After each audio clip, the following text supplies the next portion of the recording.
You just GY to translate it on the y-axis, and then GY90, or RY90, sorry, RY90 to rotate it on the y-axis 90 degrees so that it's parallel with the other one. And it's got to have the same displacement map as the other one.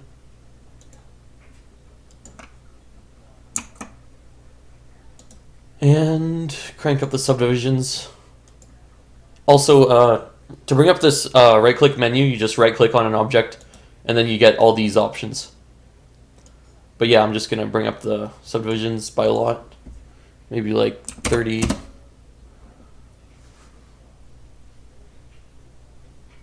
No, maybe like 50. Yeah, that's good. And now we have this pixelated scale texture. So now we just apply the displacement.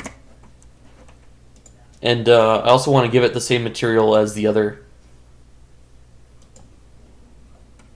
thing. So if we look at it now,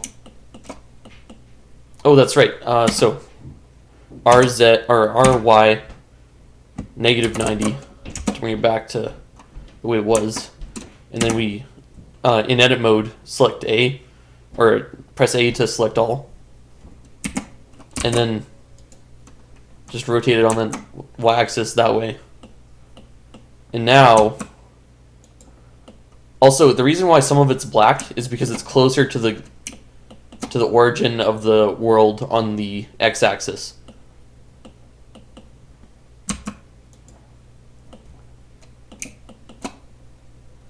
Yeah, so now I'm going to smooth it so that looks better. Won't have any effect on the actual texture though. And then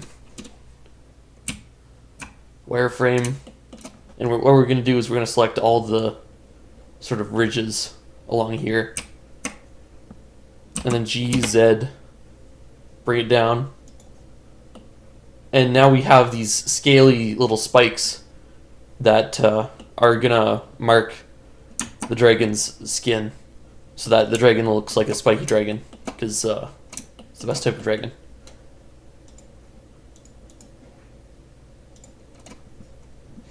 Yeah, I'm just gonna add a subdivision surface modifier onto it. And but how are we gonna take a picture of it, you say? Well, I already set up my camera here last time, I'm pretty sure. But to get the camera at the right degree, oh, it's a bit off in the y-axis anyways.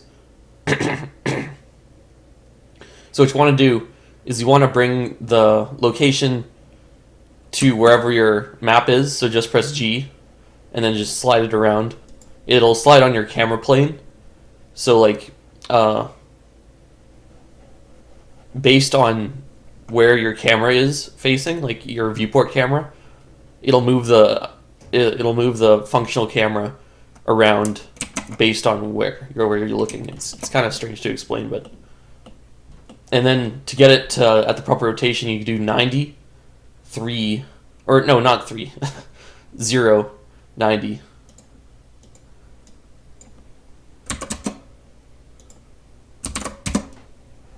Yeah, and now it should be looking straight, flat at the dragon skin. And now the reason we're taking a picture of this instead of just baking the texture on is because this spike texture, it still thinks it's like this texture over here. So if we bake it, the vertices that align with the UVs on this map right here, let me just get the UV editor. Yeah, you see how, like, it's still a checkerboard pattern, like it doesn't have spikes. So it's not going to bake the spikes into the texture. So we have to take a picture of it. Another thing that's sort of hard to explain, but I guess you'll figure it out.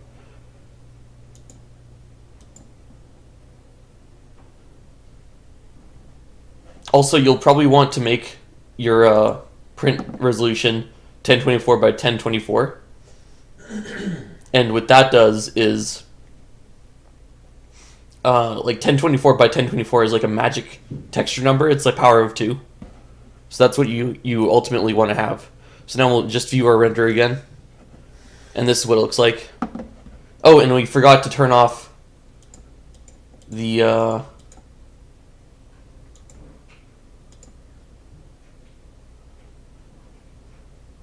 Okay, so...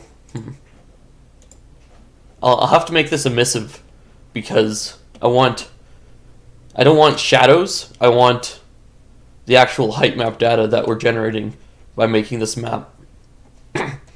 So what we're going to do is we're going to plug this thing into emissive, and then we're going to turn off all the lights. And what that should do is it's going to give us a perfect view of this new texture that we're making without all the shadows, so it'll be a perfect height map. And okay, so what was I gonna do? Crap. I was gonna turn off the lights. So where is the lights? There's the light. Alright. Oh, also press 0 to use the current camera. Oh, excuse me, I need to sneeze.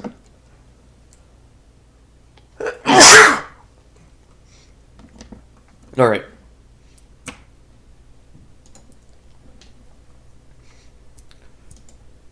And, okay, and then we're going to bring it forward.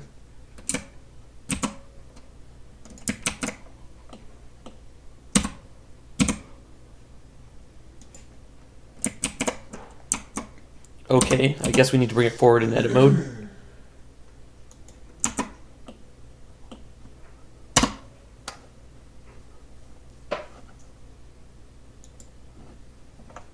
Now I'm going to edit this shader a bit so that it... Yeah, see, now we have a good gradient from dark, which is the furthest point back, to the light, which is the furthest most tip of the points. And this should create a good height map for the scales that we'll later put on our dragon. I might want to make that a bit more.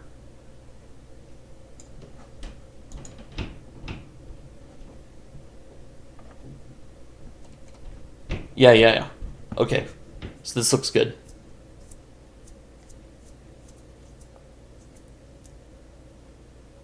And now I'll take another render of it. And this time it looks great. So we'll save this. Oh, it's still rendering apparently.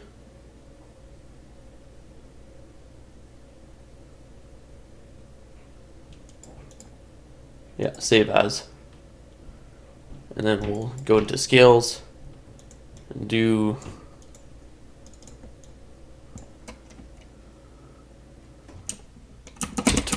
toot for tutorial, and then spikes for spikes.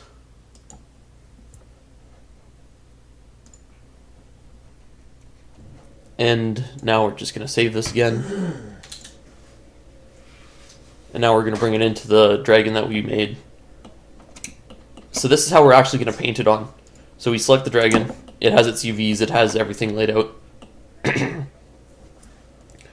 And we're just going to go to this texture settings. And we don't have any textures in here yet, so we're going to make a new one. And it's going to be an Imager movie.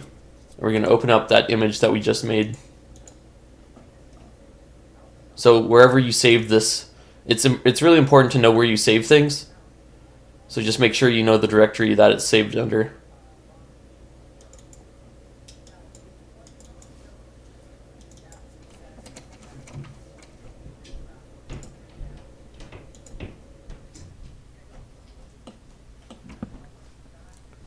And now we're going to go into texture paint mode. Also, this is the properties menu. I don't know if I've said that yet, but this topmost one called active tool and workplace settings is actually in the properties menu in my opinion. even though it's not color properties. And we're just going to go down to texture and see it's auto-selected the texture that we already have set up in the texture properties down here. So, and make sure your brush is set to white, otherwise it won't be painting on the correct texture. And now we're going to make a image texture for the dragon. Now, depending on the resolution of your dragon, like how the resolution is like how detailed it is, you might want to make this more or less large, but it has to be a square. So this starts off as 1024 by 1024, but we're going to do 4096 by 4096, and we're going to call it tote dragon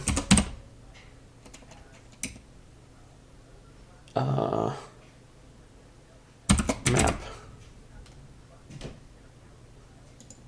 And we're gonna start it off at gray just so that looks better. Like you'll see later if you use dark that it doesn't look as great because it doesn't capture the full range of dark to light. It just looks like this like a Heartless from Kingdom Hearts. Okay, so these scales paint from top to down. So if you see the scales in this texture window, I guess you can't really see them, but they're pointing downward. So you want to align your camera so that it's facing downward. Oh, and I forgot to clone stamp them like I did the other texture. So just make sure you clone stamp them to make it a looping texture. Oh, and if you zoom in close, it'll paint the textures on like smaller.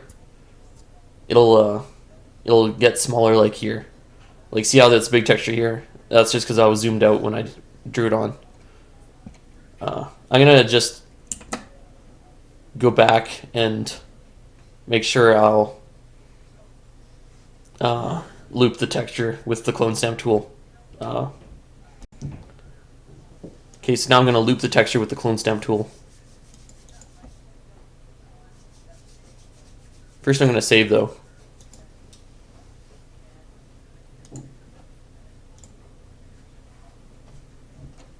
Okay, and yeah, if you remember how to loop the texture, you just use this thing. And now we're going to select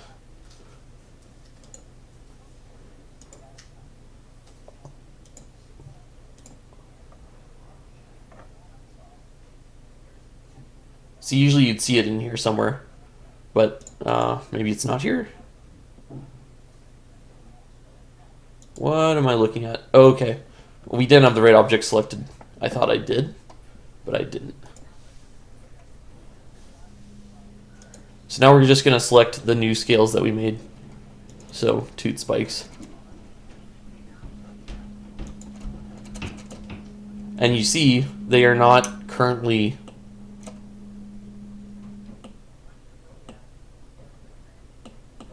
looping. So, yeah, we're going to go into texture paint, clone stamp, shift right click to set your clone stamp sort of origin, where you're going to clone stamp the material from, and just make spikes that look like they're tiling.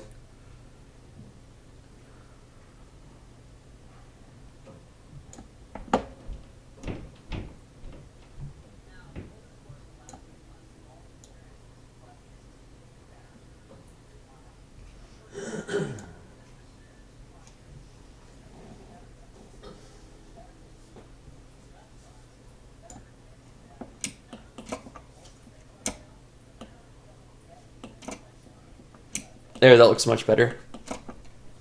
Now you see, it sort of looks like we have boxes around here, and that's just because I didn't subdivide it enough. So if you wanted to make the scales smoother, you just subdivide it more. But at the resolution we're going to be working with on the scale dragon, it won't be that much of an issue. So we're just going to go into UV editing, and now we have the texture that we just basically clone stamped. And just to make sure, yeah, there's only one. So I'll just save it as toot spikes tiled.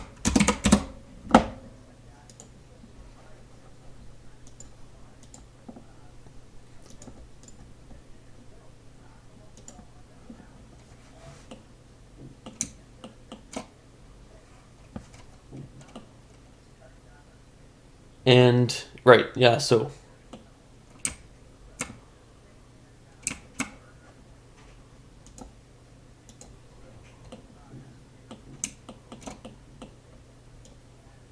yeah, I didn't save the material or the texture last time, so we ended up with this texture that is gray still. You need to save the texture every time you modify it in Blender, otherwise it doesn't automatically save, at least with the default settings. So we have the correct spikes showing up here. It looks like we still have a line.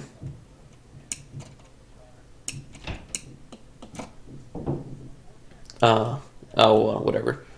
And then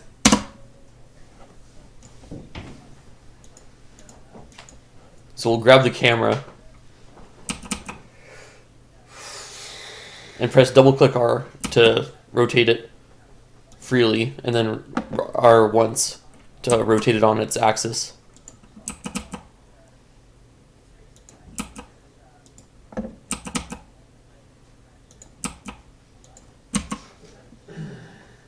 And now we can paint the scales on the sides of the dragon's neck.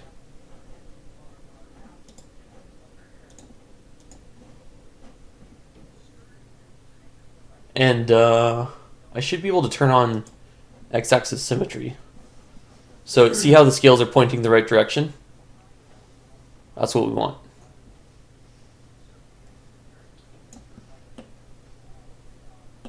And see, since I turned on x-axis symmetry up here in the top right, it's this butterfly looking thing. We now have scales mirrored on this side.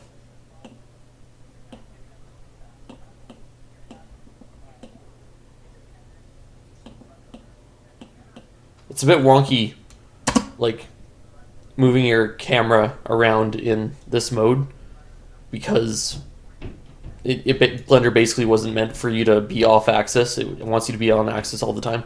You can straighten your view in the normal view if you middle click drag and then alt middle click drag. It'll align you to snap you to an axis, and then your camera's center of rotation will be the way it was intended. But yeah.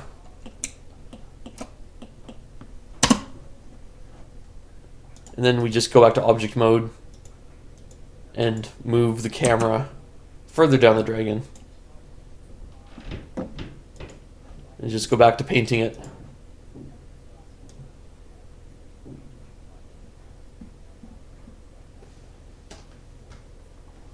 Oh, I get it.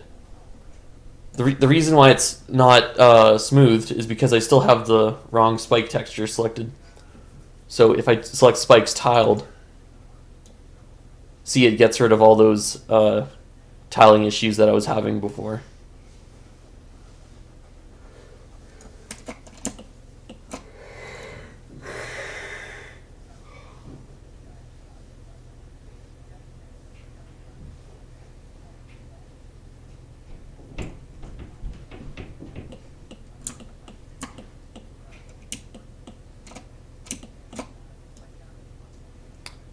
And for the arm, you can just paint it top down, and the tiling should look all right.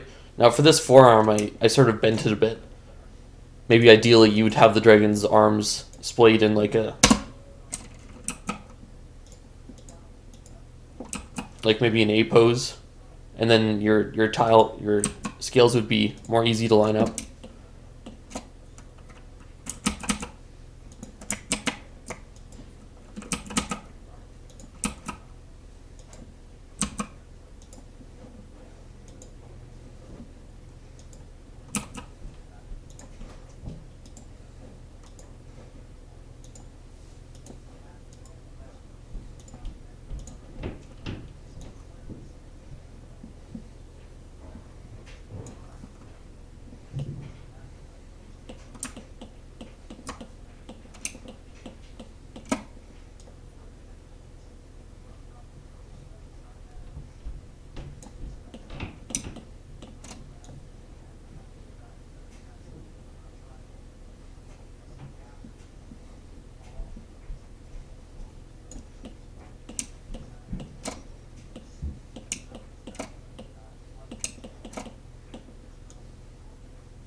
later we can go over the seam, which the mirror goes mirrors from, so that it doesn't look like it's completely mirrored, which is not what you want. You don't want it to be looking completely mirrored. But for now, this should be fine. Just to make it faster to texture.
And then for the inside of the leg, it doesn't really matter. It's harder to texture anyways, so I would just do it the default way. Using your own Blender camera.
If you haven't noticed, moving around in 3D is kind of disorienting.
And now we'll turn off symmetry so that we can make the back asymmetrical, because having symmetrical scales on the back does not look good.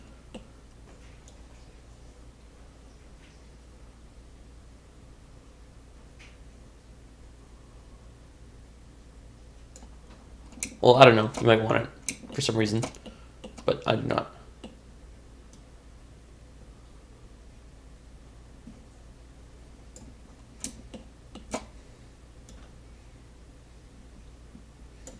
You might want to do a section of bigger scales just on the crest of the dragon's back, that is. Just so that you have like the Godzilla effect where you have the big spikes.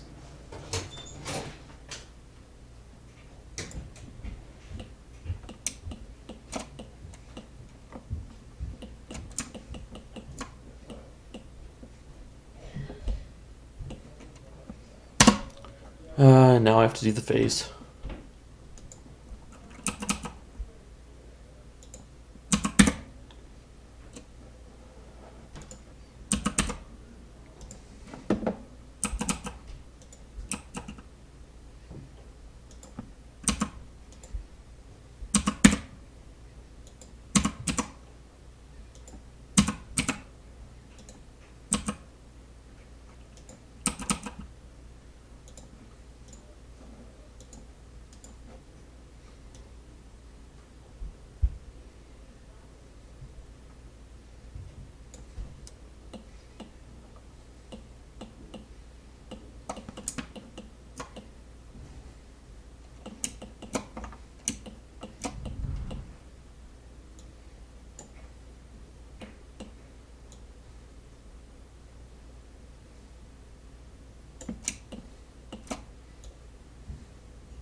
Now, does everything still look good?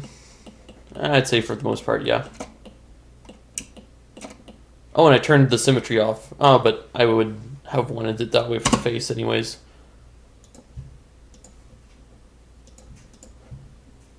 So now we do the other side of the face.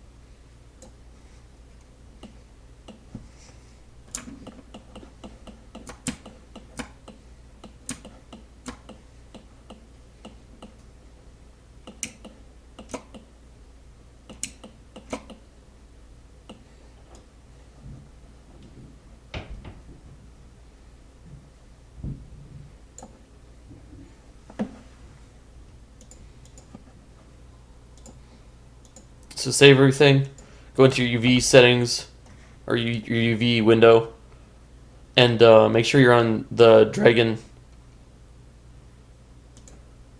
map that you just finished texturing. And just save it as something. Save it as... well, yeah, just save it as what it is. Or wait, no, I should have saved that in the root directory of...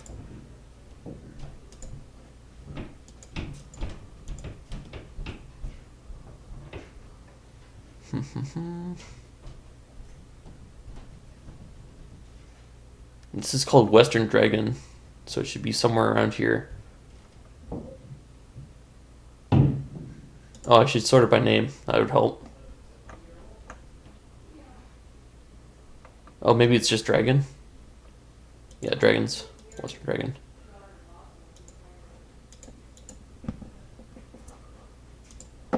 Alright. So now we have a very 2D looking scaly dragon. How do we make it more 3D? Well, I guess first connecting the texture to the principled BSDF would help.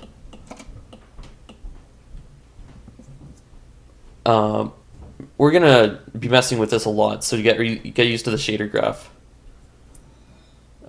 which is this thing.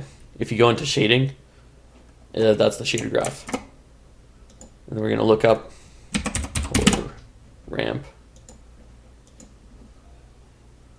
And now it looks the same, but now we can change the color depending on the point in the gradient that we start with.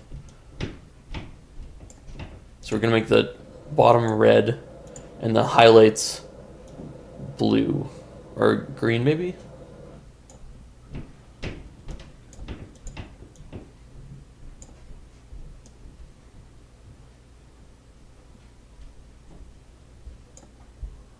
Maybe we'll make them orange or yellow. Yeah, that looks good. And then we can have stuff in between too. Like and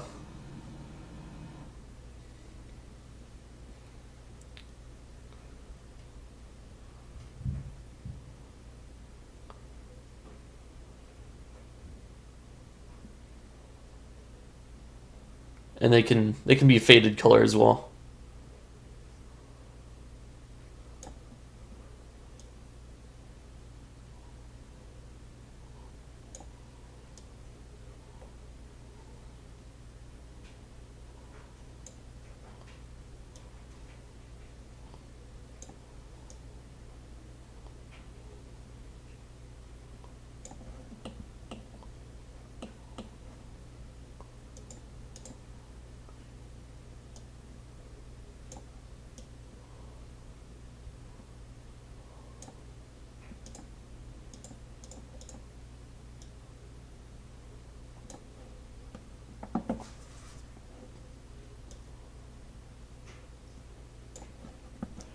There, so now we have a very stylized looking dragon, but it still doesn't have a normal.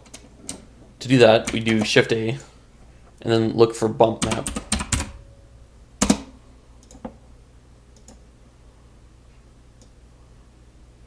We put the height, or we put the scale map that we made into the height data for the bump map, and then plug the normal into the normal. And now we have it looking like the dragon scales are actually like physical, like jutting out of the dragon. And now we make another image texture.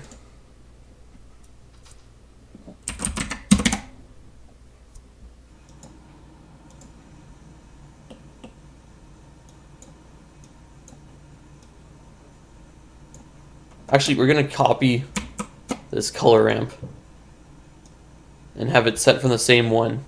But now we're going to change the colors around a bit for the belly. We might want to plug that in instead. So let's see, what would the belly look good with?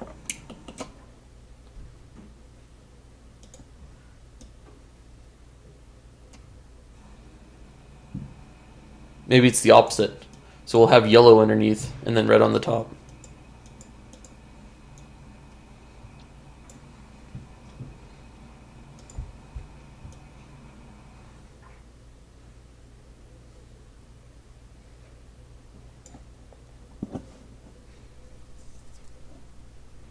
And that looks good.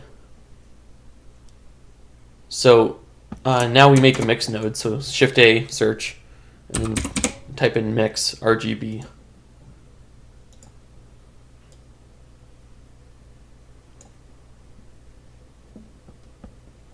And then the factor is going to be the color from this map.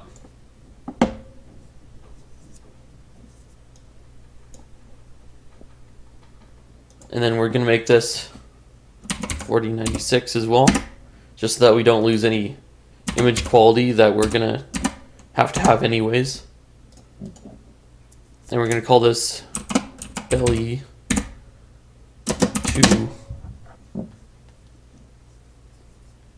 belly 2 scoots, which is as good a name as any. And now, with that selected, we go back into layout,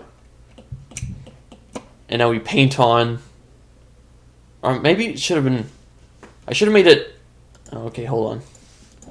I'll just get rid of this one, make another one.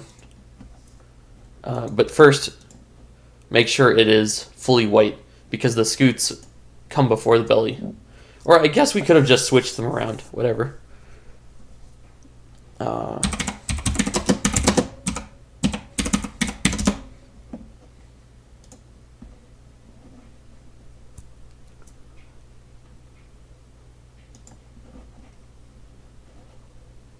And then we're going to make our brush side, or brush.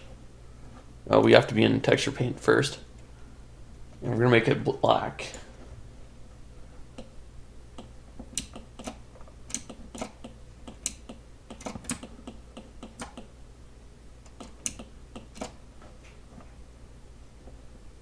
And then we're not going to paint with a texture, so exit out of texture.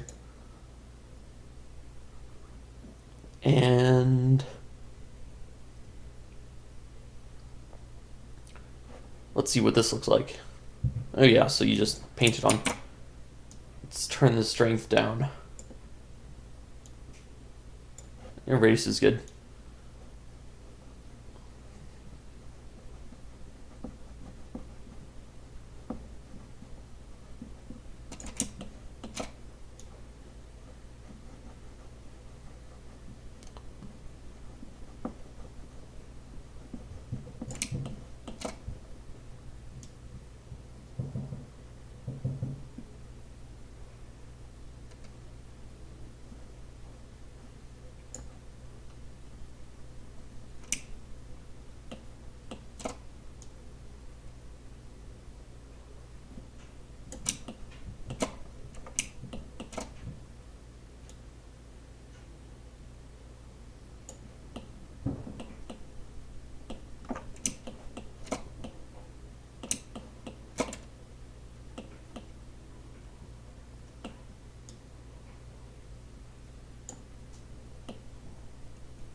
Now we'll just get rid of the darker spots by turning up the strength and turning down the color target.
Oh, and maybe on the bottoms of the feet too.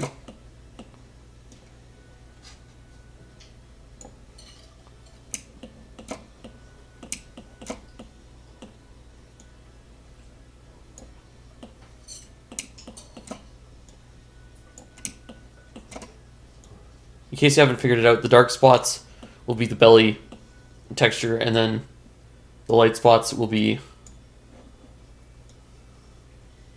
the scute, the more harder carapace, or whatever you would call it, of the dragon, the harder scales.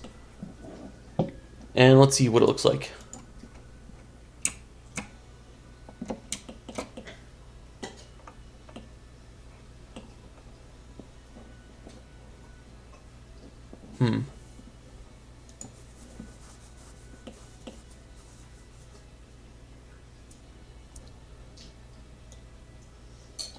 Let's make two different versions of the bump map.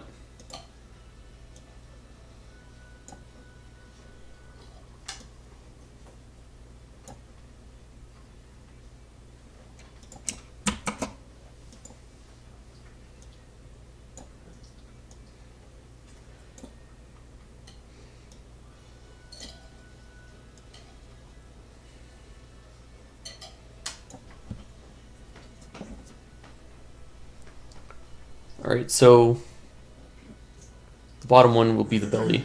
So let's turn down the bump map on the belly a bit.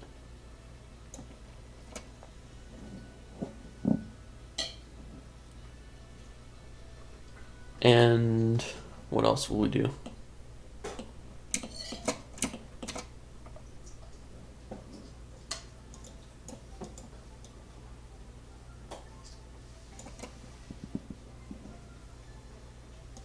I don't like this current color pattern.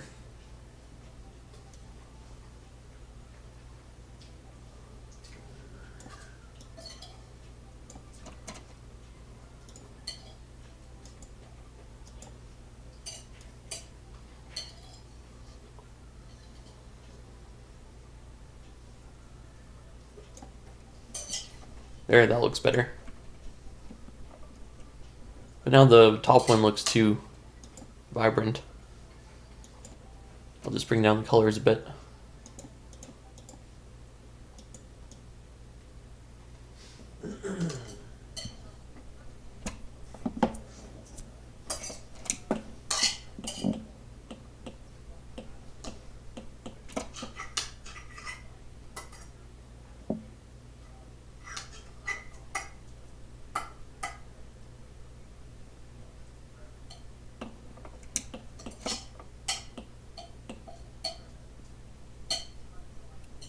Did I not paint the back of the feet? Oh well, guess it's time to do that now. We'll save. Oh, and don't forget to save your belly to scoots map.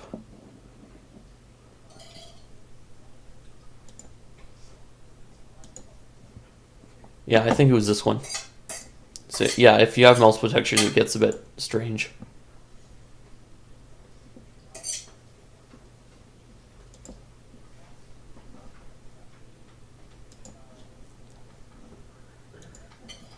Yeah, so we're painting on the tile, or the tiling scoot texture. And we're just going to paint on the backs of the feet.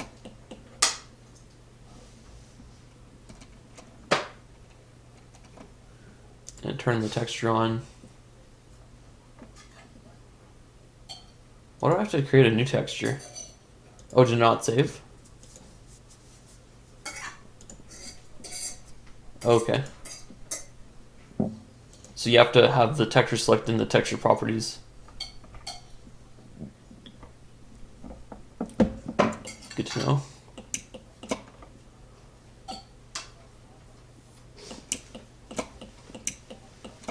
Maybe they'd be facing this way?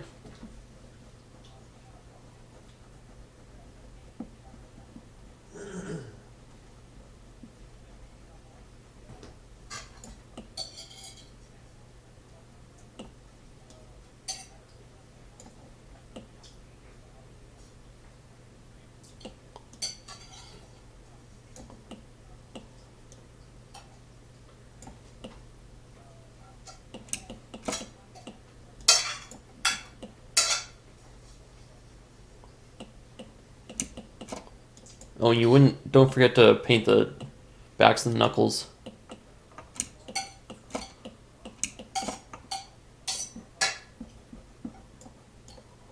I'm just doing a hacky job here. Ideally, you'd want all the scoots to be the same size.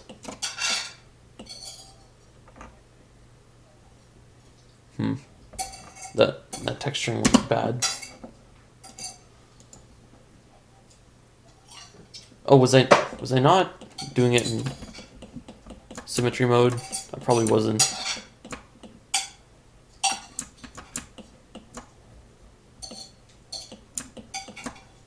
Why is my alt not working?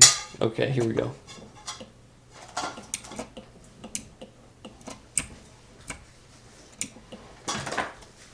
Yeah, I wasn't.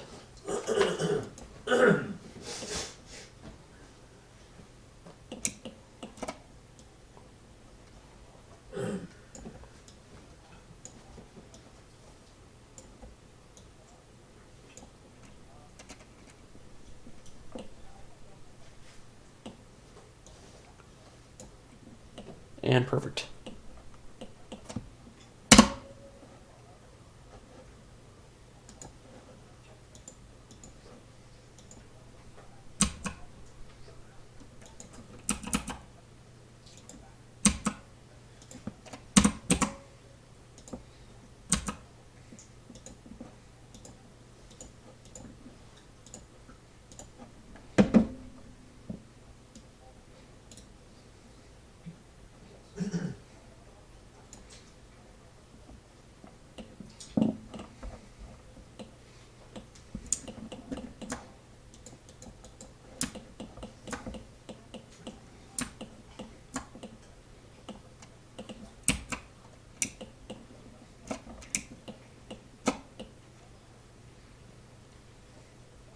And for the most part, this dragon now looks like a dragon.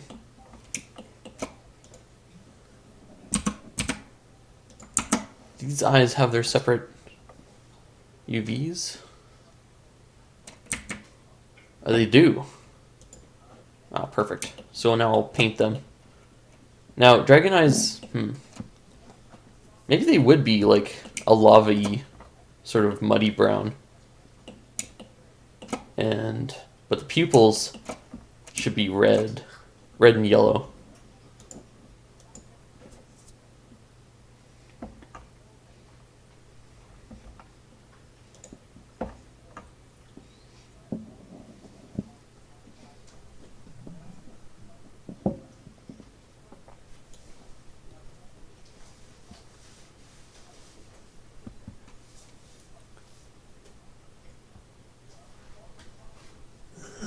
Oh, but it won't work because I have a color map on the rest of it.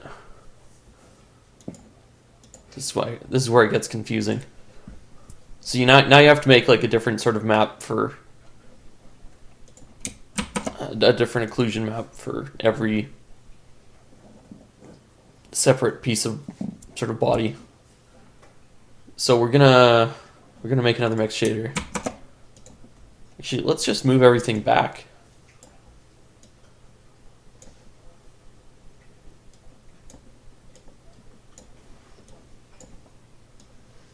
Just normal stuff can go down there where it's not seen.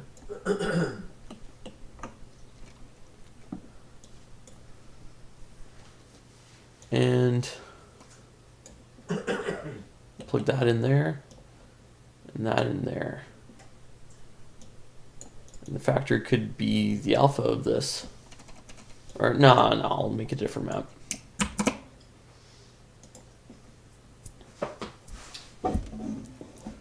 So we're going to call this one I texture. Now, it's not the most efficient way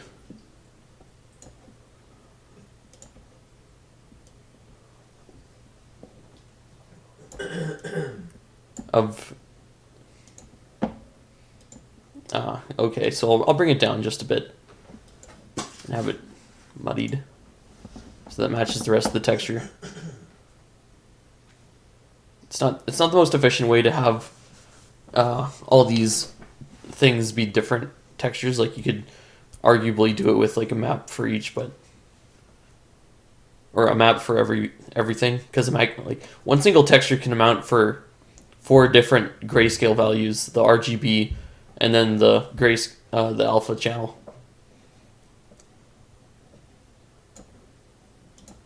And we'll call this one I claw.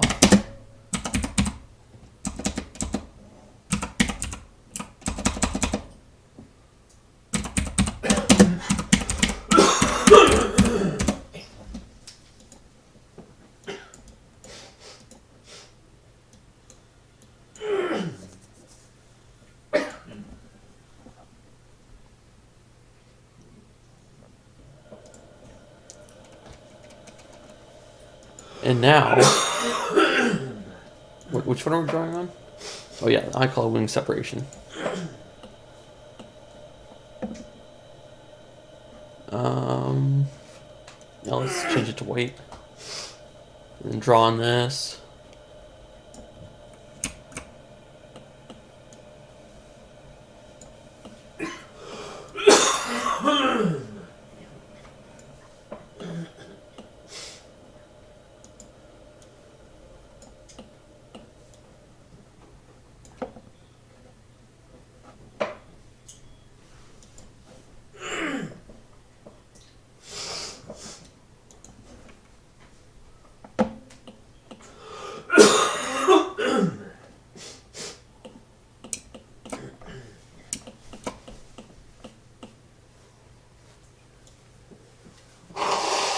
Okay, why isn't it drawing anything?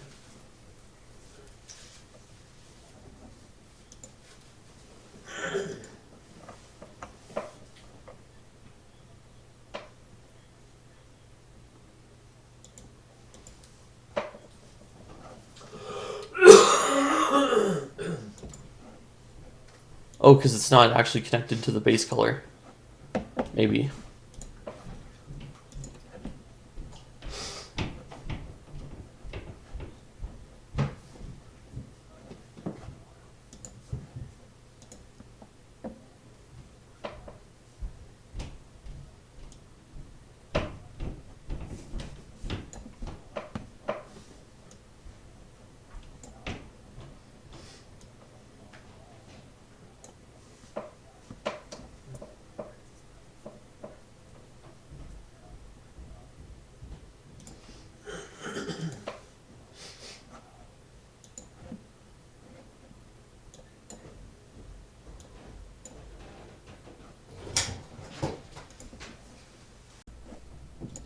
welcome to Elliot's tutorial on how to make a dragon. Well, it's not really a tutorial, it's more like a speed art thing, but I will go over some of the basics, like the x-axis is the red line, the y-axis is the green line, and then the z-axis would be the blue line if you can toggle it on here, or if you do. And then statistics is for the various poly count techniques or trackers, and you can do a bunch of overlay stuff, like face orientation is the blue equals facing outwards, red equals facing inwards. There's a couple other cool tricks, but that's the main things. You have like subdivision for this adds edge loops along every current edge loop, and an edge loop is just a line that circles around an object, or around most of an object. Anything that isn't stopped by like a corner. For instance, a corner would be like this thing, where a line runs perpendicular to the current line. So if you did an edge loop here, the edge loop would stop at each corner. But if I applied this, an edge loop would go across the whole face, or the whole edge from this corner to this corner, and it's not the perpendicular line. It's the fact that there's 3 faces meeting instead of 4 at the conjunction, and you can have more faces than that. It's just well, let's see what happens if you add more faces than that.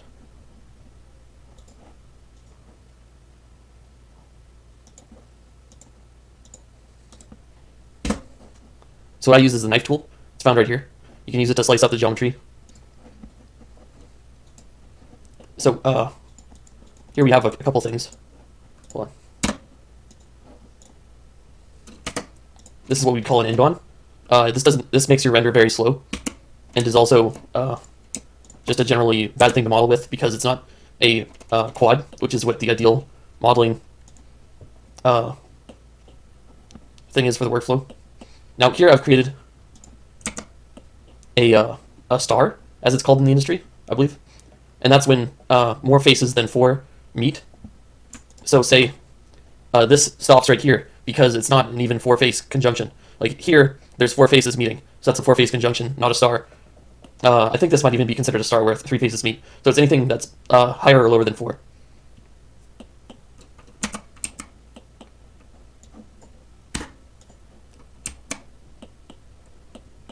And you can also mirror stuff by adding the mirror modifier.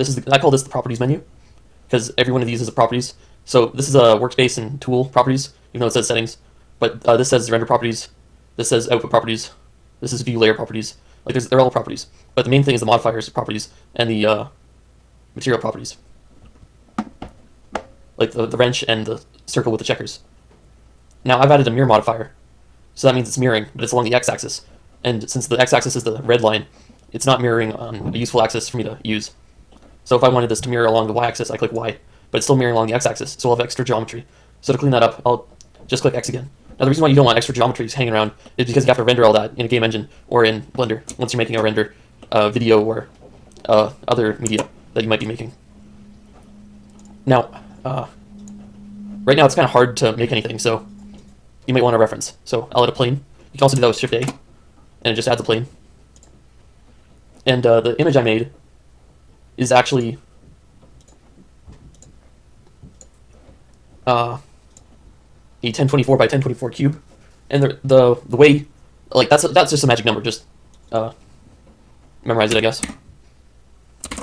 Like you generally want things in the power of 2, so like 2, 4, 8, 16, 32, 64, 128, 256, 5, 12, 1024, 2048, 4096. And that's generally the highest you'll go. And it's a magic number because it textures the model better and makes it look the way it should. Now this is blue because I have face orientation on, so I'll turn that off. Now I'm using R to rotate the object, and right now it's rotating along the y-axis. I want it to rotate along the x, and I'll rotate it along the x-axis by 90 degrees. So right now it's free degrees, so I can rotate it wherever way I want. But if I clip it to clamp it to 90, then it only rotates 90 degrees, which is a perfect right angle. So before the dragon was facing upward, now it's facing to the left. And a good tip here is the camera always faces toward the front of the model. So this right here is the front, whereas this is the back. and the camera will always be on the negative x side. So this is the negative x, and this is the positive x. Now, it might be hard to figure out, but as long as you have that default camera there, you'll be able to understand where you are in terms of 3D space. Now, I was going to make a dragon, so right now I have the mirror on. Oh, I guess I must have mirrored it. Beats me why that happened.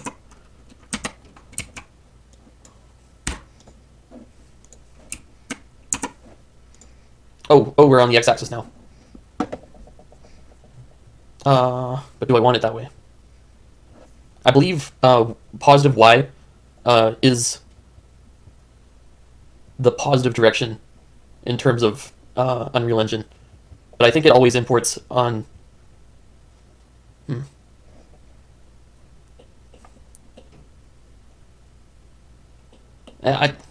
Okay, so say we're not gonna worry about that.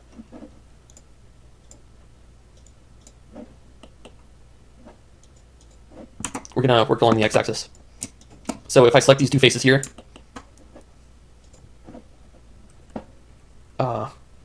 I now am able to stretch out this body to make it more dragon-like. And I'll scale up this image.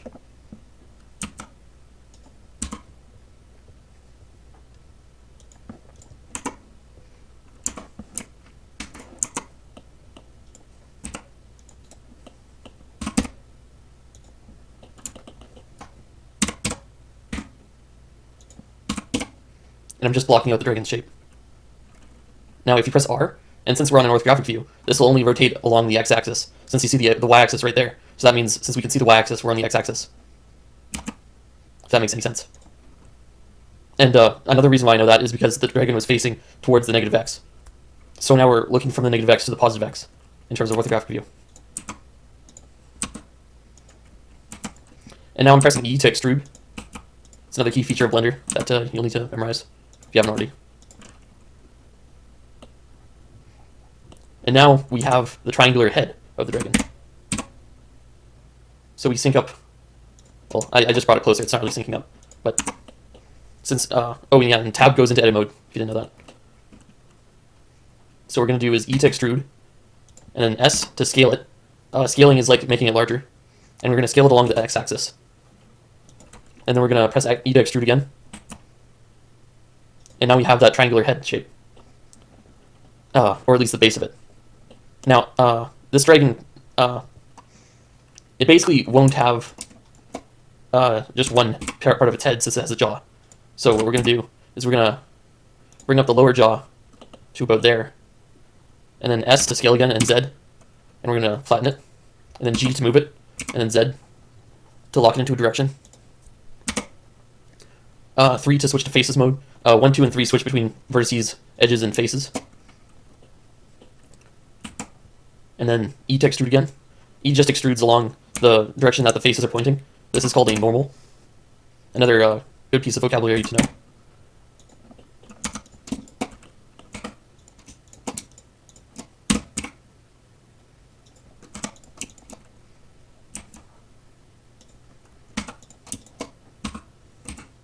Oh, here we're going to do something, or try. So if you press GG, it moves it along the axis of the direction, or one of the directions that the vertices are connected to. So each vertice sort of moves along a different one. So I'm going to do GGZ, and that moves along the closest Z axis that the vertices are connected to. Now you see this middle one didn't move the way we wanted. So, but it is the correct sort of altitude. So I'm gonna just gonna move it back.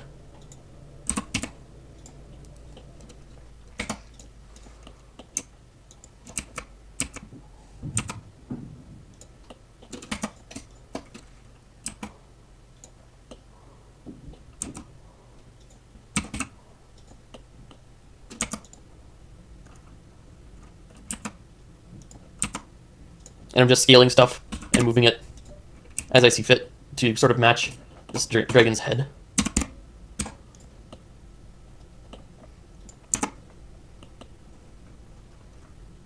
And now to get that lump on the other side of his nose, I'm going to make an edge loop. So I'm going to do Control R and insert an edge loop. Now, that's not the shape that we want quite yet.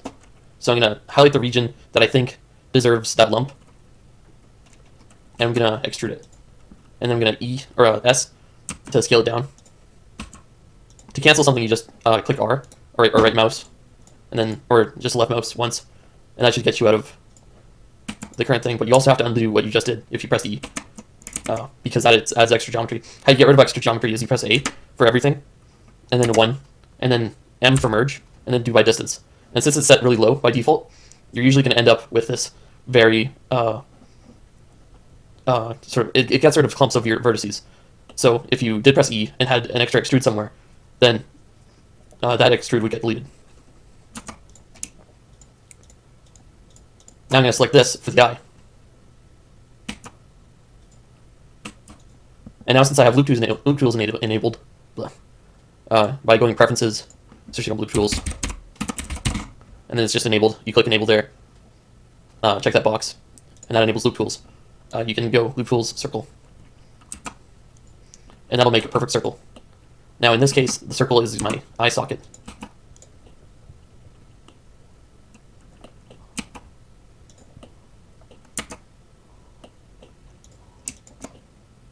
I'm just going to move those vertices over here because the eye socket's there now.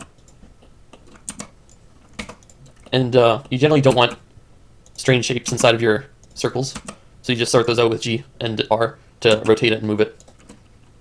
And then you press E to extrude, or inset. Inset works too. And that'll just put the eye socket sort of right where you want it. Now if you're wondering why I'm making an eye socket instead of an eye, that's because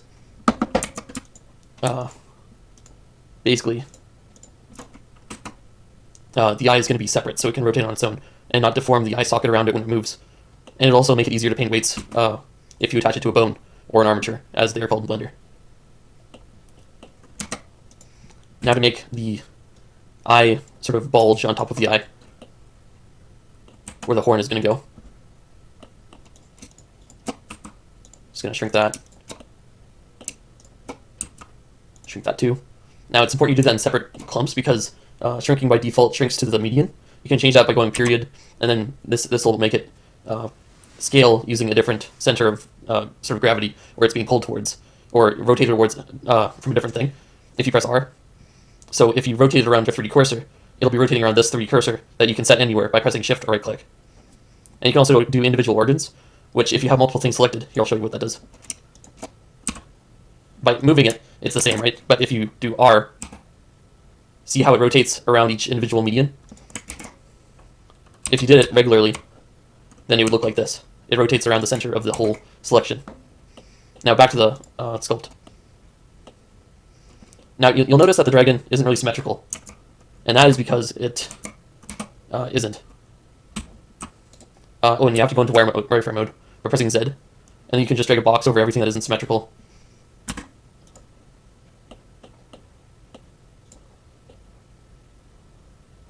Oh, it looks like I got that when I extruded the face. So yeah, you can just delete faces that don't have any effect on the topology, and that just saves you computing room.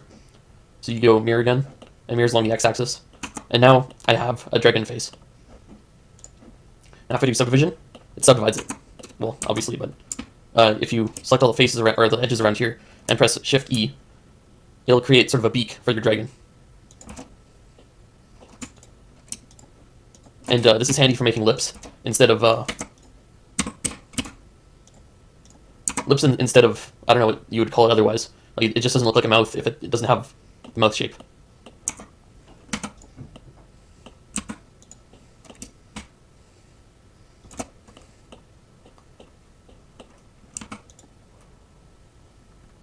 Now you can press Delete or X to get rid of faces. I'm doing this here because I wanted to sort of merge this top half of the beak. Does that look good? No, it doesn't. Looks better separate. And you can press a right click and smooth to see what it looks like smoothed.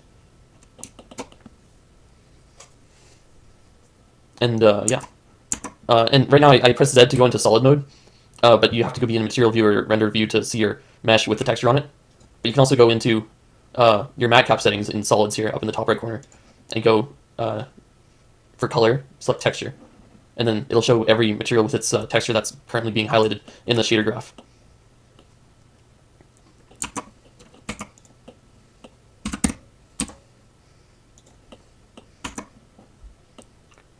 And now we sort of look towards giving it the proper musculature. So this is the trapezius. You'll find it in humans, so I figured, like, everything starts with the same skeleton if you follow evolution sort of theory, I guess.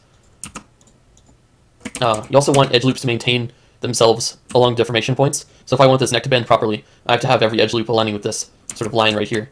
Now if you go into wireframe mode, and then select it using box select, and then S, Y, you can scale it along the y-axis, and if you press 0, it'll give it 0 room for error, basically. And now you have what looks like a trapezius muscle on the dragon's neck, on both sides, because it's mirrored. Oh, and I forgot to give the dragon horns. So you press E to extrude, and then go to about there. You scale it down, basically.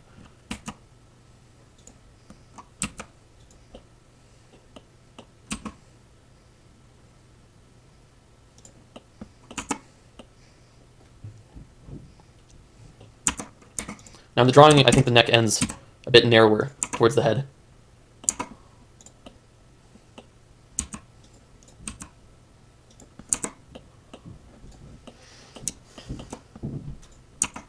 Now you can start doing stuff like the arms. Yeah, let's do an edge loop right here, and that'll just give us more room, or less, or so that it doesn't get looped in with the rest of the mesh further along. You want every edge loop to stay concise, so you don't want things like edge loops that are sort of okay, I'll make a bad decision right now. Okay, so see how I have these huge lines right across my mesh that aren't vertical? Those won't deform if I make this thing have like a snake-like swing to its body, because all of its deformation will have to be bent along these things, and these are lines. Lines don't bend. But if I go like here and have a edge loop around where the arm will be, then it'll deform correctly when it's modeled.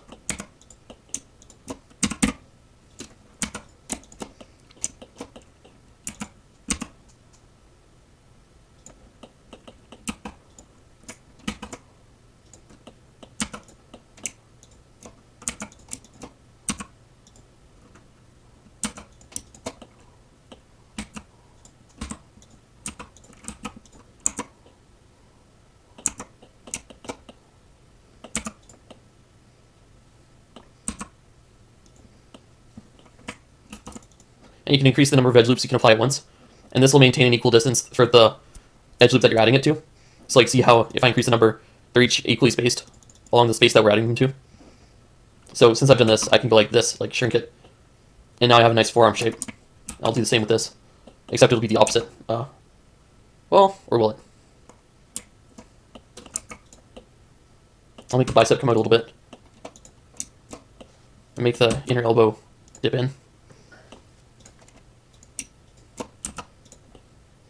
And this creates that nice sort of armpit, elbow pit sort of thing. That recess. And I guess I'll do the same thing with the armpit.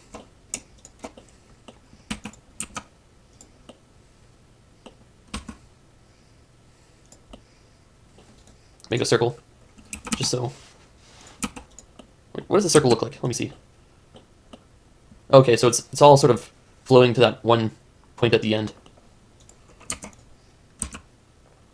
So if I bring that to the center, now I have a more circular circle with better topology. And it doesn't matter if it's a perfect circle for this, and that's just because it's just an armpit. Like, it doesn't have to have a specific shape as long as it's recessed in roughly the same area.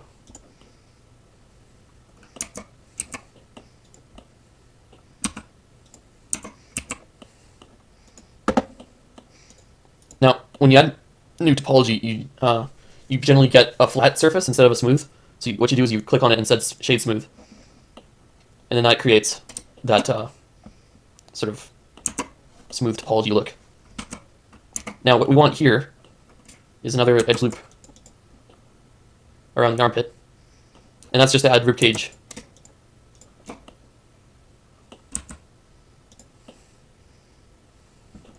Does that look good? No, it doesn't. I'll just wait until I subdivide it and then add the ribcage then. But for now, I'll add a little bit of rib cage by moving that part of the ribs downward. Maybe move this downward as well.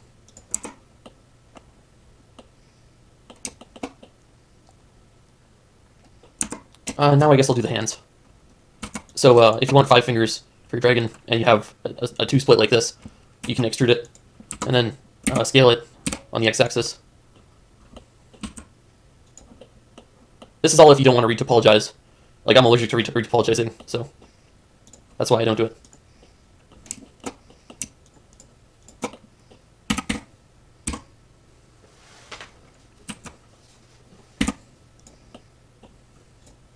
Now I'll do this finger, and then just transfer it to the other fingers. Alright, so what do I do? I have to make it a lot lower to the ground at first, and then once it goes along the y-axis, I give it a little bump. Extrude it along the y-axis some more.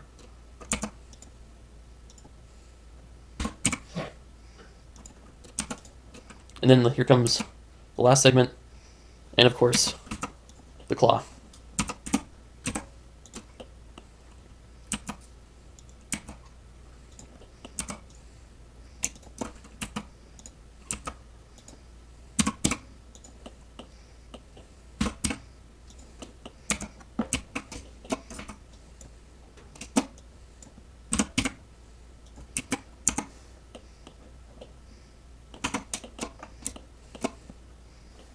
That's not very straight.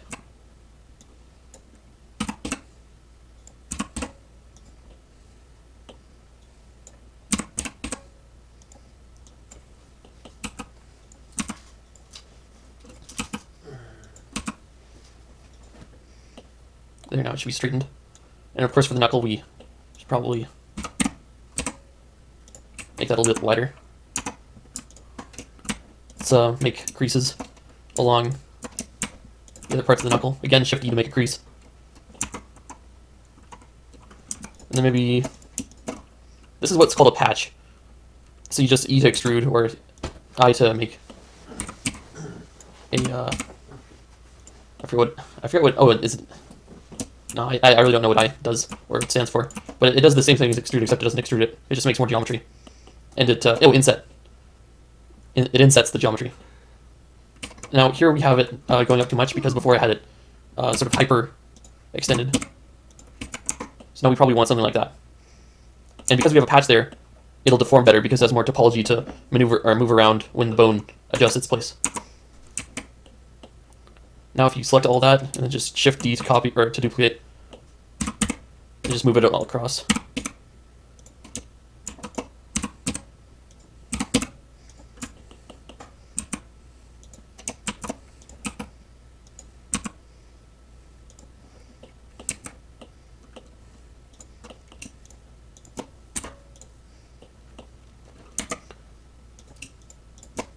And just merge it last. To merge, just press M, and then the merge menu pops up.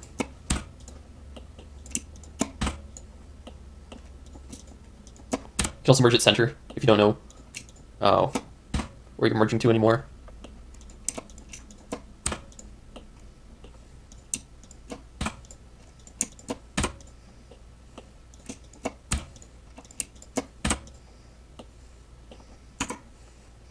Now you have dragon hands, kind of. Now, a lot of animals have another claw that's kind of behind. You can press C to bring up your brush while in edit mode. So you press Tab, and then that lets you brush over objects.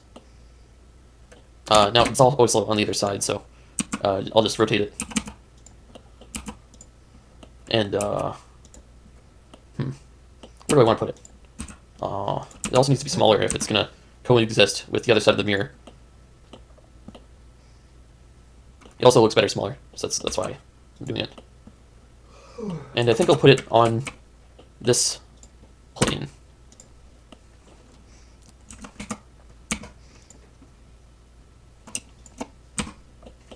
Now this is the fill tool. So you select one edge and then the other edge that you're going to connect it to, and you just press fill. Now this did a strange fill. So what I'm going to do instead is I'm going to connect fill the space between these two vertices, and that just makes an edge between the two of them. You can see it in edge mode. So now it knows exactly how it's supposed to connect to the other edge, and it still messes up. Oh, okay, I see how it is. So what I did there is I selected the edge loop around the two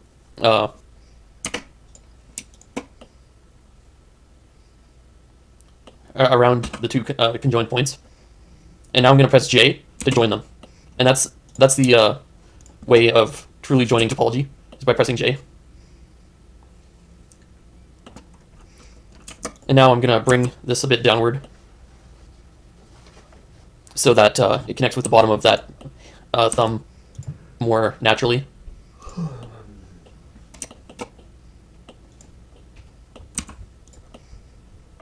Actually, there's a bit of weird topology there. I don't know what was going on exactly. Let's see this in edit mode. Okay, so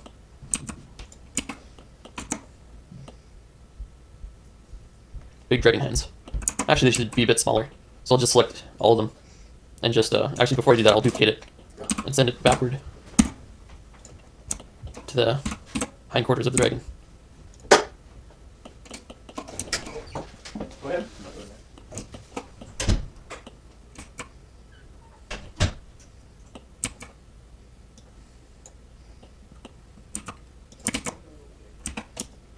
If you press Shift while you're in brush mode, it selects or deselects things.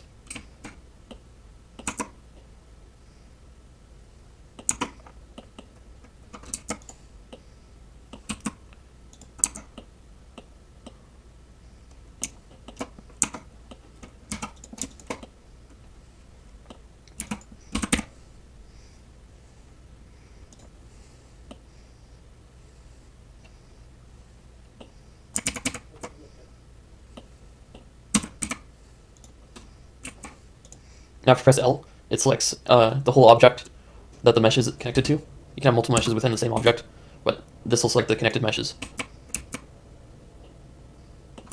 How far am I? Okay, that's pretty close to the original.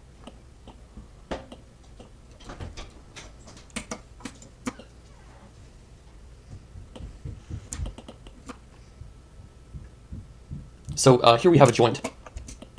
Now for the other one, this arm sort of bends like an arm would, but since this joint bends much more than an arm would, it could even be as much as this much bent, I would say. I'll make it more like a bent rod, if you can imagine that, than just a static sort of object that is just bent.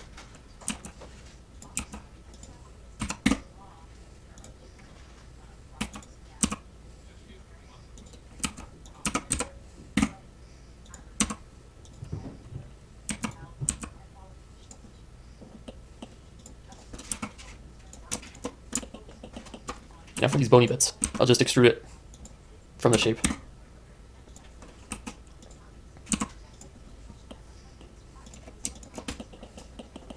Okay, go hold this off.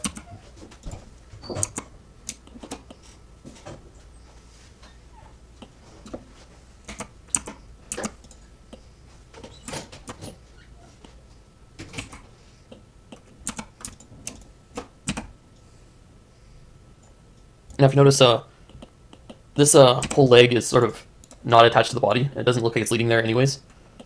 But if we just rotate it with R, it's completely fine. Now most animals, the hindquarters is fairly thin. Something we'll have to change here.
And I've decided I won't do as many fingers for the wings.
Control R for edge loops.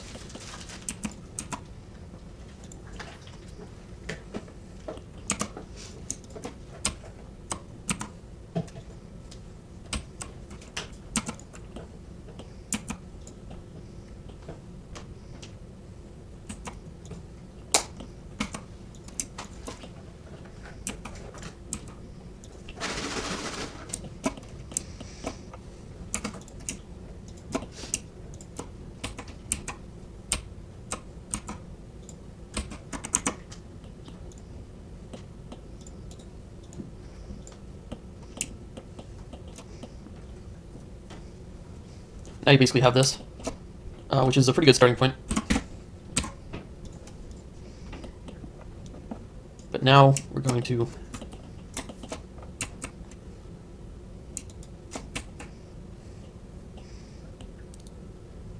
add the teeth.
Yeah, I'm just gonna have all canines like a crocodile.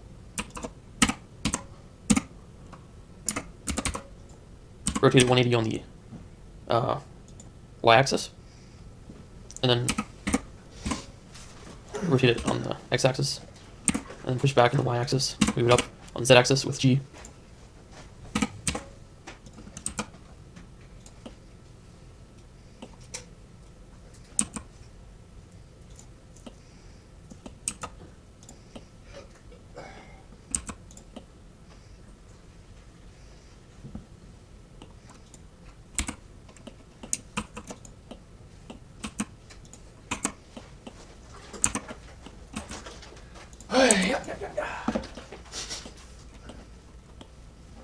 Next we're gonna, oh yeah, Shift A.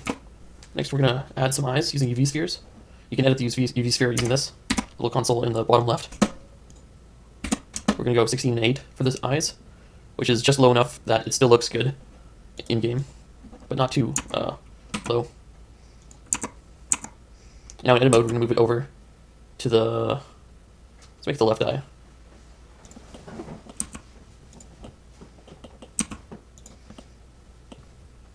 and 90, and now it's facing forward.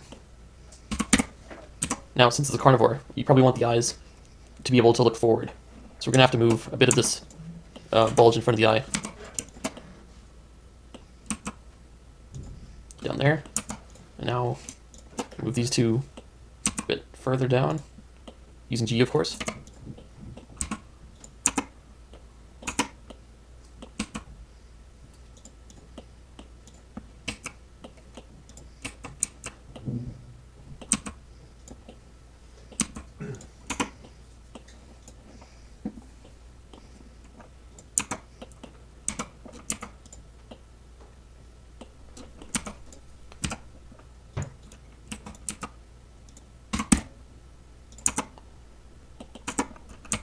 Now for texturing later, I'm going to mark these as seams, and then this is a pupil, which is just another seam. And what seams do is they unwrap things in a certain way so that it basically just looks good. And then I'll make, see, a sphere is just a cylinder that's turned, that's cinched in on either side. So the way you unwrap a cylinder is you cut it down the side, and then cut the corners off of the sort of flat end of either end. And it's the same thing with a sphere. So that's what I've done here. And I also added a little pupil indent, or sort of extrusion. You don't have to do that. It's just, I find a lot of the pro artists do it for characters to get that proper reflection. Gonna make a crease there. Gonna make a crease here.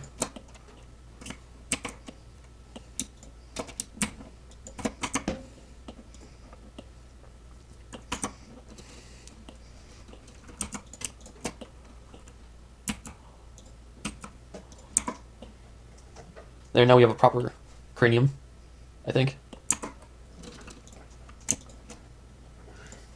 And I'll fuse it back here. So I'll delete the face and just move this back to its other side. I'll move this forward.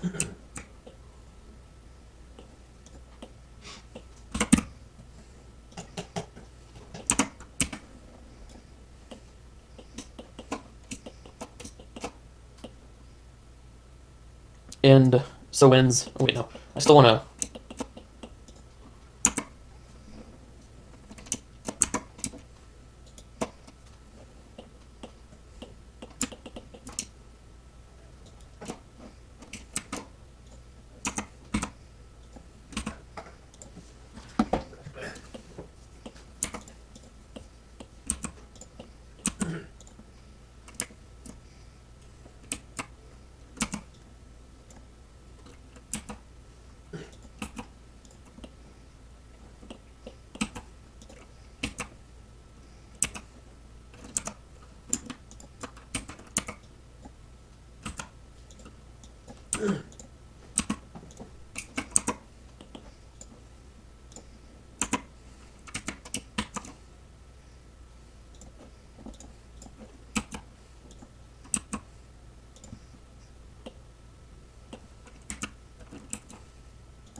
Okay.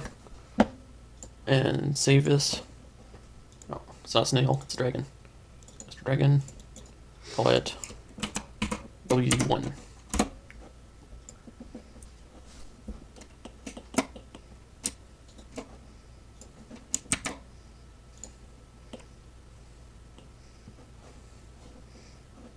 Oh, and if you have any doubts, just press F3, and you can type anything here. But I'm going to type cursor world origin to set it back to the world origin, and then apply transforms all. And then that basically sets the pivot of the object to the center. So now it's going to mirror on the x-axis very nicely. I guess it's technically y-axis. No, it's not, it's still the x-axis. Okay, so start the wing plane right there.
And so ends the first installment of how to make a dragon. Or, no, I think I'll do this one last step. To make it look like the wings are stretched.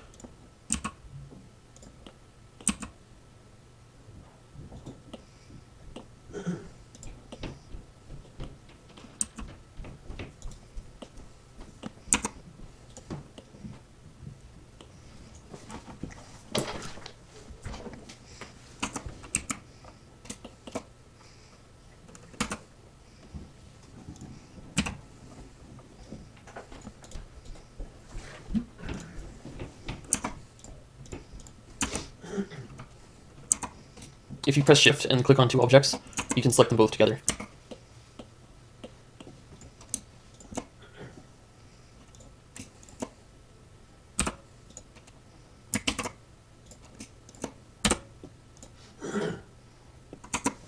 Oh, but you still need to join them. Or wait, I still have to apply a bunch of modifiers to my dragon. I guess this is when you save as a different one. So we'll make this WD2.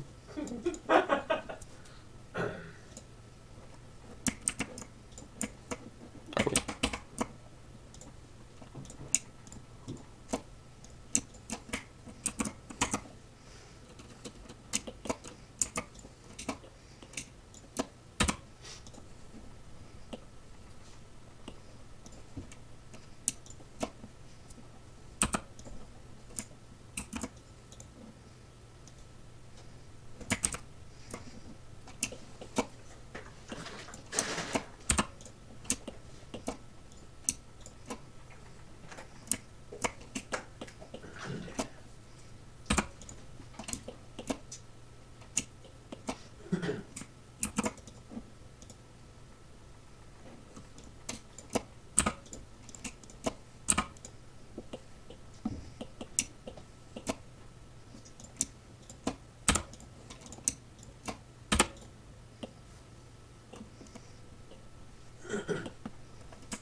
Now that's technically non-planar geometry, or non-maniform geometry, which is bad. But it's good for getting the same pivot points as like another part of the mesh. So for instance, once I separate this again, each vertice will be placed directly on top of a vertice of the actual dragon itself. So each bone will have the same effect on each vertice if I fully weight paint it correctly.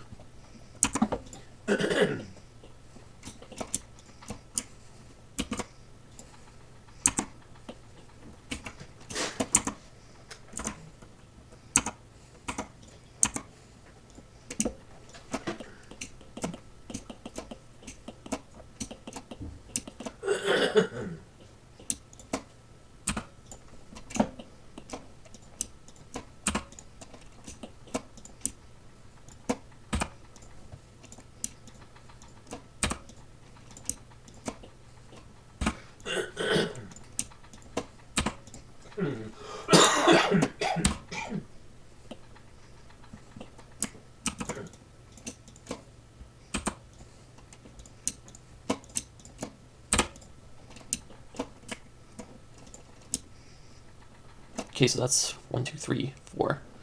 1, 2, 4. Yeah, 1, 2, 3, 4. It's right on the elbow. And divide that 3 times.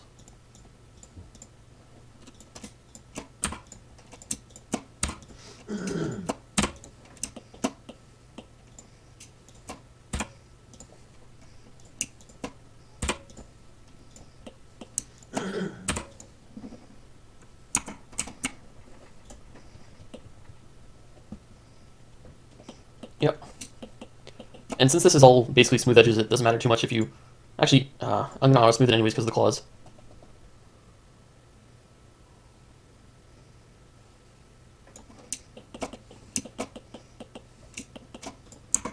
Oh, I didn't smooth the claws. Oh, crap. Well, I'll add like an annotation to the video. Smooth your claws. You can also add a sharp later to fix it after the fact, but it doesn't look quite as nice as smooth claws, or as claws with a grease.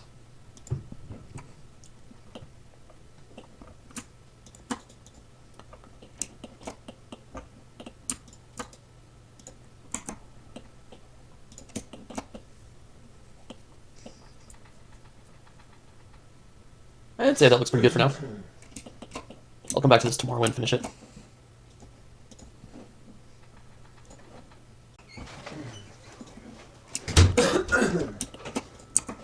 Something I forgot last time was I was supposed to fix the chest area.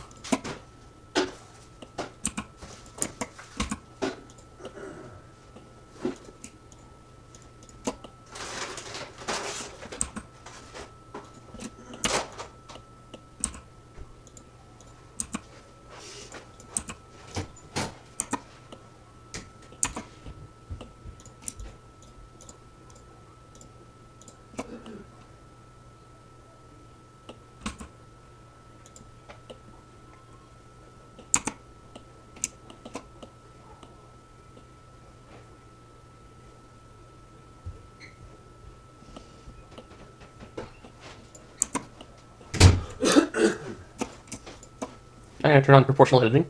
What this does is it basically smears the movements of the vertice that you have with the ones around it. So you can end up with more rounded results. I'm basically using it here to get rid of the weird spike that's happening underneath the belly.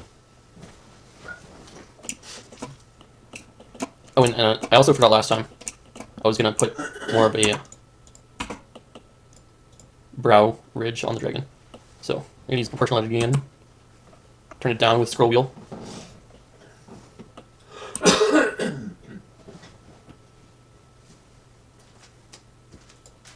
I'm going to do the same thing on the bottom.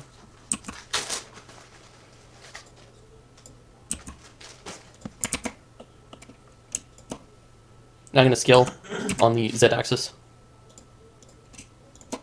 Now I'm going to pull out the vertices by moving along the x-axis. Oh, on second thought. we're just gonna do this.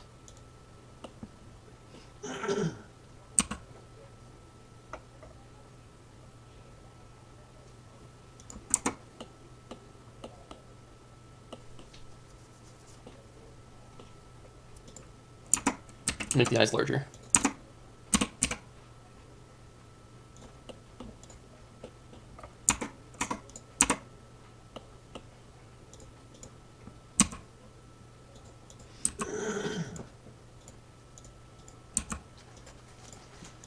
Just opening up the front of the face.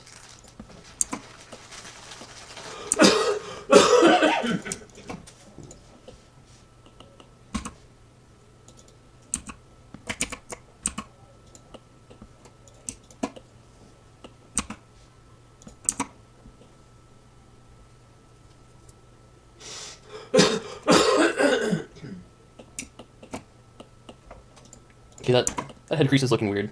I don't really know how to fix it. Maybe...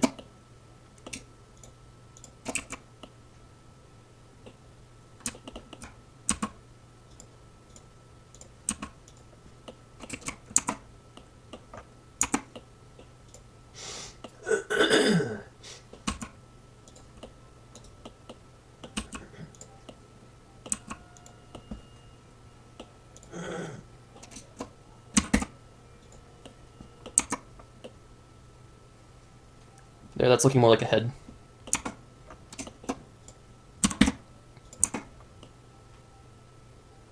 Perfect. Maybe pull out his cheeks just a bit.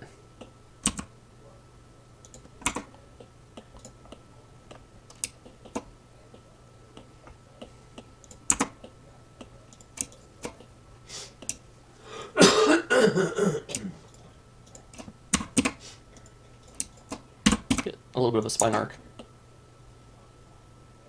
Oh, that looks bad. I regret it. Alright, that's it's looking pretty good. Now I'm going to show you how I did some of the textures on this. This is some advanced sort of Blender stuff, but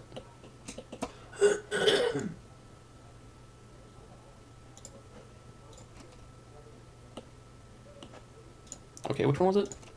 Must have been this one. Thought I changed some stuff. Oh well. Okay, so basically we start here. We generate a Voronoi texture, and then we give it these properties. You can ignore all this Voronoi stuff. Doesn't really matter. Except size. You might want to turn size down just a bit, because that increases the texture size. Somewhat ironically.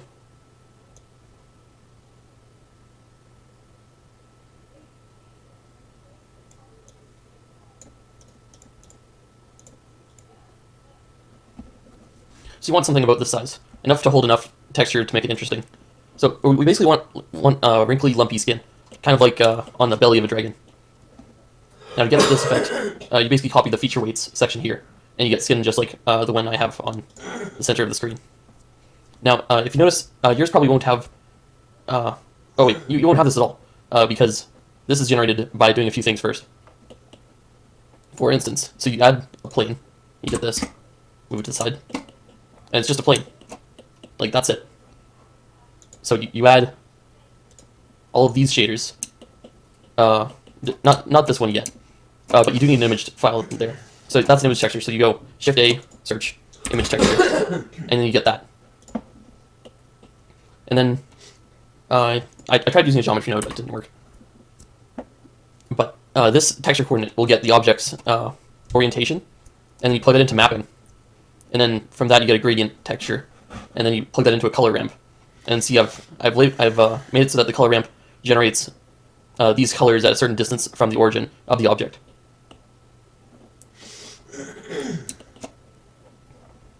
Now, I don't know if it makes a difference, but let's see. Okay, so dark is okay, so that's dark is positive x and light is negative x. Now to get this so that it translates into like a rough skin texture, we're going to need dark on the bottom. So we're going to flip it on the y-axis by 90 degrees. Oh, and then it does that. Okay, so that's why I didn't have it on shading. Okay. So now we're going to flip it on y-axis by 90 degrees. Or wait. Did I have to do that in edit mode?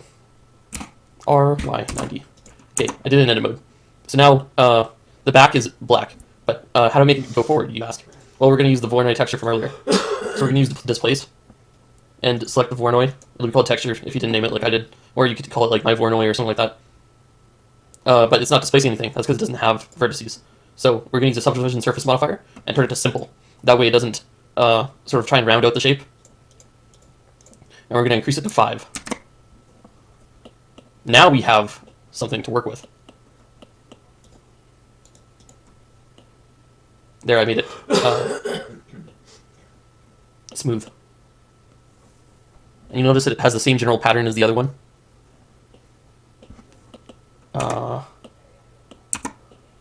And it needs to come forward because it's still behind the it's the 0 of x. So if we push it forward a bit, it starts getting that color.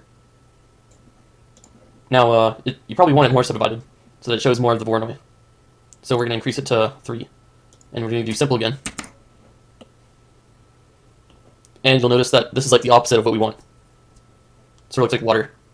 But if we invert the strength, turn it to -3, we start getting that Voronoi bumpy skin pattern. Now you can play with this. I find something like this should do. On this we had it a bit different.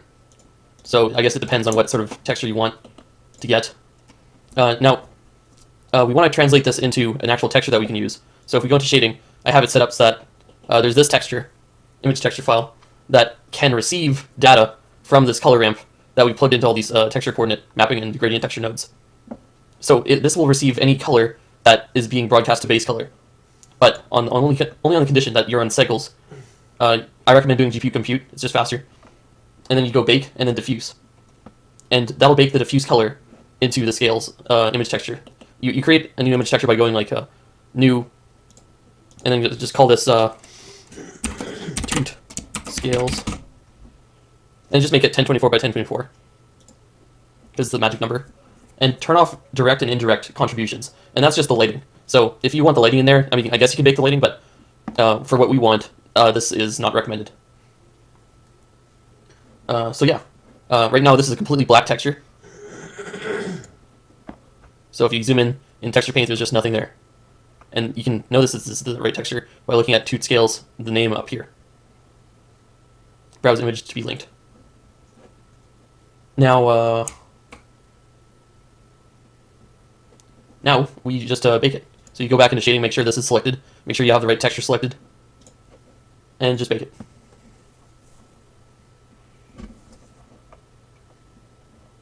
And now you have this thing in the bottom left corner. Looks like a nice rough skin.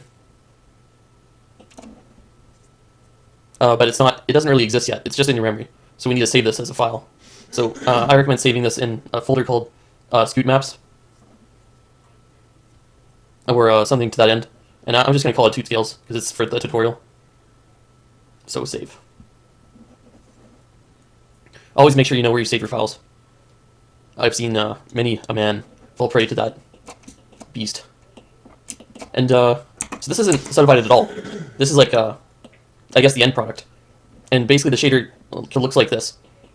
So you plug in your scales. Here I'll use the one that we just made.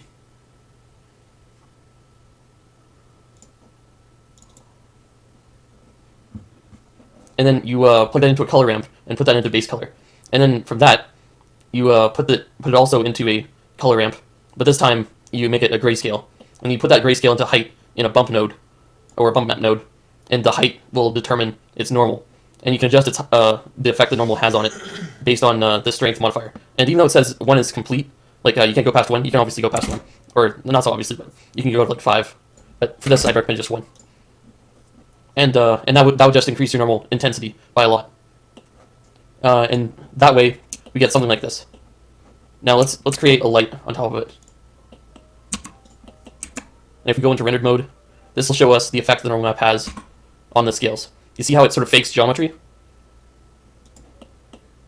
It's like the scales have light bouncing off of them, which they do. It's a simulated render, but since it doesn't have actual geometry, it's less of a cost-intensive operation. to run. Anyway, so you may notice that we're using only one texture, and that's good for this render because it's more simple. But if you're at a game engine, you want it to be a normal map. You don't want it to be a height map. So we're going to transfer the the height map into a normal map by baking. We're going to bake this normal into the base color, and instead of rough skin, it'll be toot skin normal, or normal. Yep, and then you just okay, and then that's the name of the new texture. So just like the last time, we're just baking a texture.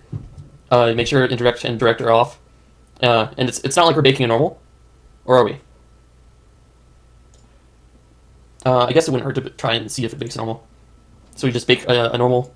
Select the plane. Select the new texture that we made, the texture map, and just click bake. Oh, and now we got the result. So here is our fully normalized height map, which we can go into texture paint, and it automatically jumps to the texture that we have selected. And now we're going to save it. Oh, wait, I skipped a step. Oh well.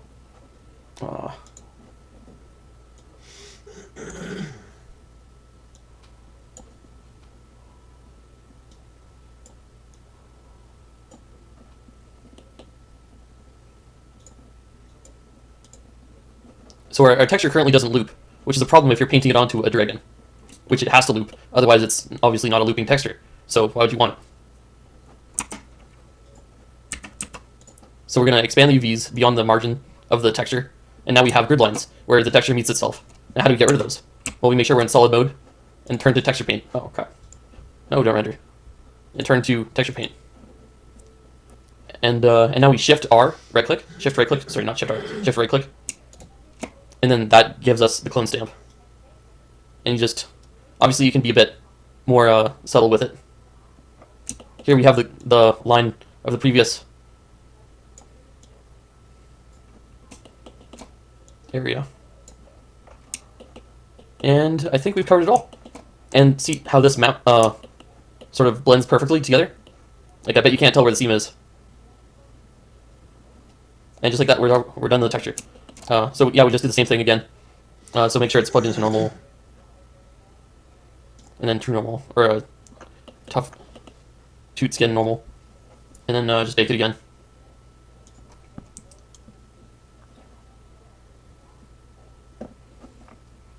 Now, it doesn't look any different, but it's just a looping texture now. Now, we want to save both of those textures. So first we're going to save toot skin normal.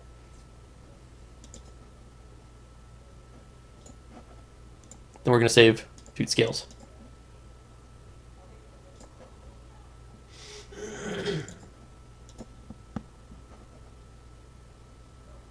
And now, we should be able to paint both the normal and the height map. But we're really only going to paint the height map, and then we're going to generate a new normal once we paint the height map onto the creature. Because you can't really... So how normals work is they work in tangent space, which is space relative to the rest of the creature. How painting works is it works your space relative to your camera. So if your camera doesn't match where the creature is going, where the mesh flows, then it mismatches, and you'll have like a bad line, and it'll look like a bad effect. Like, it just won't look right. It won't look like scales, it won't look like anything. So we're just going to use the height map. So obviously you save, and you go back to Skew Gen, or no, Western Dragon 2. Now if your topology is great like mine, you won't need to worry about like retopologizing, but if you do have to worry about that... Oh wait, before we mirror, I'm just going to take a minute and UV my entire dragon. So we do the edge loop around the neck.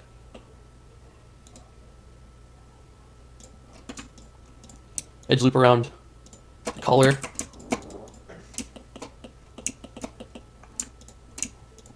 Edge loop around the lower jaw. Edge loop around the upper jaw. Or wait. Yeah. Make one around the eye.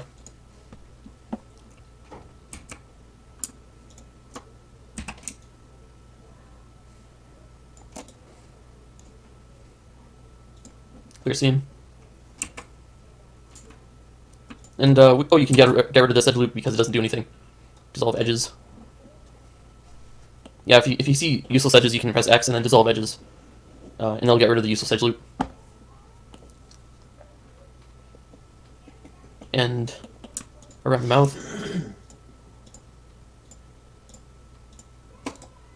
Lots of stars around here, so it's not that easy to mark out. What I'm doing is I'm pressing Alt and then right-clicking for edge loops. So I'm going to do that again for the tail, or left-clicking, I mean. Sorry. And then that gives you your perfect edge loop.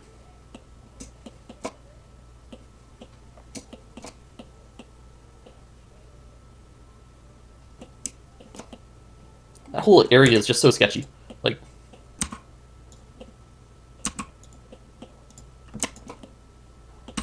there, that should clean it up just a bit. Always make sure you save. And then I think I'm going to save onto a different version of it.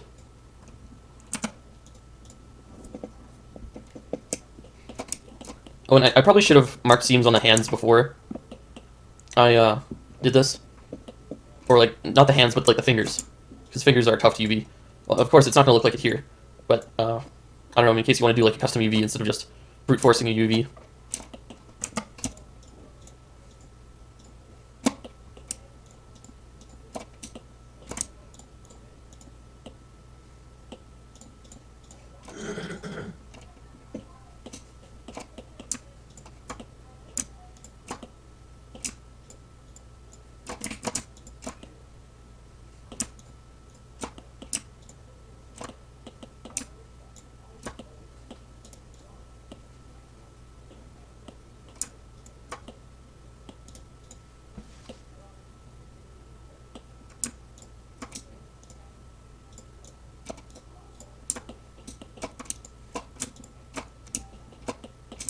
And you just bring the seam up to the armpit. Oh, don't bisect it, though.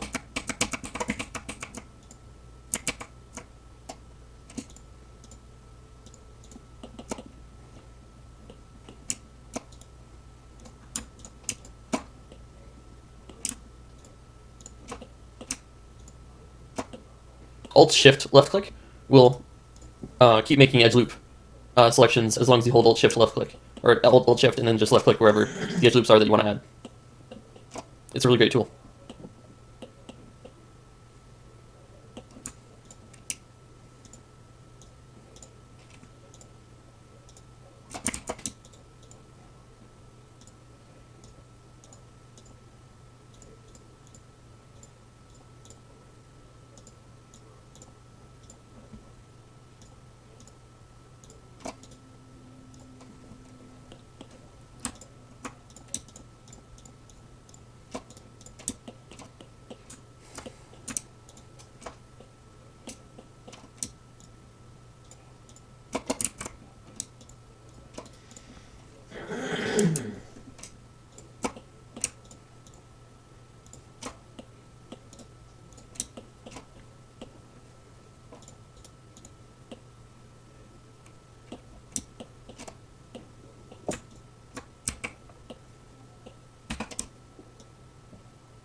And I think that's it.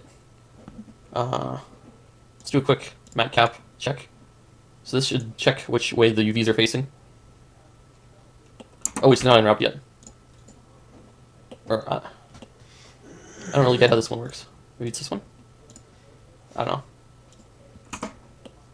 This shader's cool. You can just go into matte caps and change the shader to any one of these. This one's like a normal type shader. Make it a green dragon.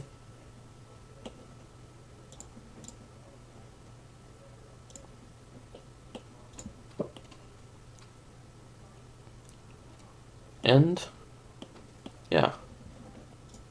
Save. Save as. Or. And apply.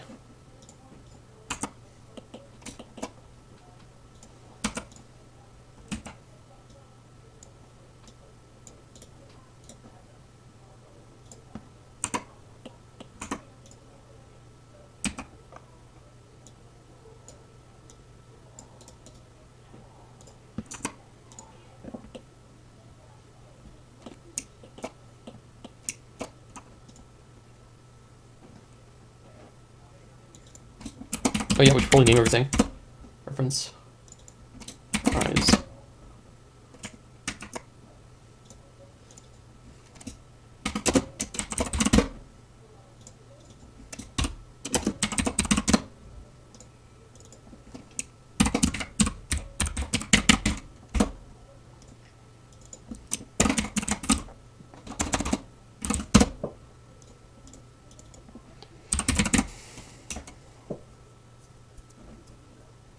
Let's make sure everything has the same texture.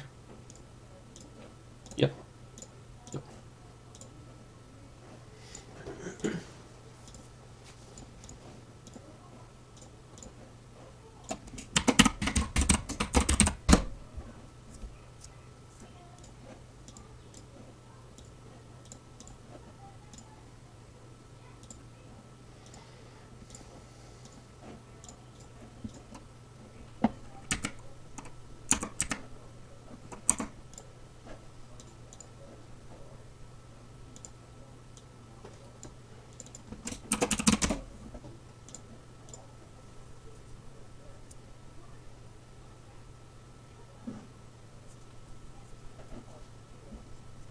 Okay. So it's time to paint.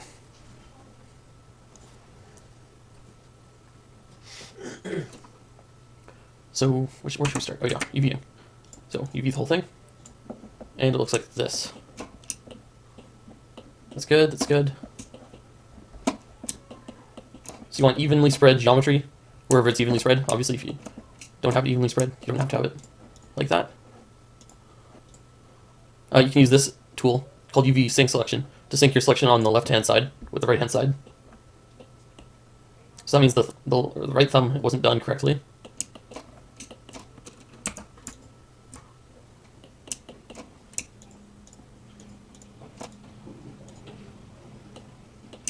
I guess I just didn't do the thumbs on the front at least.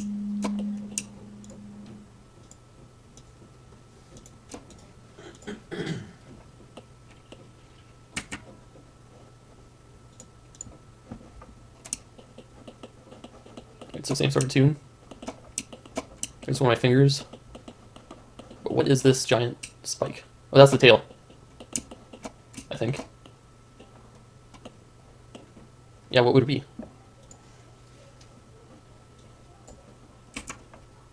Oh, it's the wing.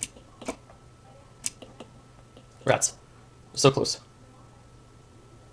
Well, you can always do Alt, middle click drag, get your perspective back. And just delete all the faces.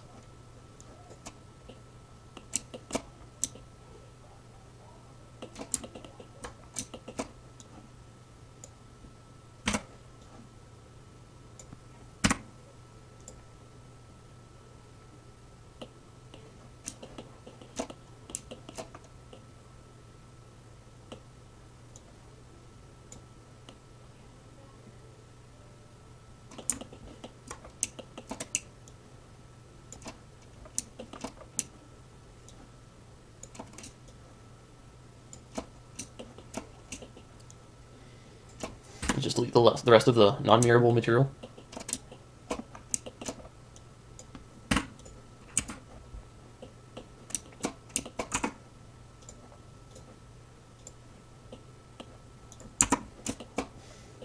Alright, now to seam the wing.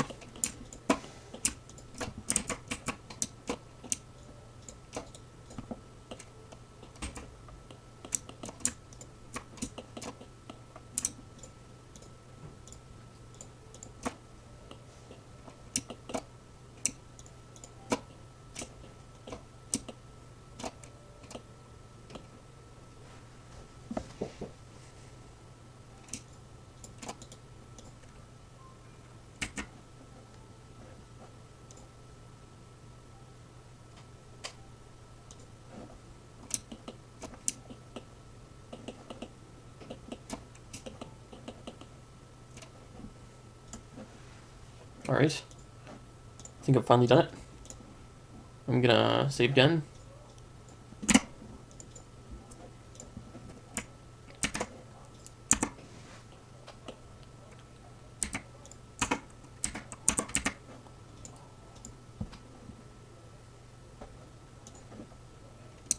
Alright, what's that? Oh, the teeth, of course. Of course, the teeth. And the stabilizers. Which are the spikes on the tail.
The rotator and movement commands also work in the UV editor.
And that'll have to be good enough.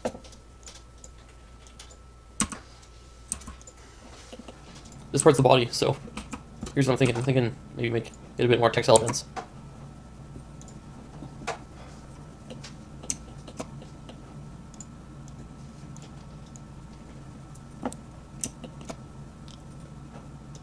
And then I'll texture it tomorrow. Okay, so now I'm going to loop the texture with the clone stamp tool. First I'm going to save though.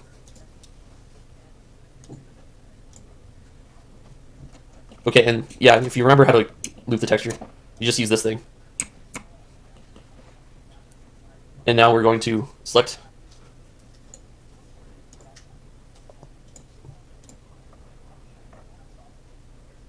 so usually you'd see it in here somewhere, but maybe it's not here. What am I looking at? Oh, okay, we didn't have the right object selected. I thought I did, but I didn't. So now we're just going to select the new scales that we made. So tooth spikes.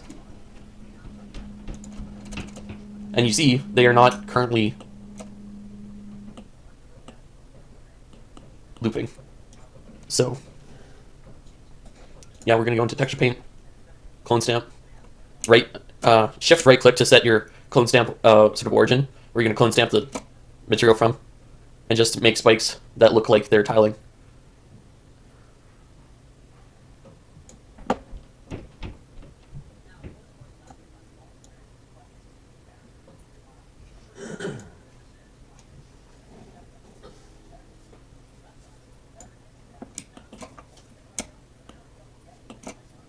There, that looks much better.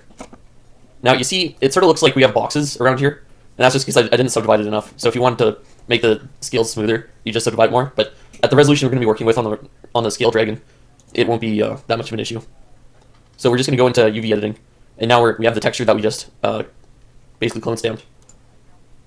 And just to make sure, yeah, there's only one. So I'll just save it as tooth spikes tiled.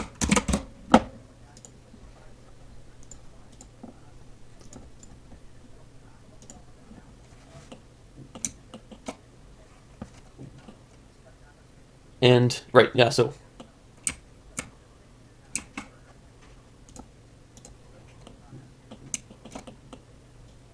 Yeah, I didn't save the material or the texture last time, so we ended up with this texture that is gray still. You need to save the texture every time you modify it in Blender, otherwise it doesn't automatically save, at least with the default settings. So, we have the correct spikes showing up here. It looks like we still have a line. Whatever. And then, so we'll grab the camera and press double click R to rotate it freely, and then R once to rotate it on its axis.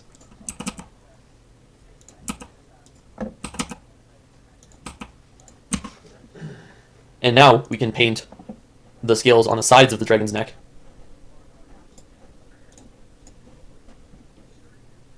And I should be able to turn on x-axis symmetry. So see how the scales are pointing the right direction? That's what we want. And see, since I turned on x-axis symmetry up here in the top right, it's this butterfly-looking thing. We now have scales mirrored on this side.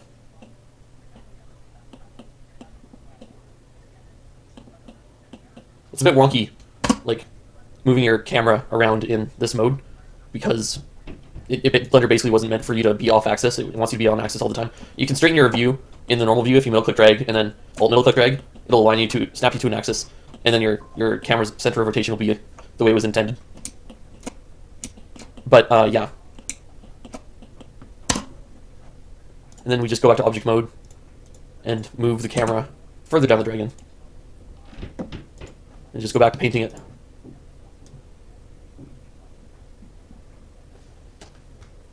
Oh, I get it. The reason why it's not smoothed is because I still have the wrong spike texture selected. So if I select spikes tiled, see, it gets rid of all those tiling issues that I was having before.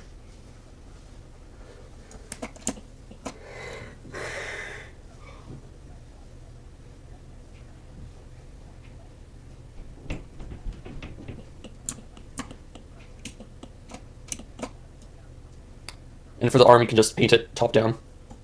And the tiling should look alright. Now for this forearm, I sort of bent it a bit. Maybe ideally you'd have the dragon's arms splayed in like maybe an A pose, and then your scales would be more easy to line up.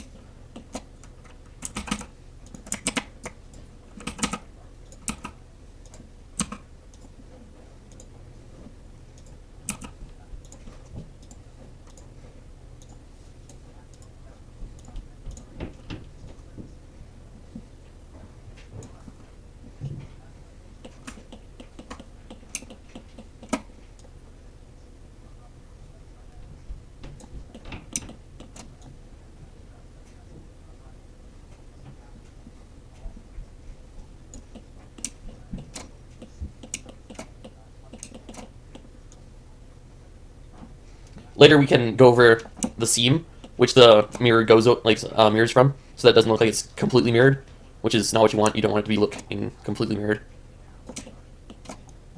But for now, this should be fine. Just to make it faster to texture.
And then for the inside of the leg, it doesn't really matter. It's harder to texture anyways, so I would just do it the default way, using your own Blender camera.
If you haven't noticed, moving around in 3D is kind of disorienting.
And now we'll turn off symmetry so that we can make the back asymmetrical, because having symmetrical scales on the back does not look good.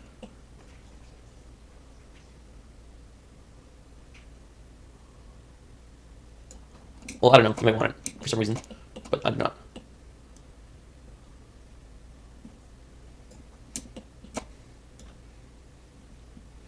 You might want to do a section of figure scales just on the crest of the dragon's back, that is. Just so that you have like the Godzilla effect where you have the big spikes.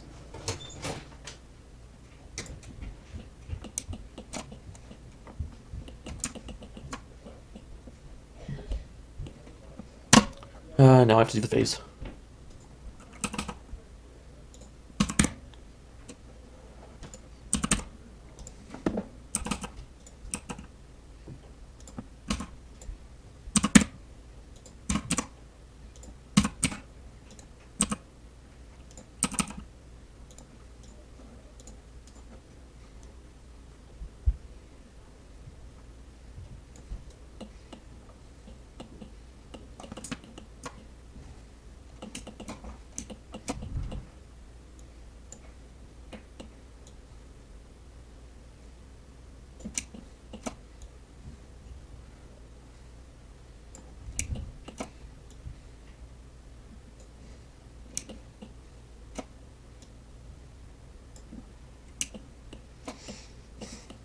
Now, does everything still look good? I'd say for the most part, yeah. Oh, and I turned the symmetry off. Oh, but I would have wanted it that way for the face anyways.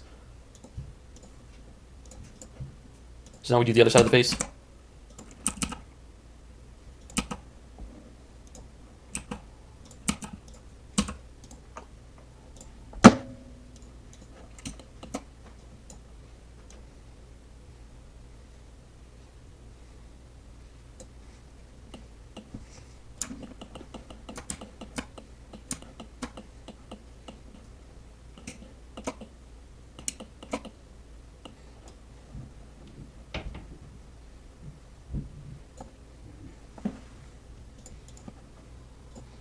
So save everything, go into your UV settings, or your UV window, and make sure you're on the dragon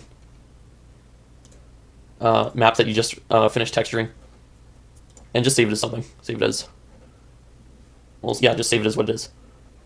Or wait, no, I should have saved that in the root directory of...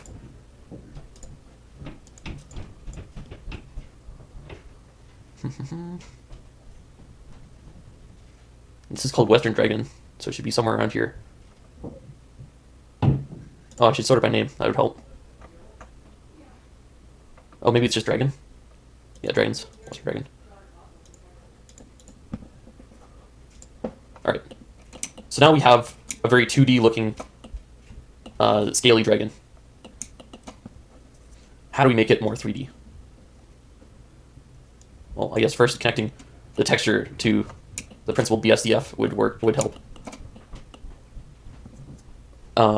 We're gonna be messing with this a lot, so you get used to the shader graph, which is this thing. If you go into shading, that's the shader graph. And we're gonna look up ramp.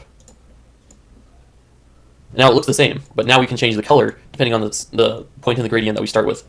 So we're gonna make the bottom red and the highlights blue or green, maybe.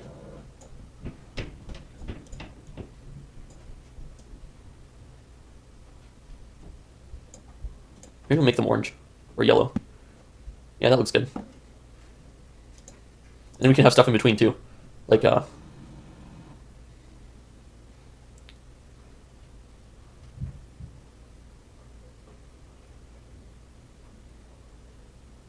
they can be faded color as well.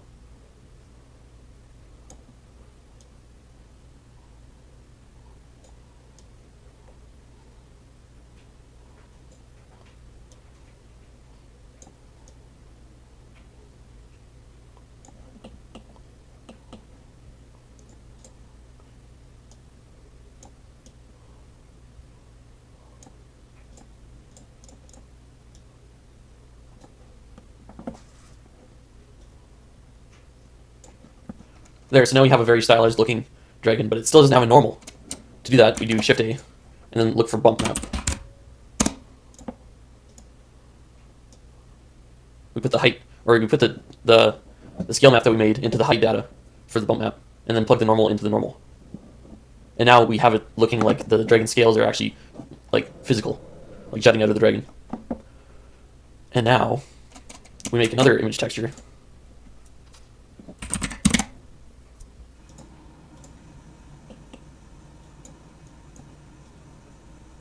Actually, we're going to copy this color ramp and have it set from the same one.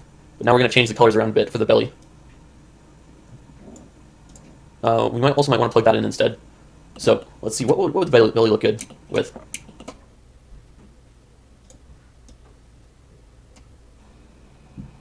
Maybe it's the opposite. So we'll have yellow underneath and then red on the top.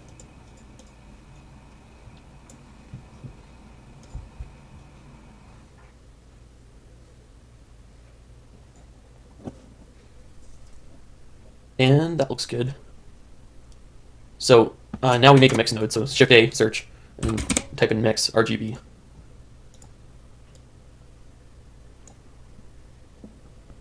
And then the factor is going to be the color from this map. And then we're going to make this 4096 as well, just so that we don't lose any image quality that we're going to have anyways. And we're going to call this belly 2 scoots, which is as good a name as any. And now, with that selected, we go back into layout, and now we paint on, or maybe it should have been, I should have made it, okay, hold on. I'll just get rid of this one, make another one. But first, make sure it is fully white, because the scoots come before the belly. Or I guess we could have just switched them around, whatever.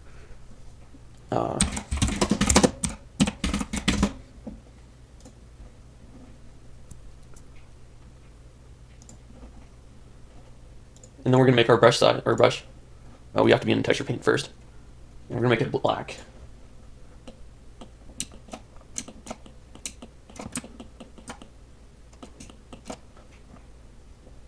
And then we're not going to paint with a texture, so exit out of texture. And let's see what this looks like. Oh yeah, so you just paint it on. Let's turn the strength down. Erase is good.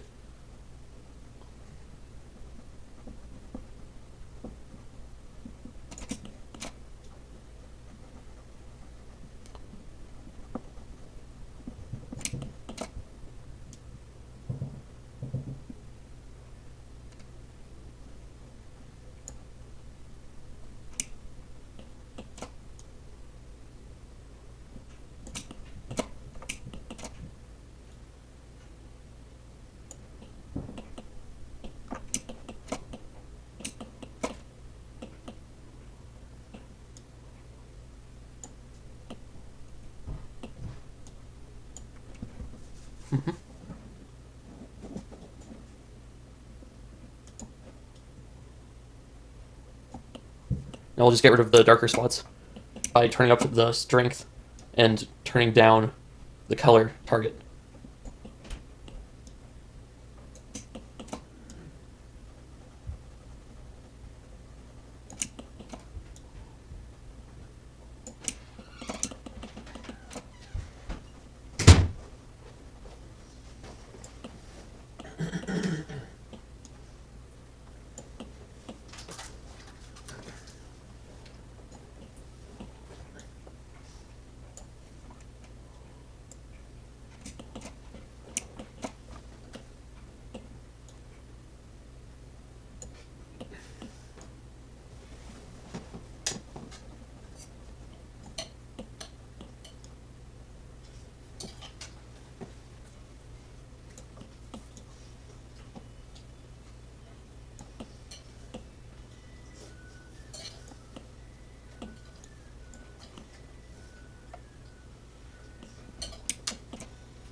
Oh, maybe on the bottoms of the feet too.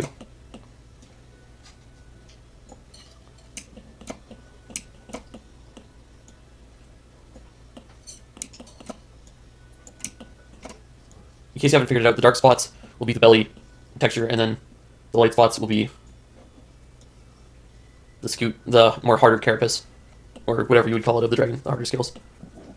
And let's see what it looks like.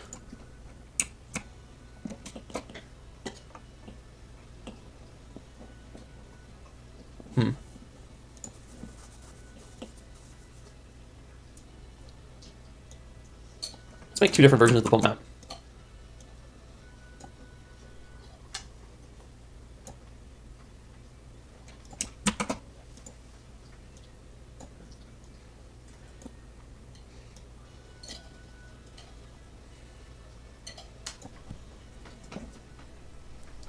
Alright, so bottom one will be the belly. So let's turn down the bump map on the belly a bit.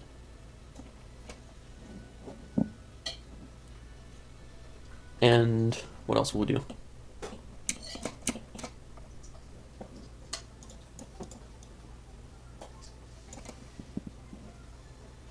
I like this current color pattern.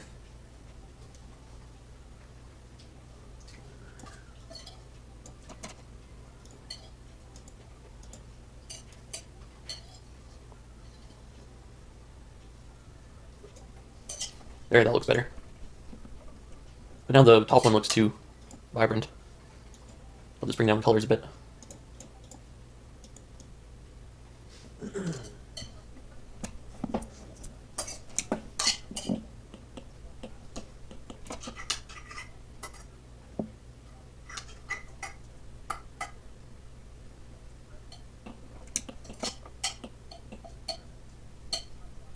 Did I not paint the back of the feet? Well, guess it's time to do that now. I'll save. Oh, and don't forget to save your belly to scoots map. Yeah, I think it was this one. So, yeah, if you have multiple textures, it gets a bit strange.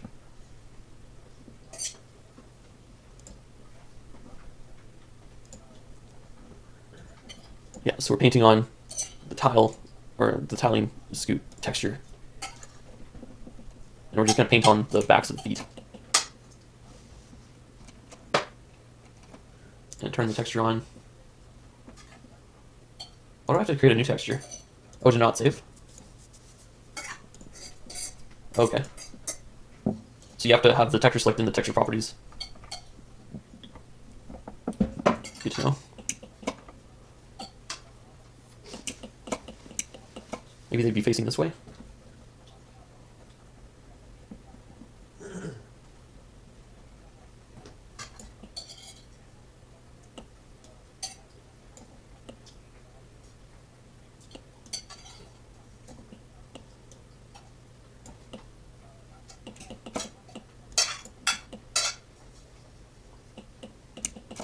Oh, you wouldn't. Don't forget to paint the backs of the knuckles.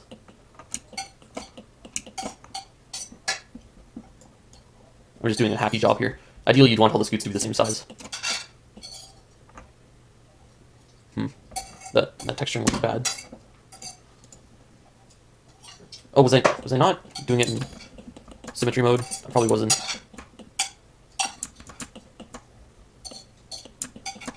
Why is my alt not working? Okay, here we go.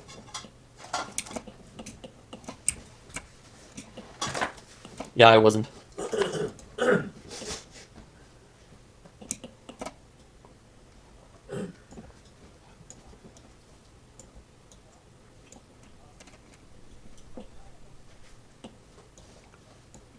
And perfect.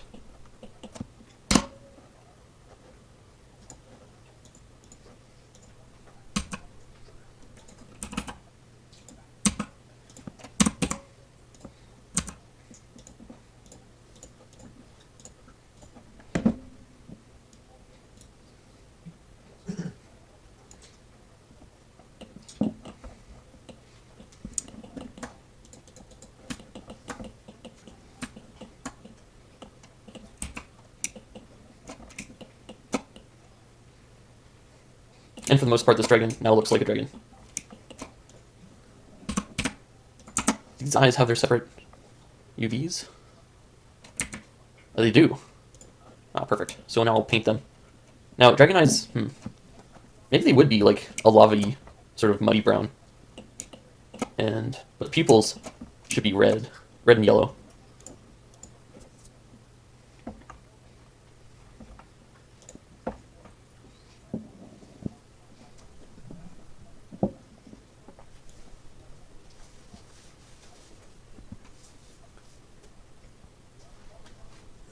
Oh, but it won't work because I have a color map on the rest of it. This is where it gets confusing. So now you have to make like a different sort of map for a different occlusion map for every separate piece of sort of body. So we're gonna make another mesh shader. Actually, let's just move everything back.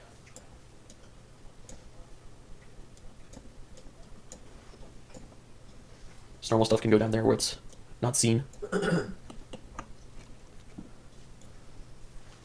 And plug that in there, and that in there. And the factor could be the alpha of this. Or no, I'll make a different map. So we're going to call this one I texture. Now, it's not the most efficient way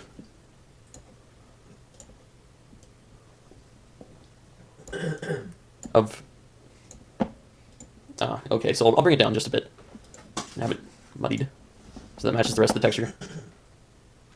It's not the most efficient way to have all these things be different textures. Like, you could arguably do it with like a map for each, but or a map for everything, because like one single texture can mount for 4 different grayscale values: the RGB and then the the alpha channel. And we'll call this one I claw.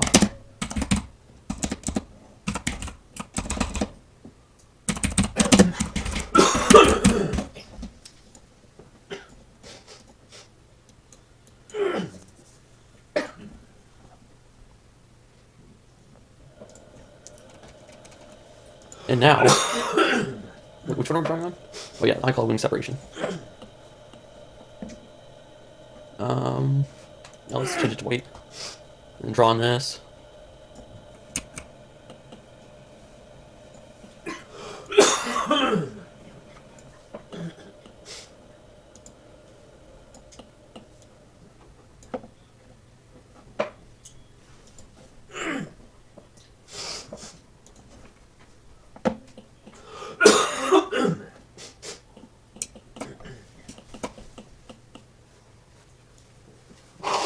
Okay, why isn't it drawing anything?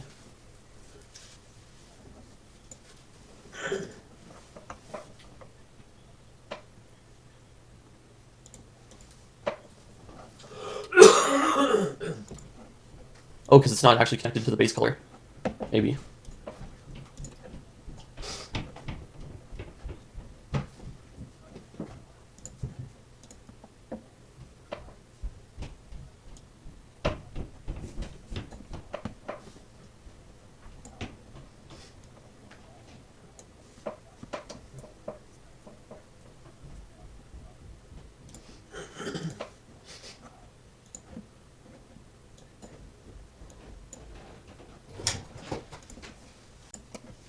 So it decided working again. Oh, but now it's not working. Okay, maybe it's the opposite color? Nope. Well, I'm stumped. Oh, but now it's showing in solid. Alright.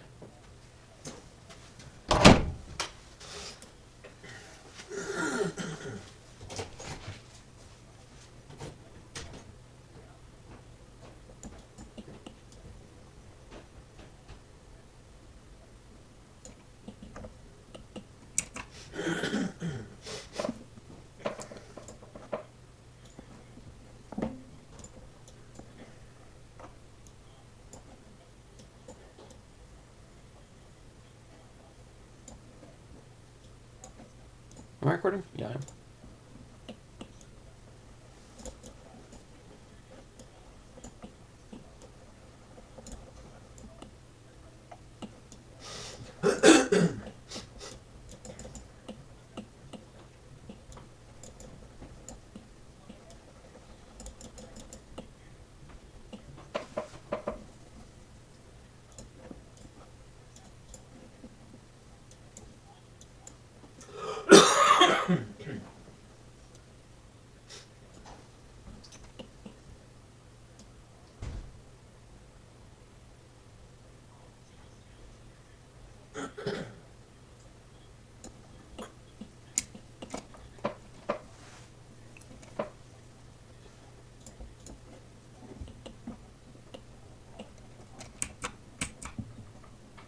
Okay, well, I'm not quite sure what's going on here.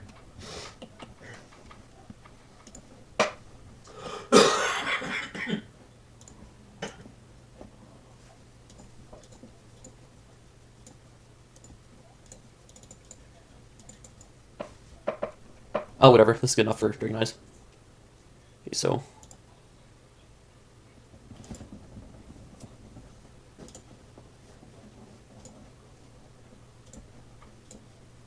saving everything.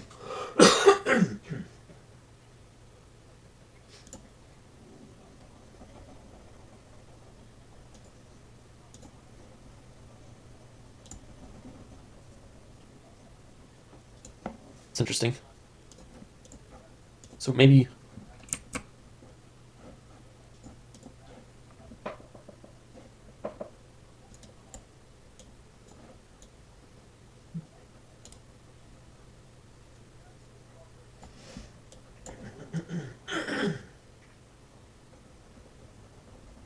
Yeah, I have no clue what's going on.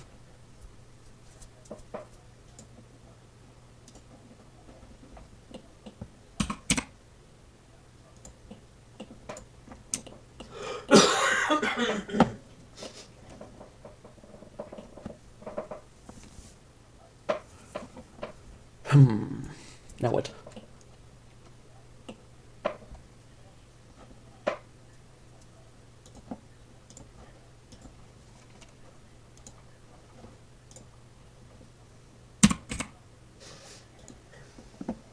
I guess I'll do the teeth.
Okay, and let's see what that did for the material.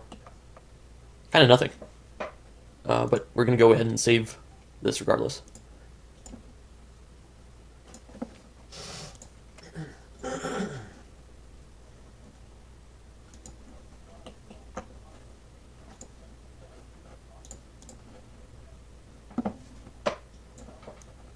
Yeah, so it is working now. I don't know why it wasn't working for the eyes earlier. Let's make them an off-white.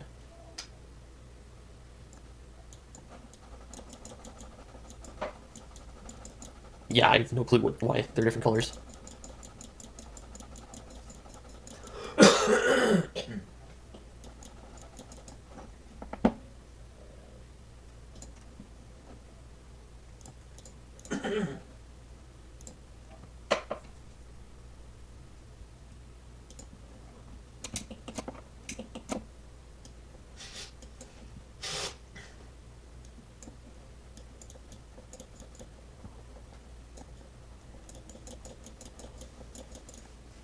Oh, blend is set to vivid light. I don't know why that was set there.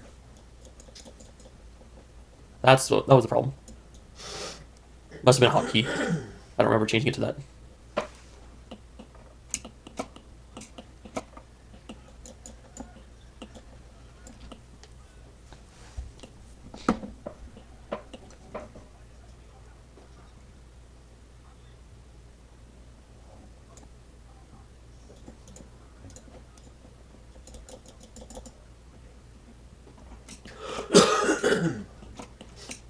So here's the question.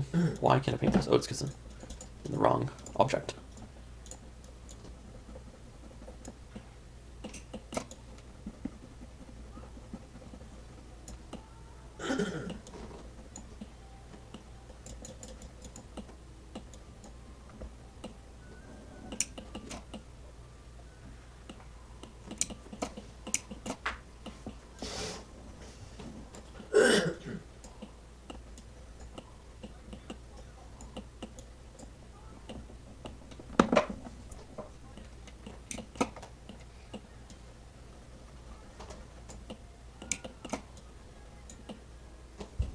right.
I think I want an environment shader.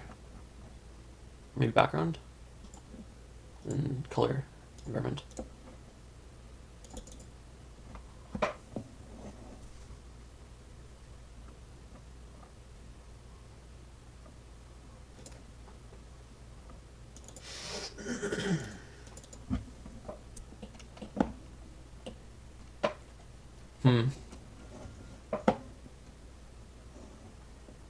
I know what this dragon's missing. It's variance in the texture. So what we're gonna do, we're already getting a bit busy with texture maps and stuff, but what we're gonna do is we're gonna add a noise texture. Not a white noise texture, but just a noise texture. And we're gonna generate some clouds.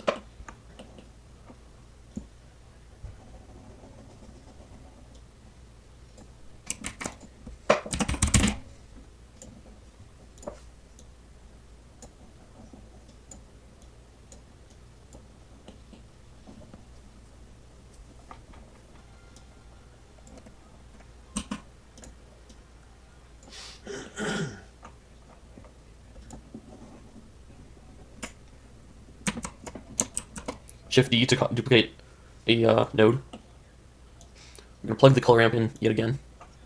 But this time, it's gonna be a slightly different version.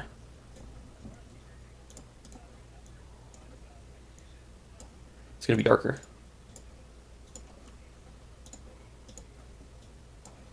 Darker and a bit more vibrant.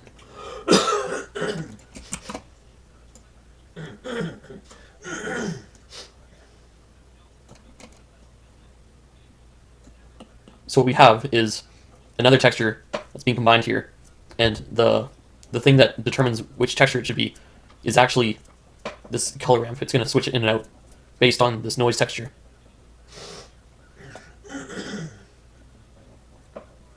And okay, so that's that.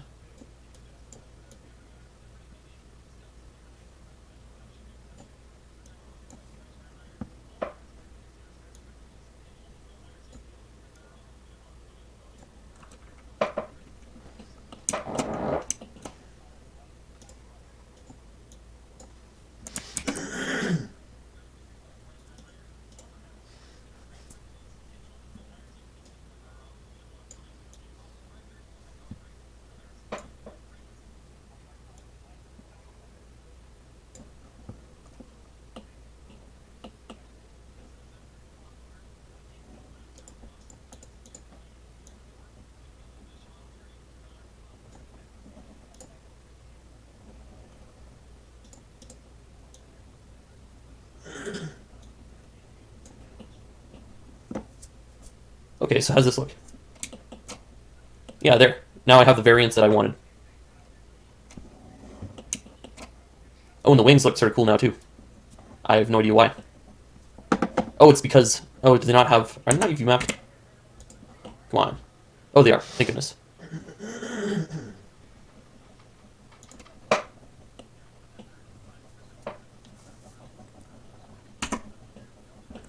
So now... oh, but... Are they mirrored? Oh, no, they aren't. Okay, or they are. They are mirrored, but it's been applied. So everything's perfect. Everything's perfect.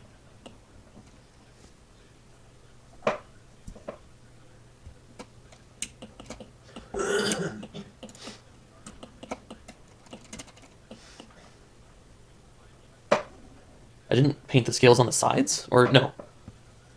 Okay, I think I know what's going on.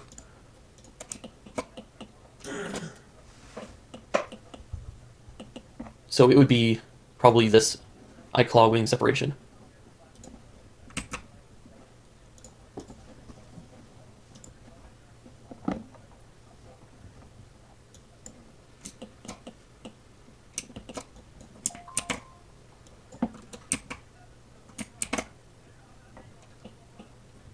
Oh, okay, so this is actually way further back down the line. It's all the way to this 2-dragon map. Oh yeah, I have to assign the texture again. Go here.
Just gonna save everything. Might want to just do this from time to time just so you don't lose anything. Starting at the belly scoots. Or wait, I didn't use that for anything. It was this one.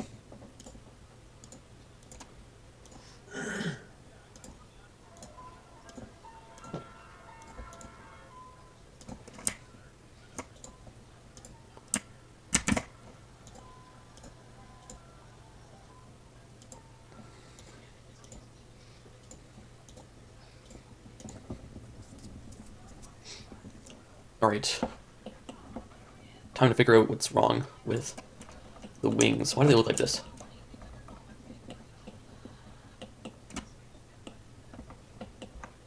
Is it this thing? It is.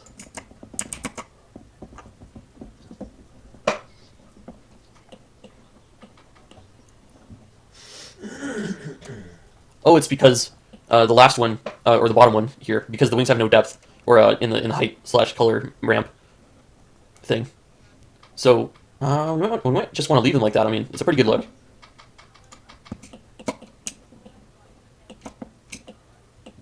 The heck is going on with his mouth?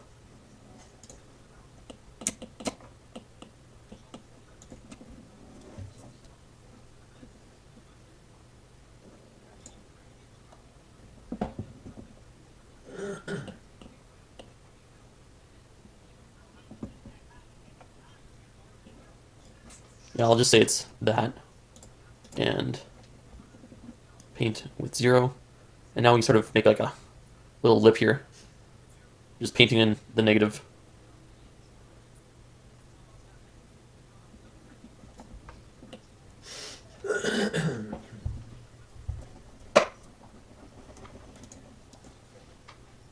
And I believe I just changed the to dragon map. So I'll just save that.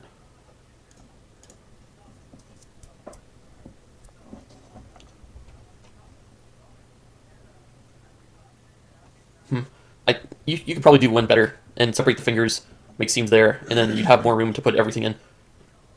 Get a better layout by default even, probably.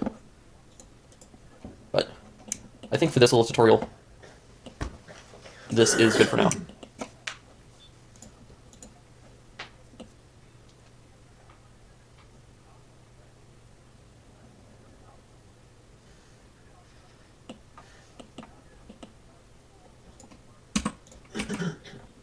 See what he looks like in cycles.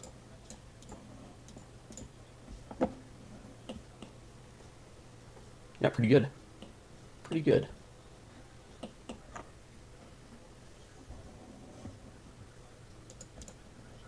Looks better in Eevee though.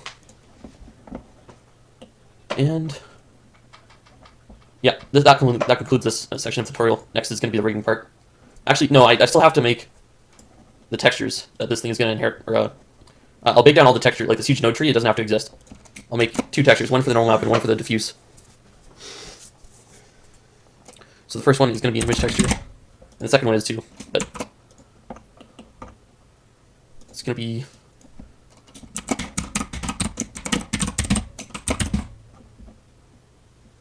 yeah, that looks good.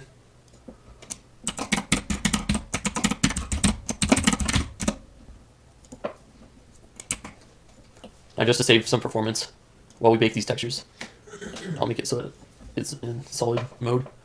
And then we're going to change it to cycles so we can bake these. You change from combined to just diffuse. And just get rid of direct and indirect color contributions, or light contributions, and just have color. And we're going to change the margin from 16 down to 1. And that'll be like the outline around, well, I mean, it's hard to explain, but it'll be around the UV islands in the UV map when it's texture painting the whole thing from the bake. So first I'll do the diffuse map. And you have to make sure it's selected, the Western Dragon skin that we just made. And it doesn't have to be connected to anything, because it's basically just like absorbing all the textures that are connected to the principled BSDF. So anything that's in the base color, it's going to take into consideration for the color of the rest of the creature.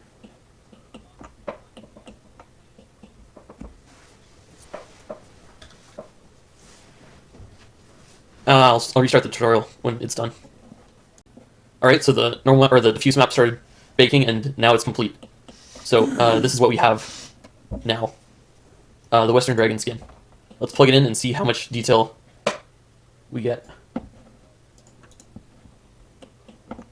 So this looks exactly like what the previous map looked like. But now it's baked into a texture. What? What's up with the eyeball? Alright, what's up with the eyeball?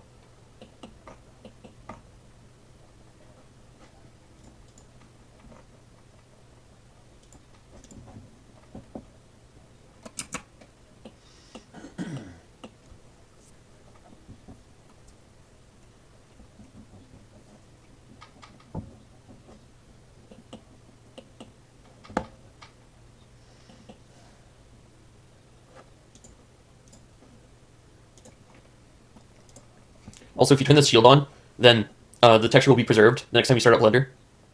So it's a very good habit to get into if you want to keep the texture, to turn that on.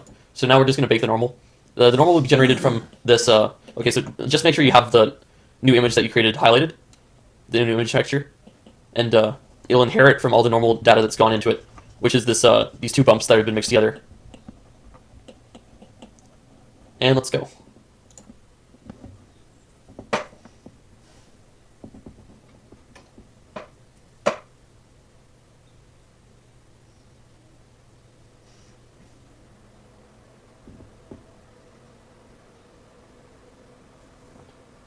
This is much faster than the diffuse. I have no idea why.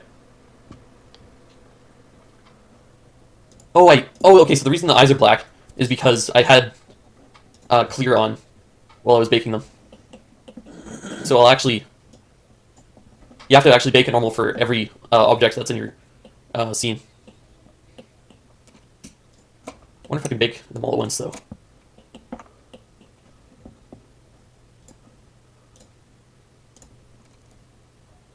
And just uncheck clear image, and it'll build on your current texture with whatever you're adding. So just have it highlighted, and then bake again.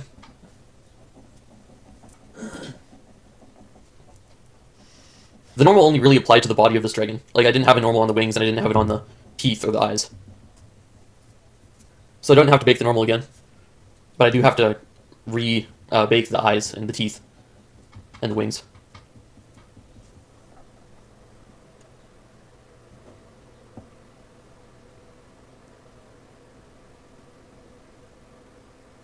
Come on. I believe in you, PC. Oh, and it does it for each of them. Well, that makes sense, I guess.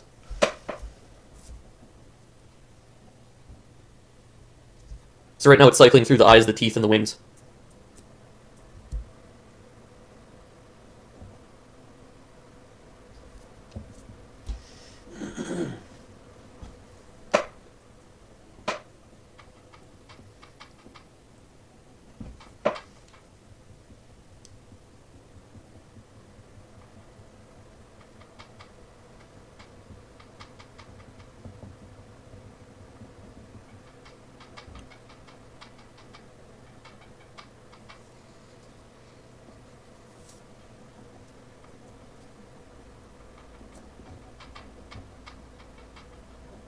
I guess this is the wings now, because it's the most effort. Here, I'll put it to solid mode so it doesn't have to work as hard.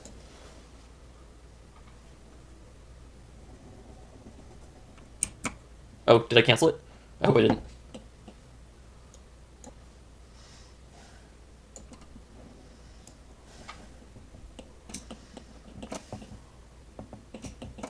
Oh yeah, so I still have to bake this wing. Otherwise it's fine though.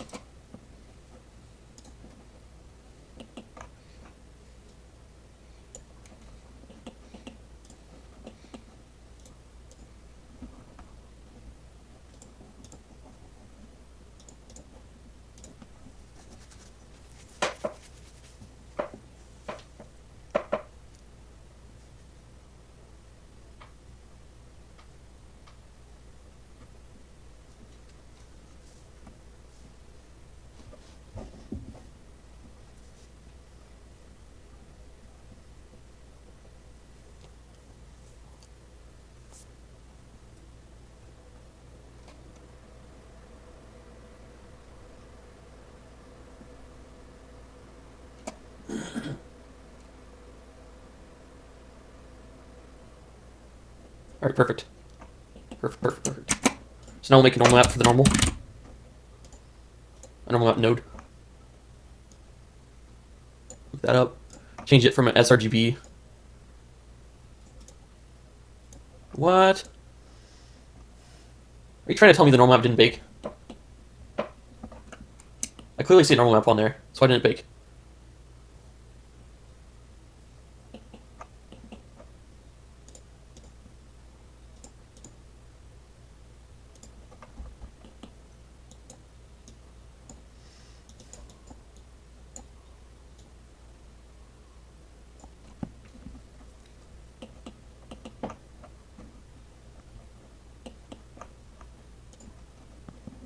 Okay, let's try baking the normal map again.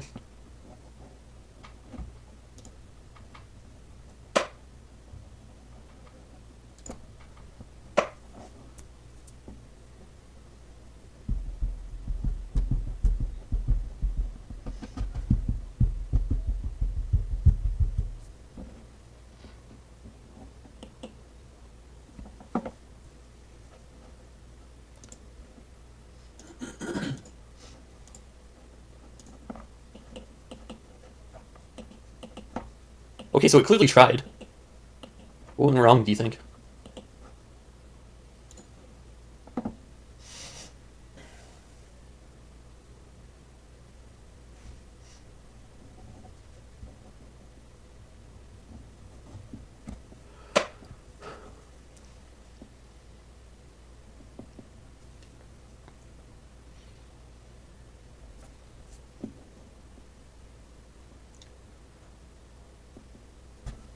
I wonder. Maybe it was this mix node. I'll experiment with that if this fails.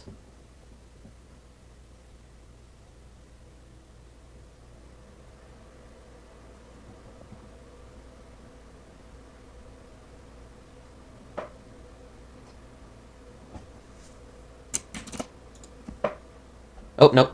I don't know why, but it did it this time. Yeah, so we're going to save this normal. And we're going to save Western Dragon Skin.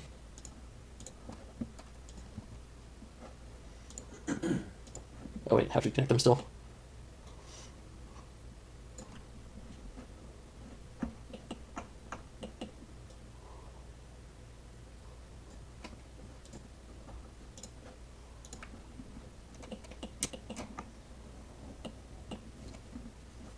Oh, it's not in the right...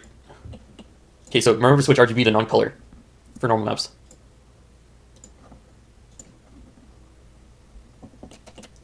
And that's why it was looking all strange.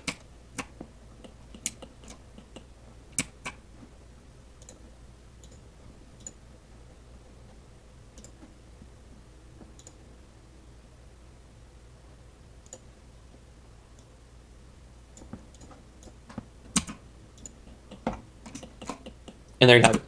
You now have two textures that are ready for a video game or a movie or whatever. Whatever you want.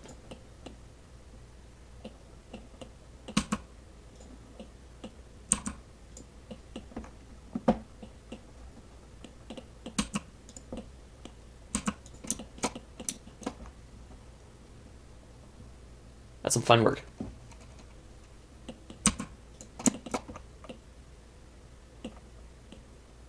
If I do say so myself. See what the head looks like.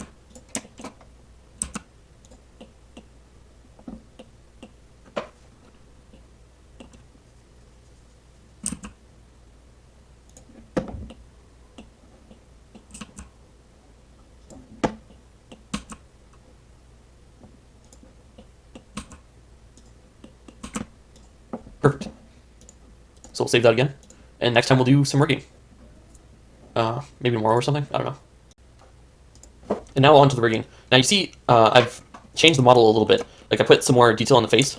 How I did that was I just went into texture paint mode, and then into shading and selected the model.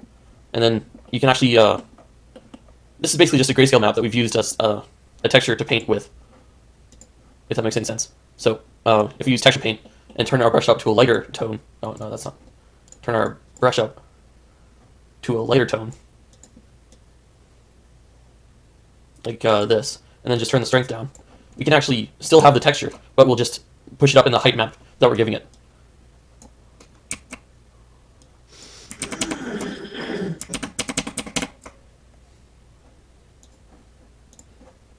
Now I guess it doesn't work right away. Or at all.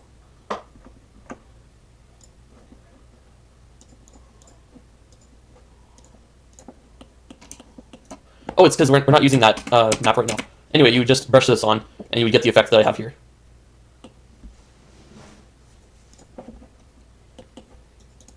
But back to rigging. So rigging, you just go into add, and then add an armature. And that adds the bone sort of group that we're going to be using.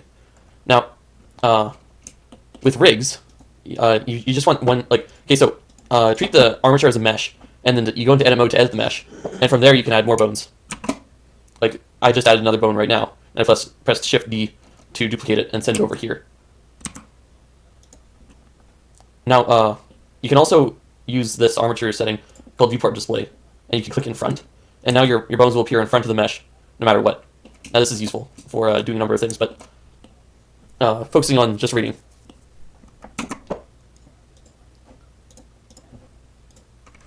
We're back in edit mode, and see, these bones, they're supposed to have a relationship to each other, but they don't. So we have to press Control P to parent it and do keep offset. And what that does is, if you selected this bone first and this bone second, it'll parent this bone to the base bone.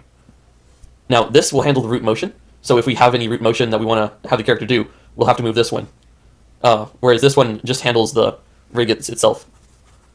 And this is like the overall root of the skeleton, which is very important, because if you have any IK bones, for instance, or non-deformer bones of any kind, you want to parent them to this bone eventually. Now, I think I'll start off by doing the spine. So we'll go back into this view, and just press E to extrude the bone, and just keep on doing that.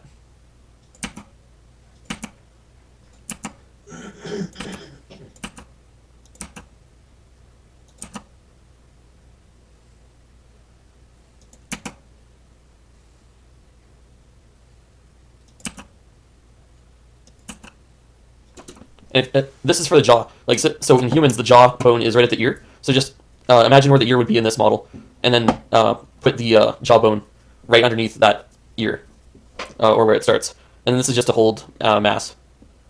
And in case like our jaw gets broken, or I don't know, there's really no reason to have this bone other than just retaining volume. And now we'll do the tail. And now I want to bring something up. So you can never have two bones meet like this without a parent bone telling you, the bones, that they're connected to something. Because if you have two bones that are parented to nothing, then they're parented to nothing. Like if I extended this bone like this, well, I guess that's a bad example. If I extended this root bone like this, these bones aren't connected to each other, and you'll have loose bones, and then you can't import it into Unreal or Unity. So it's very important that you never have bones sort of connected in that way. Going back to making the tail. So you can make one long bone like this. But that bone's too large, you say. But we can subdivide it. And we can edit the subdivisions here. And now they're nice and even.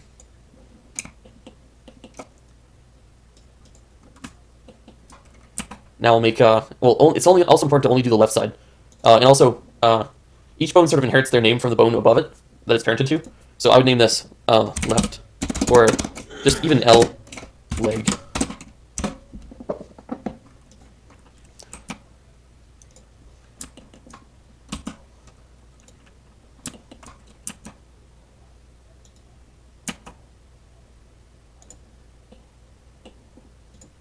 Now you can move bones with G and Y, just like we did with the other parts of the mesh. Now we'll do the feet. Now you want to extrude one bone just so that it moves the whole foot, or the whole bottom part of the foot, or whatever you would call it. And then this bone is connected to all these bones of the foot.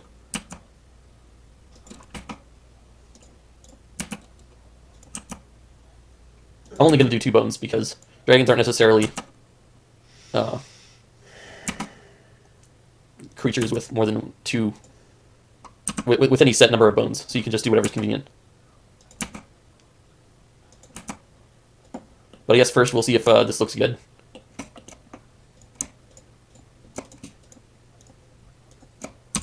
You can press GGC. Oh, no, you can't.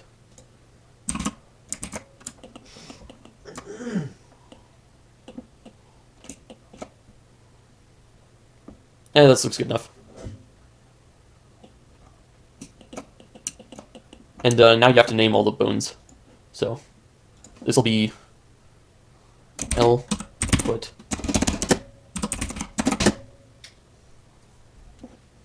And this will be L O 1. Those bones, it doesn't really matter. And then this will be L toe pointer. L toe pointer.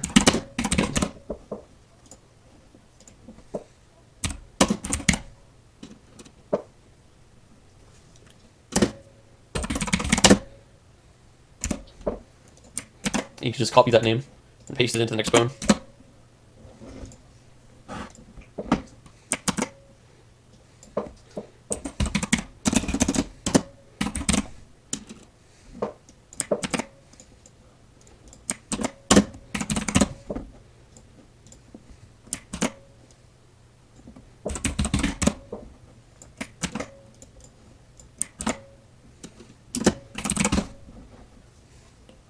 And we also have the other digit. Now, the bones are getting pretty hard to see, so let's change them to stick bones.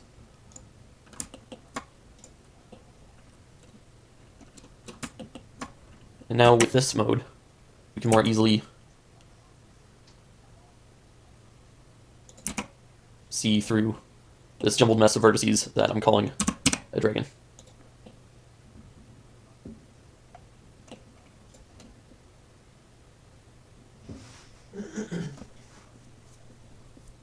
Okay, so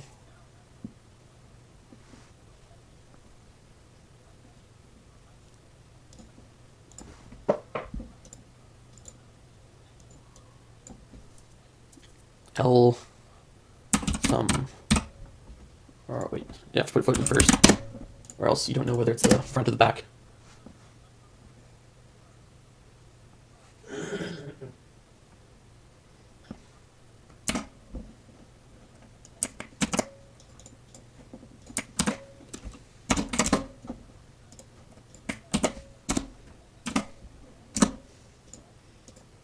Yeah, I like this. And another thing, I'm going to parent this bone to this one instead of the one before it. So now, I'll show you what that does. When you just move this bone, it'll move the back of the foot as well, which might be handy for later. And I did that by doing Control P on, or wait, no, I selected this bone, and then I did Control P, and that was in edit mode.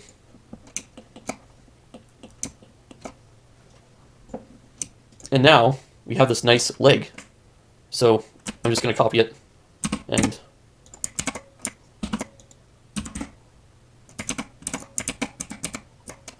okay, can I do that? Yes, I can.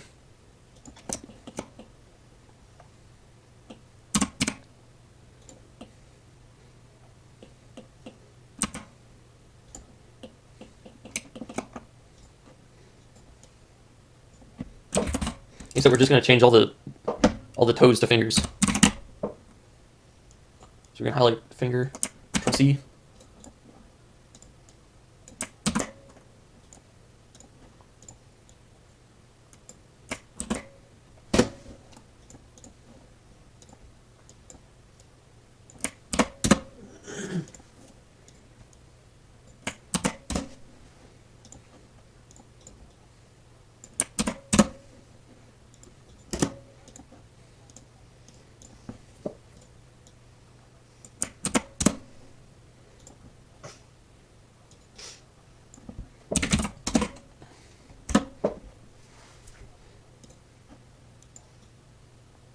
We'll change all these to arms.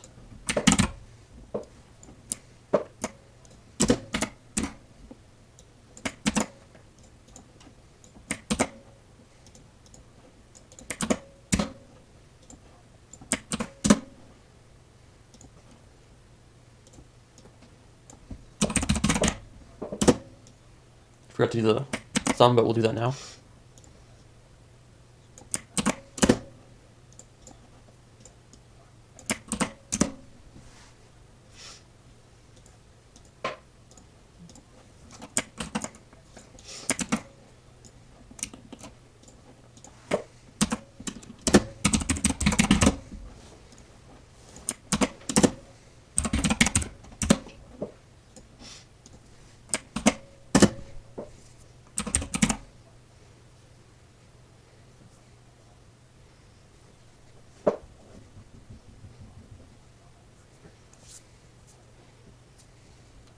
Wait, no, this is the bicep. This is the shoulder, and then this doesn't exist.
You can just left click, hold, and then drag a box over the finger to move just one digit space at a time.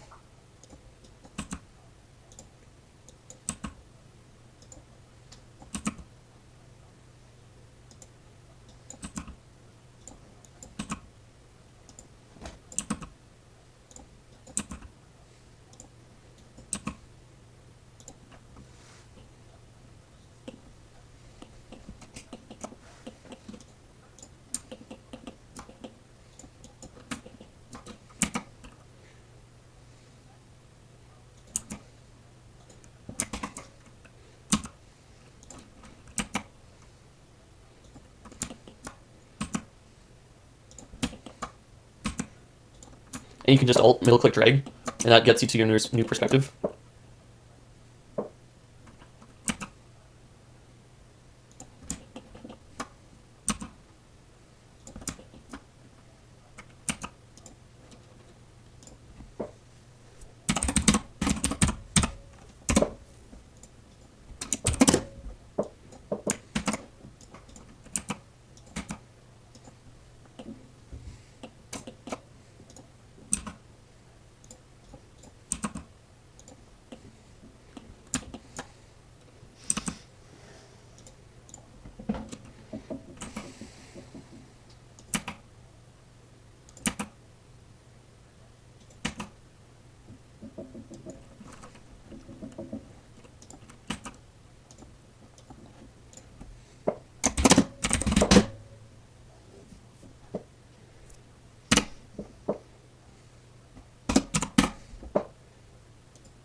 All right, and that about does.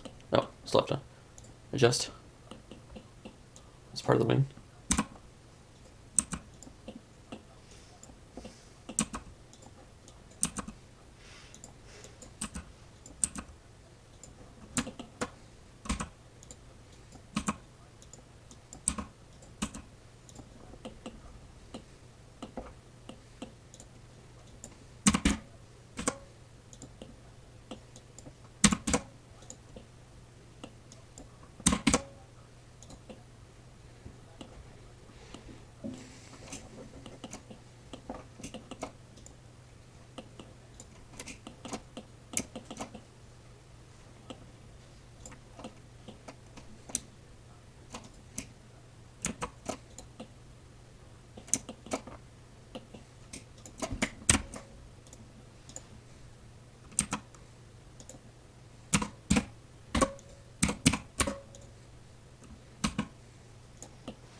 There, now the eyes are symmetrical and their center of mass in the eyeball.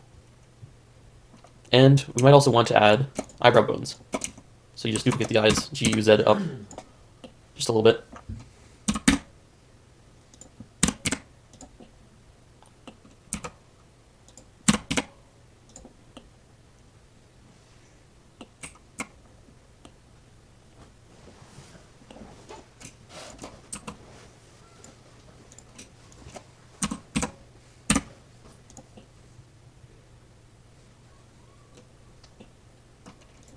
And you also might want to make bones under the eyes.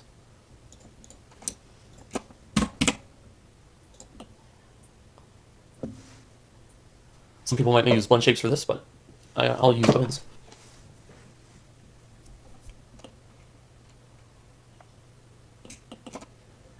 you want to know what a blend shape is, yeah, you have to select the mesh first. And then it's this one, I think. And yeah, shape key. They're called blend shapes in Maya, but basically you save the default state of the object, and then you'd save this key, and then you can move like this vertice way out here. I don't know why you would do that, but you'd set the range to max. Or wait, yeah.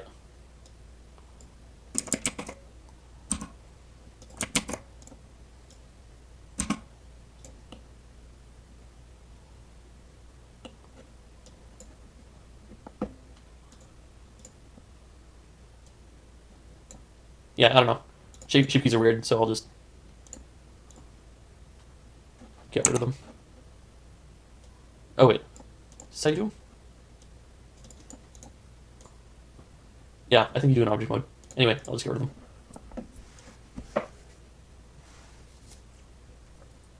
them. Okay, so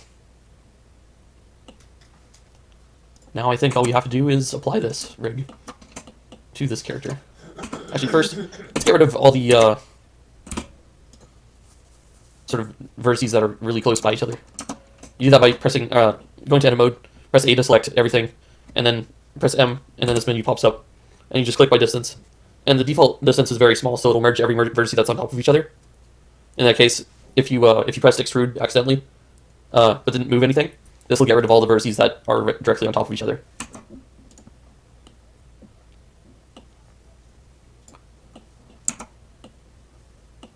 Oh yeah, I forgot to name this left and right eye.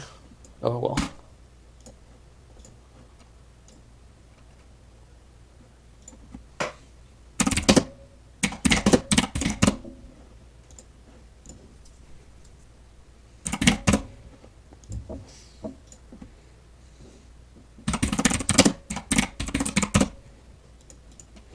And don't forget to put L before or after or inside any of the statements. It has to be its own word, but you just have to put L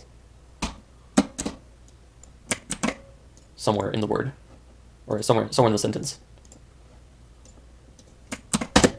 And ideally it's an uppercase L, because lowercase L looks like an I. And there.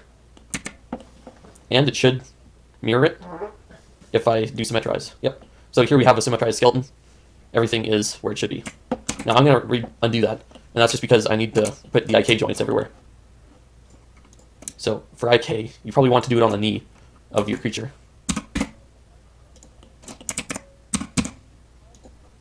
And this joint will look towards the base of the bone, and also you want to Alt-P it to disconnect it from the skeleton, and then connect it to the root. And then you want to do the same thing for the bottom. Oh, also you want to name these IK after. So just put a little IK on the end. That'll help you find it later on when you're doing the inverse kinematics.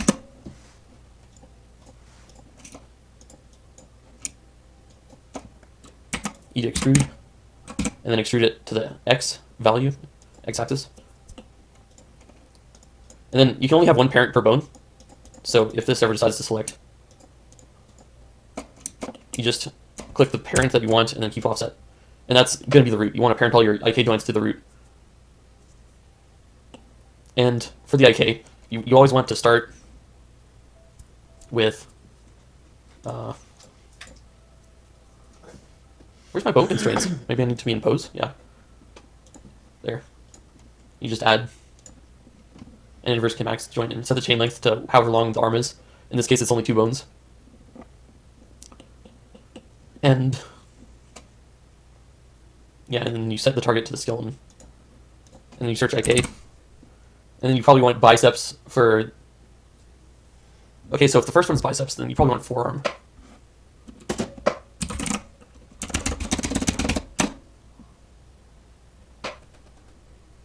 Did I? Okay, let me see. Oh yeah, I didn't put IK at the end of these.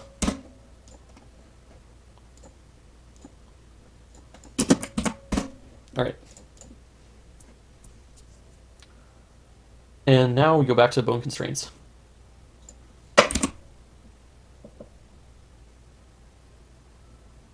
Okay, so what am I looking for? Can't be thumb. Can it? Why would it be thumb?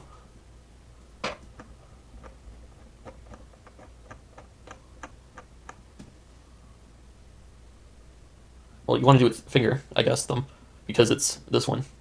Then you want to set the pull target to, again, the armature. And then do IK bicep. And set the pull angle so that the bones line up with... So in this case, it's minus 90. Or not. Yeah, so just eyeball it. Mine turned out to be minus 85.7. And I don't really know why it's like that.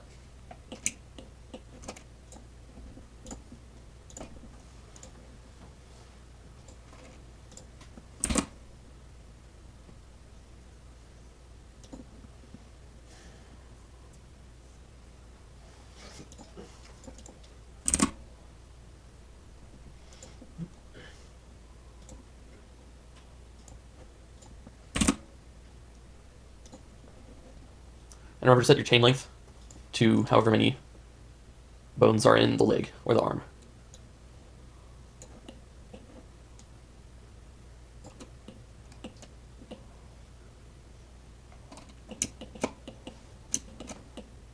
There. Now if I did everything right, yeah, see? It all moves correctly. And are there 2 bones here? Rats. Alright, let's delete one of them. No, there wasn't 2 bones. Or no, I just selected both at the same time. Okay, so this is not the IK bone, so I'll just delete that one.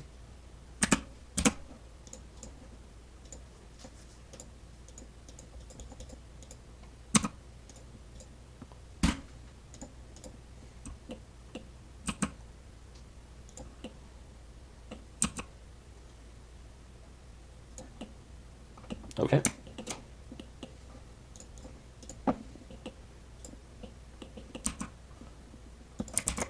Let's set this targeted somewhere in the distance, and this targeted somewhere in the distance over there.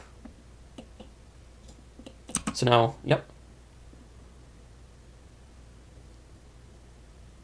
Just like a real ostrich leg or something like that would move. Now it's E8, go to edit mode by pressing tab, and then, or just up in the top left here, edit mode, and press A to select all, and then right click, symmetrize. And it's copied over the skeleton 1 for 1. Actually, except the wing, which I forgot to call something different. L wing 1.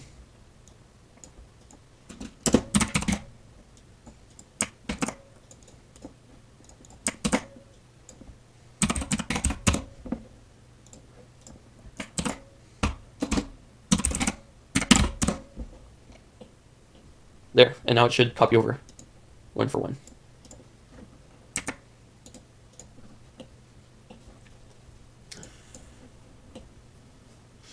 Oh, but the IK, or wait. Oh, okay, I just didn't move the IK on the other side. That's why it's like that.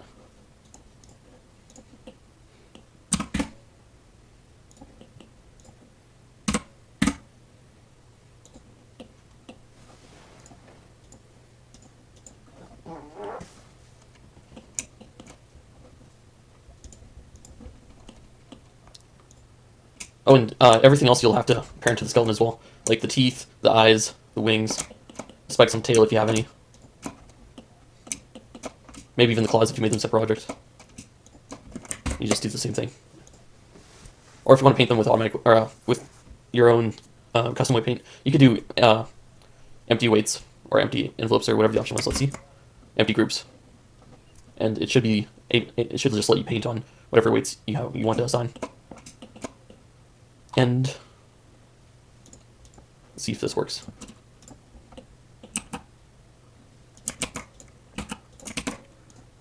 Oh, did I not do the main thing yet? Oh, another thing. If the bones aren't supposed to deform anything, you go into bones and then just click non-deform. But to do this all at once, we'll select all of them and do Alt, left click on the deform button to set all these to non-deform. Oh, and we also have to do all the IK joints down below.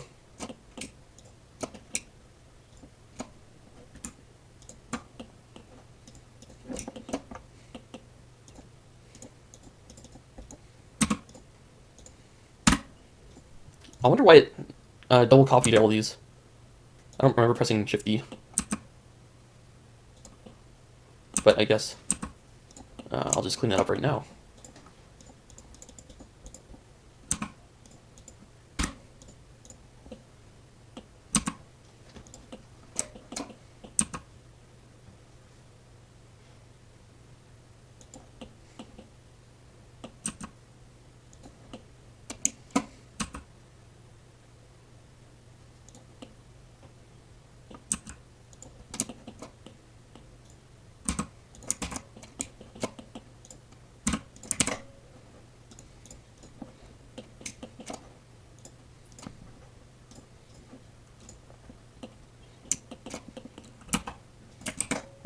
Oh yeah, I still have to apply it now.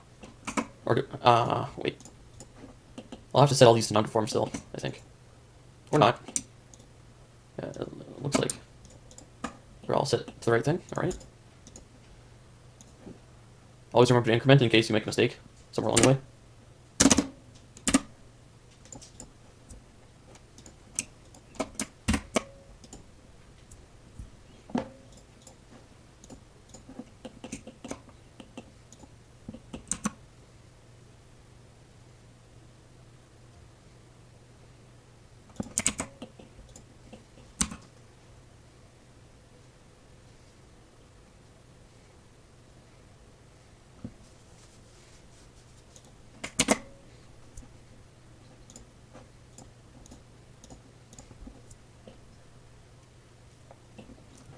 Yeah.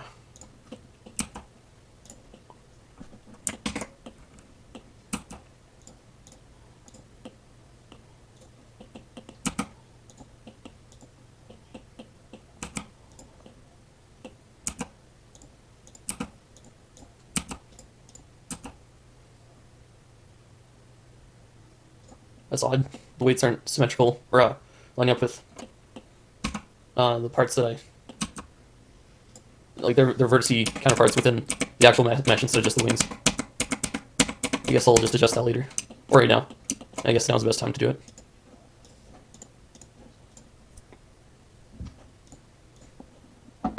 And I can use this triangle properties. It's called object data properties. And you can scroll through every single bone in this rig. And you can press Z, and go to wireframe, and that'll show you exactly what you'll be painting.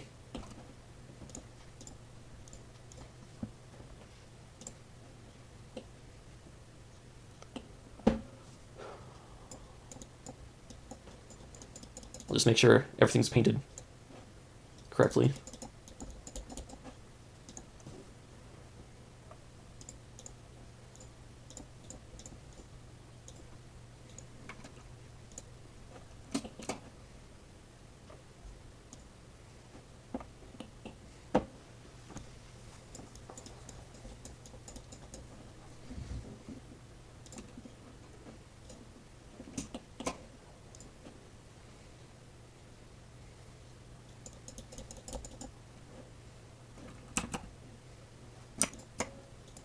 Oh, and if you select the bones first, and then the object you're going to weight paint, you can press Control, and it'll show the bone that you're painting the weights to.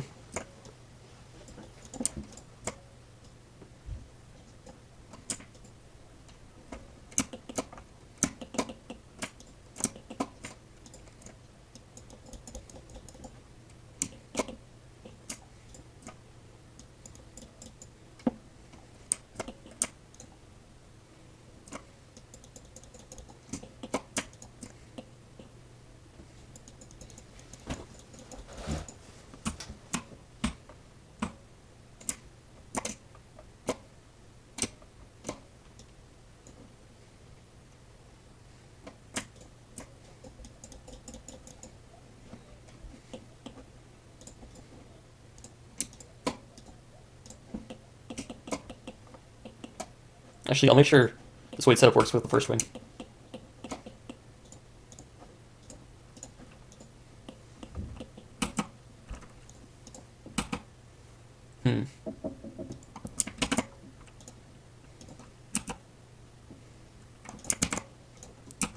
No, I mean, the parts I actually did are working fine.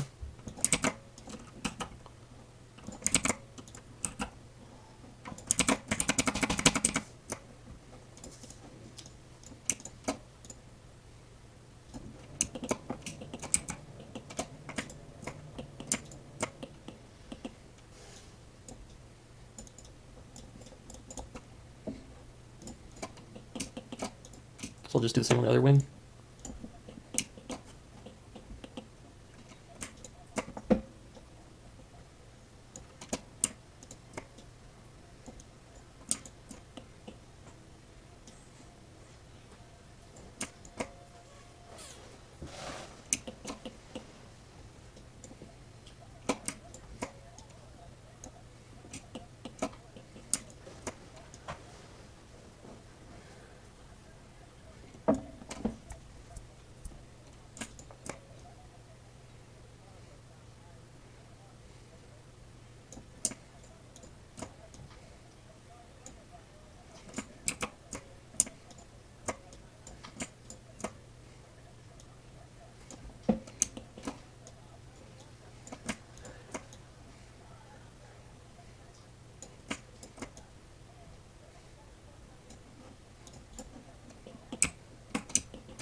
All right.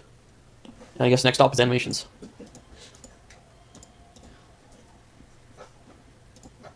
Maybe like, I don't know, next weekend or something. All right, in this part we'll cover animations. So I already have the rig set up. It does stuff like this.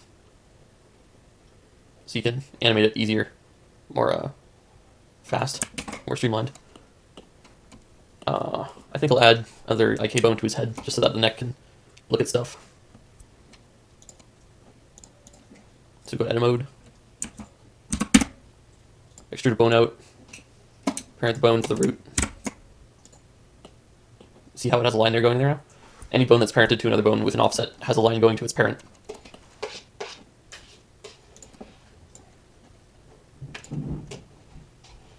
And now,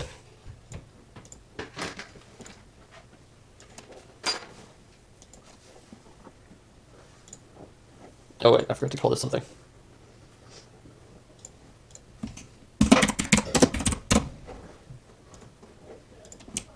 Might as well need the head while I'm at it.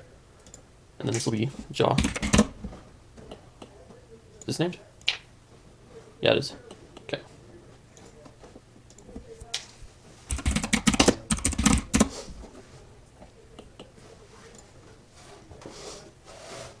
Alright, it's back to the bone constraints properties. That's what it looks like. And why isn't anything here? Okay, now it is.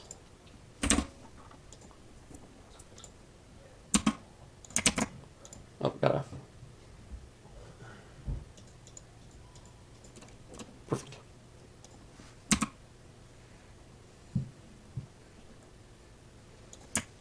Did I make this a non-deformer bone? No, it deforms.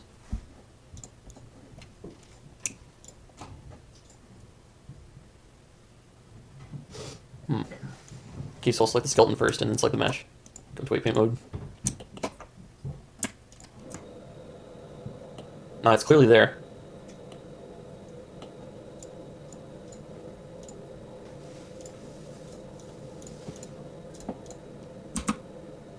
Okay, now it works, and for no reason. I didn't even do anything. Nothing even happened.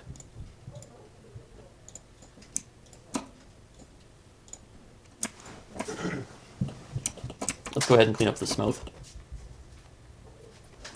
Set the weight to 0.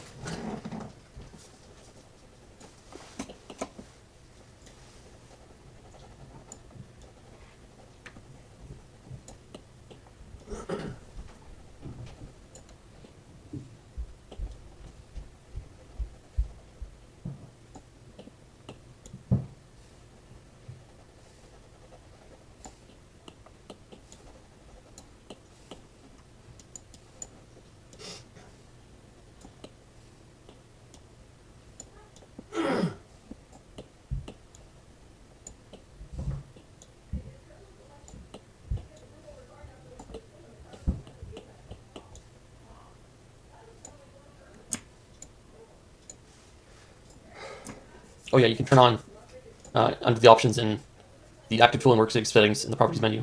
You can turn on auto normalize, and that makes you replace the weights of anything that you select with the weights that you paint.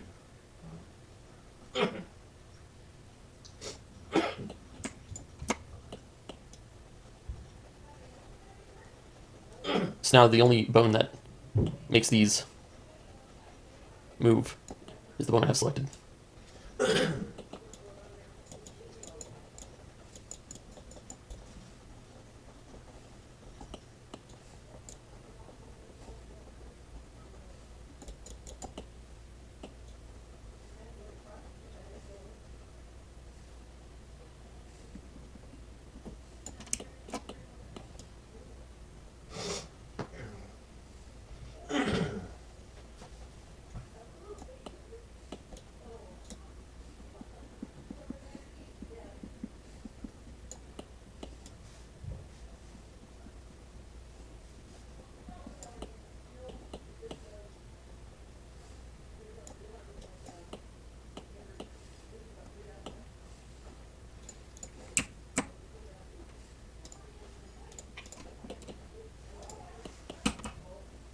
There, much better.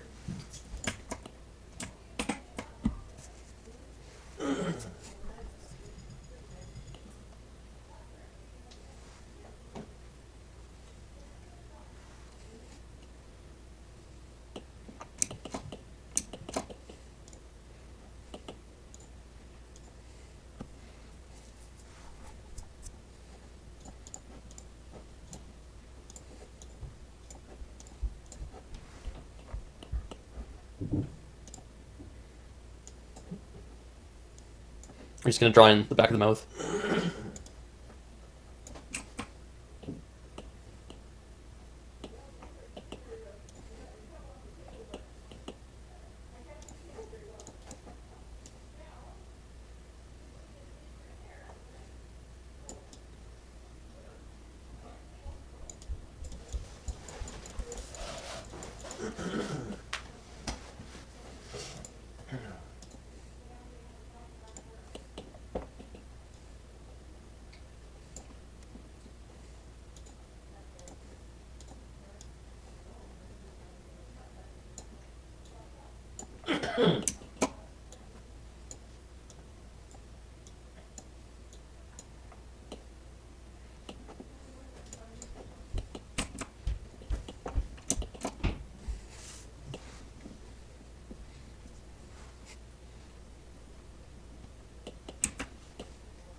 Yeah, and I'll paint that into the normal map later as well. Anyway, back to the rigging. This all seems very good. Seems to be working. Oh, maybe not that.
Oh, and we'll also want to add a pull target for the neck, so that it only bends in. You know that's. We'll have more control over it if we don't have a pull target, or no, because not necessarily because. Okay, so we'll make one.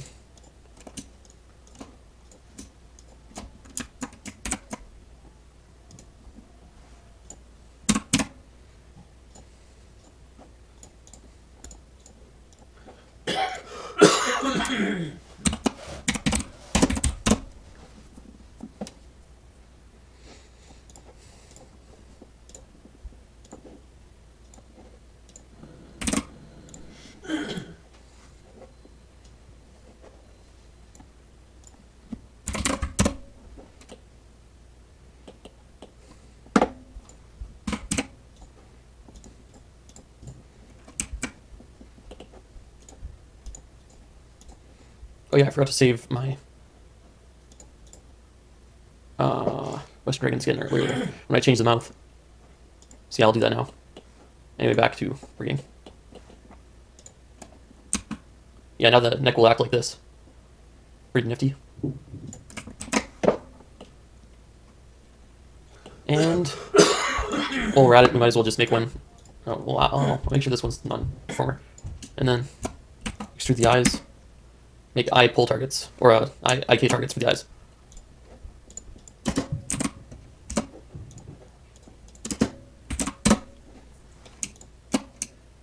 You just parent them both with an offset to the root. Select them again. Move them away, maybe further. And as you see, oh wait, no, I still have to. Ideally, you do this before you make the skeleton, but better late than never.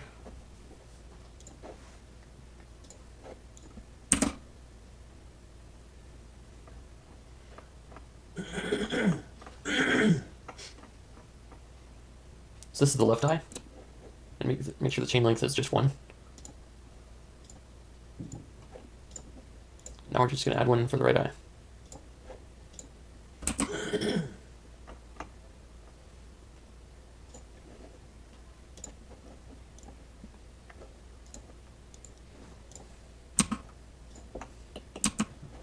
Yeah, and now the eye will look different places.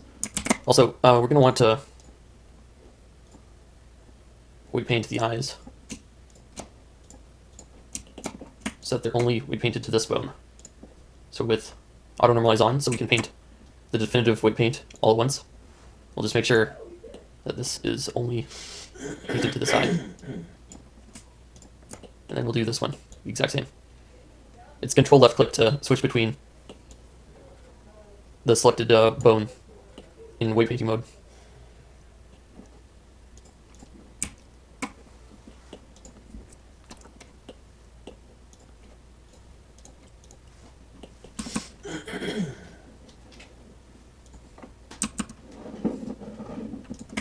This looks great.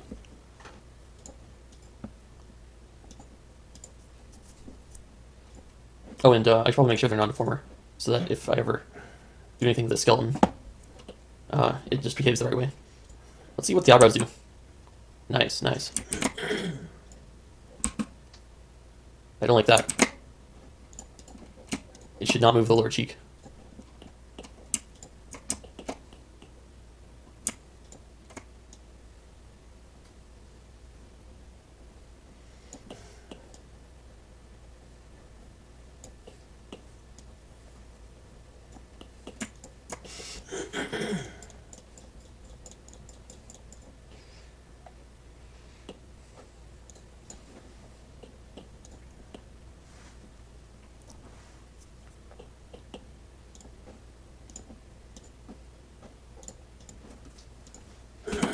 Let's try closing the mouth.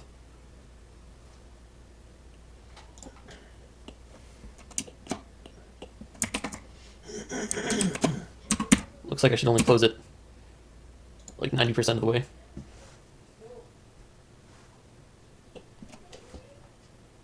Oh well. Ideally you would like maybe measure these things out beforehand, but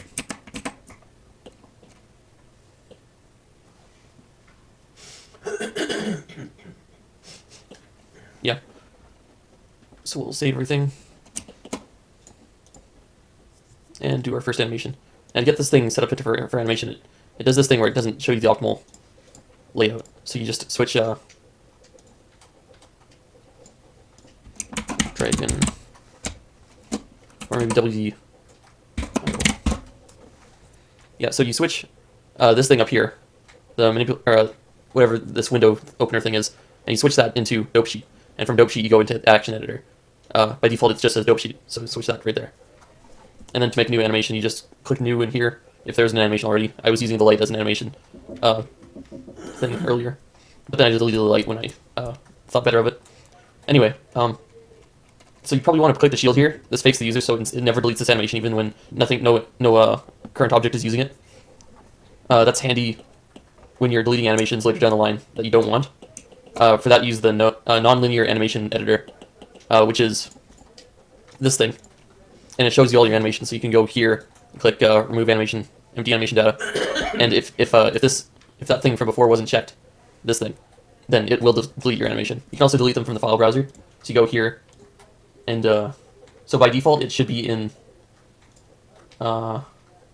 view layer mode, but you want it as Blender file, and then you can delete anything you want in this Blender menu. I guess I should have led with that because it's pretty useful. But you have everything in your Blender file here. So here's your skeletons, here's your actions, which is your animations basically. I'm gonna name my armature WD skeleton for Western Dragon, if you didn't guess. Yeah, so let's work on our idle animation. So since we've assigned the idle animation here, it'll default to giving us the opportunity to make an idle animation for this dragon.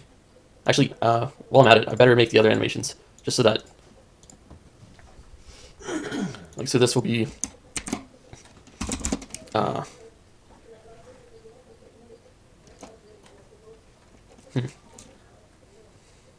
maybe fly idle.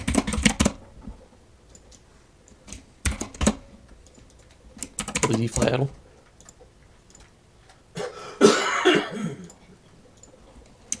WD walk.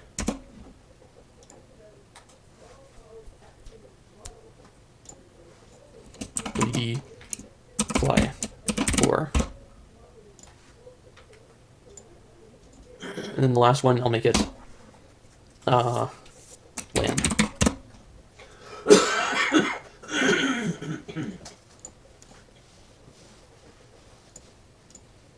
There. But we will start with idle, so let's select that one.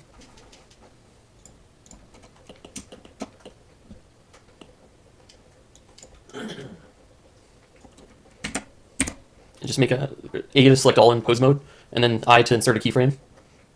This keyframe will define what pose it's in at any given frame. So I'll make this idle animation last 200 frames. And this is at 60 FPS, so that'll be about 5 seconds-ish. Actually, that's way too short.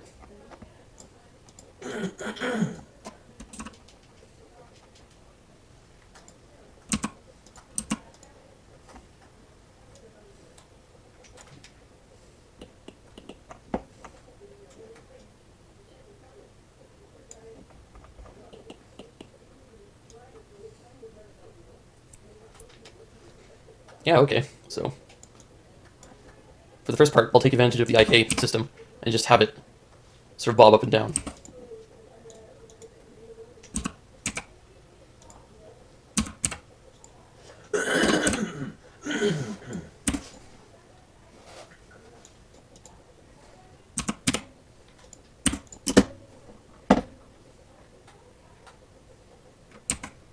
Let's switch to solid mode so that it has faster update time for the rendering, because it doesn't have to render a texture and a normal map and a roughness map, which I have included in it.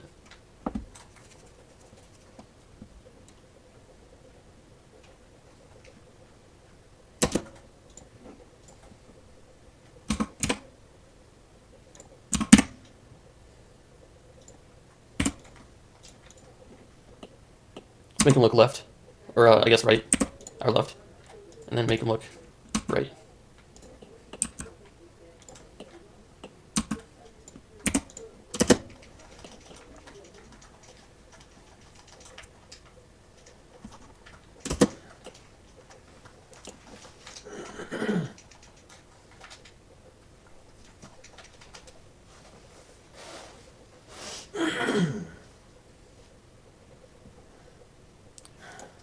And what else? Yeah, we'll have to adjust the feet. Make sure the feet are level.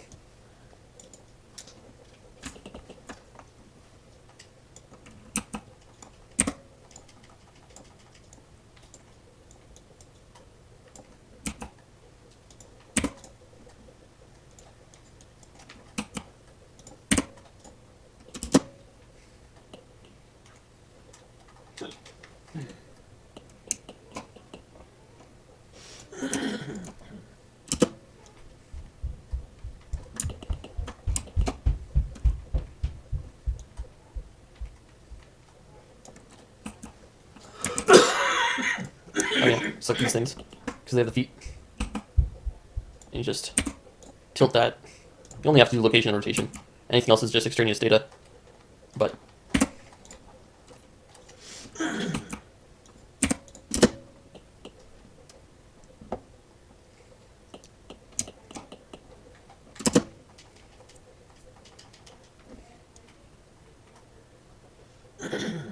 I'm thinking I might want to make these hands clench up. So we're going to press R and then X to move on the X-axis. And press C to go into brush mode and select them quickly. And then just press R, X. Move them on that axis. Gonna select them all. Control C to copy the pose. Control V to paste it. You might have to be in viewport to do this. I don't think you can do that in here. Or at least I think they mean different things.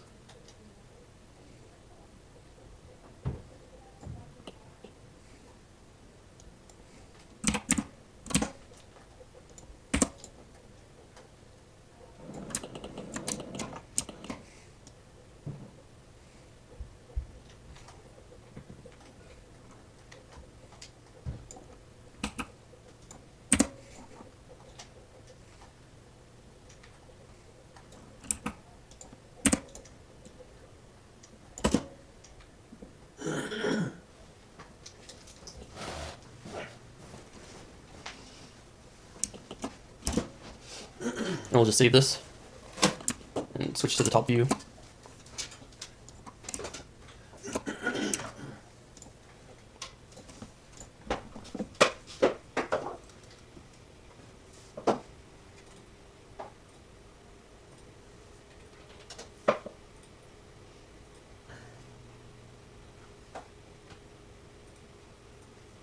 It's probably a better way of doing this, like a spline key probably makes the tail better, but I can't remember anything off the top of my head.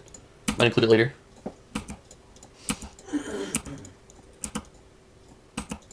So yeah, we'll copy all this work, Control C, copy the pose, go to 180, paste it.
Yeah, I think that makes a good idle pose so far.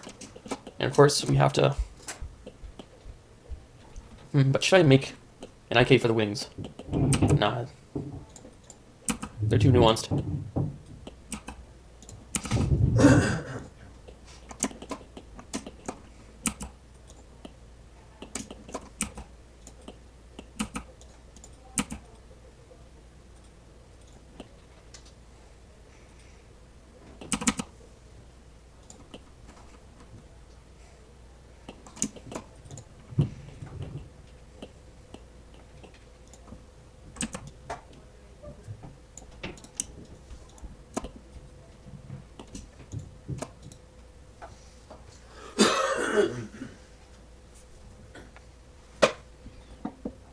Should be a mirror option.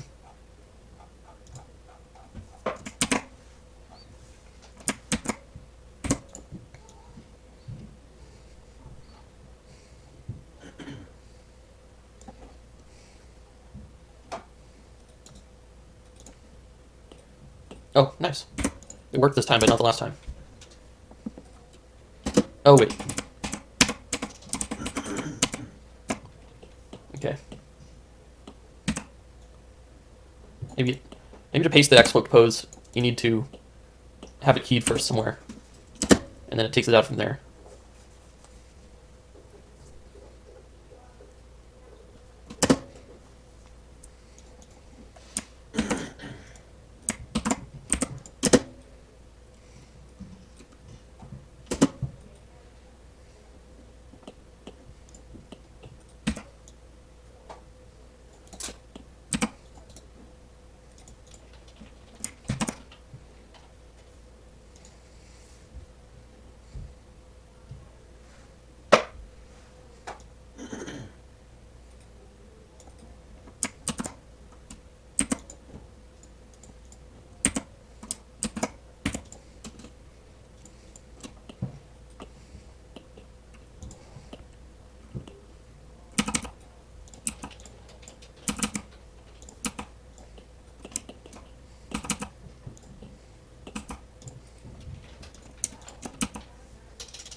Now we're getting a bit of cracking here at the elbows.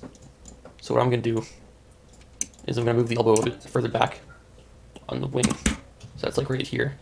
That way we don't get the cracking that we do. Or at least as much of it. At least that was my hope.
Well, it doesn't seem like I'll get a good solution either way. I guess the real answer is to add another bone here. Let's see if this fixes it up any.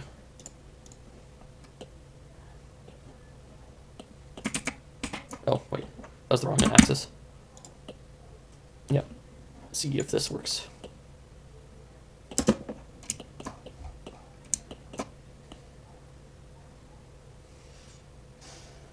Alright, I'm finding this at most angles completely viewable. What if... Okay, this was the original, but this is with better weights than it had at the start.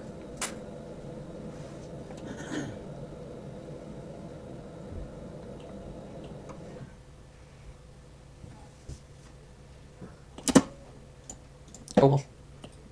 Anyway.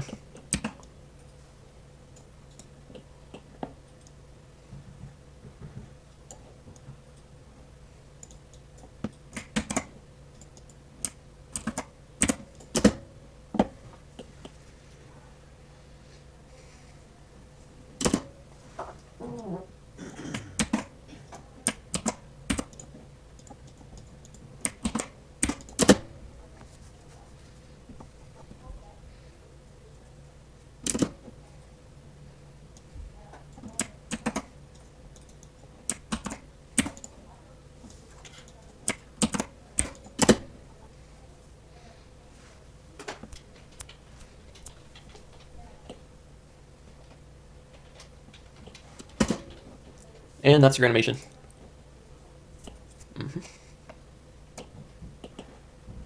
So now you've done your first animation, you just save it. Just the Blender file, don't have to save anything special. And go for your next one. So we just did the idle, so now we'll do the idle fly. Yeah.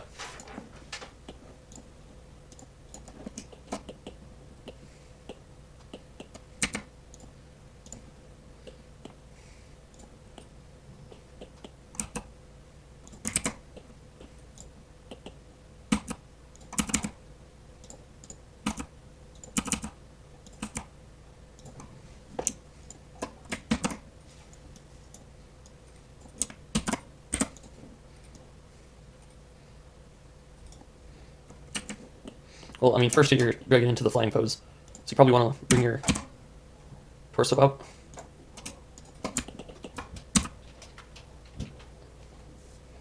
Make the neck go in a useful position.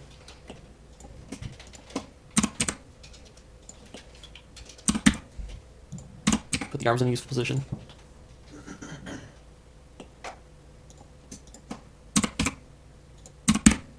That means moving their IK joints as well.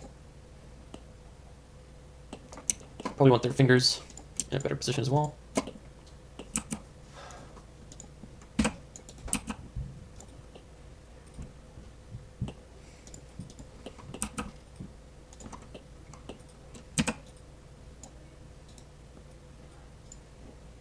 Oh yeah, I was going to mirror it. Yeah, so you just paste X flipped pose. And that's... I think it only works if you actually have it framed somewhere.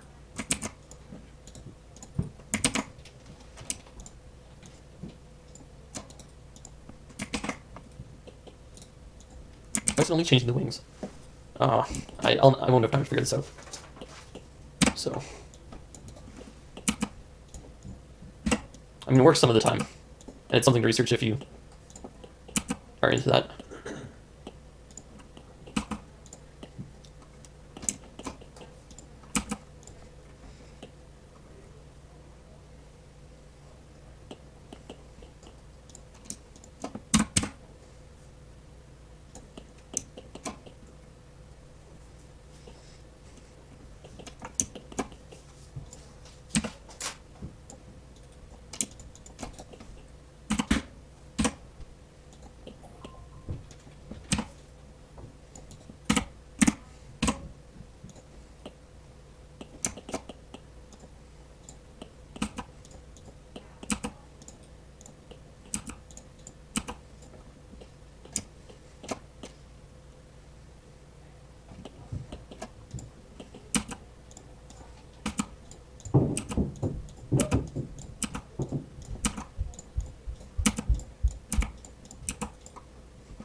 And I'd say that's a pretty good pose for the character as a whole.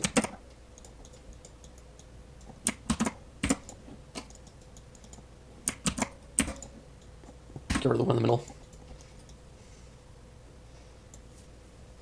Actually, we might want to make this one shorter, just because.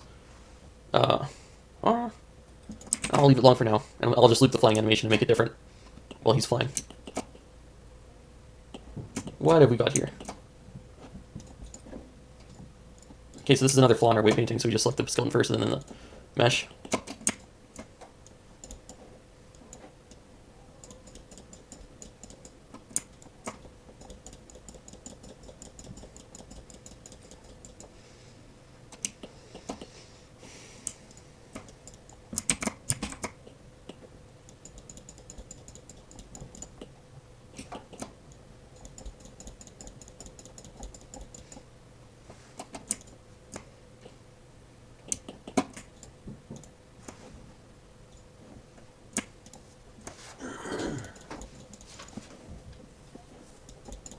So since we had mirror on, it was mirroring it to the other side, but it wasn't mirroring it to the other bone on the other side. And I'm not sure if I can set that in symmetry or not, but it's too late. Like there's a symmetry button here, but I don't think it works that well.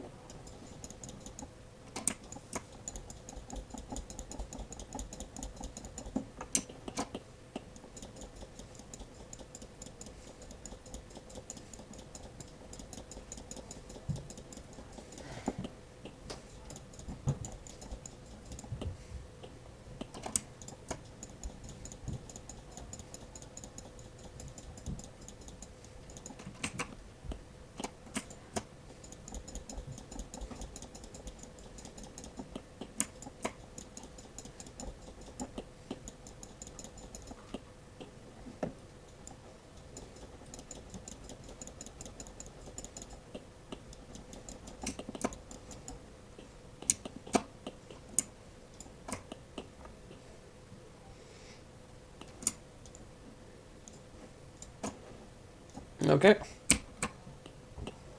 Everything's fixed for now. And that's the great thing about Blender, you can just go back and do the steps anytime you want because Blender is that flexible. In Maya, you'd have to have some sort of plan going in.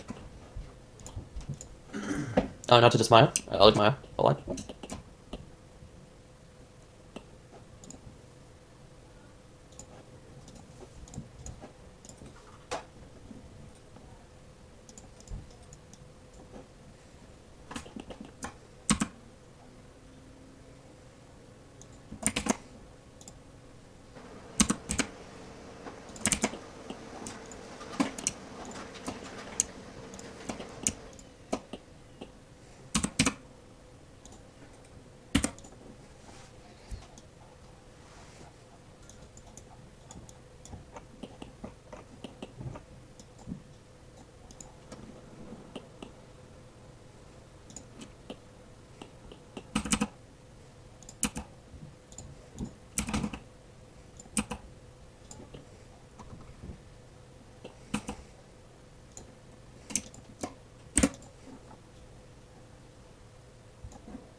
Alright, so this is the first step towards the walk cycle. You basically have all limbs doing the same action altogether. This way it syncs up later. You just have to offset it by a certain amount each time you change a limb. So this is how you do a quadruped walk cycle, in my opinion. So at first you have the backward position, then the rise, the crest of the step. Here the hands and feet are drooping towards the ground as if to clutch it. Pads are square on the ground. You can tell by pressing Alt middle click drag and aligning yourself with the perspective of the side view. And this is what it looks like in side view.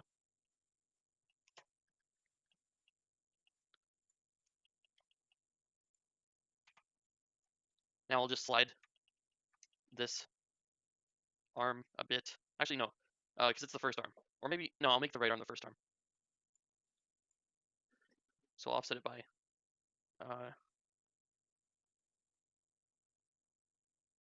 6.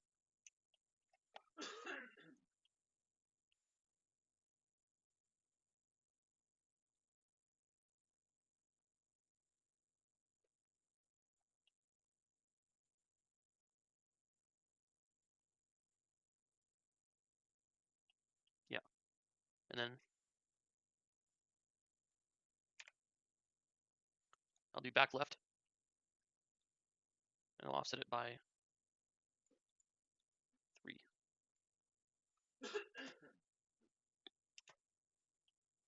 And then the last one will be back right, and I'll offset it by 9.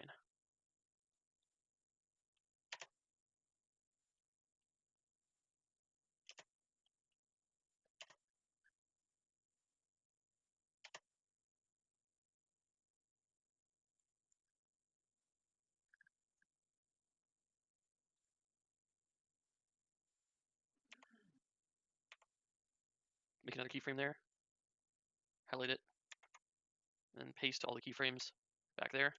That way it syncs up.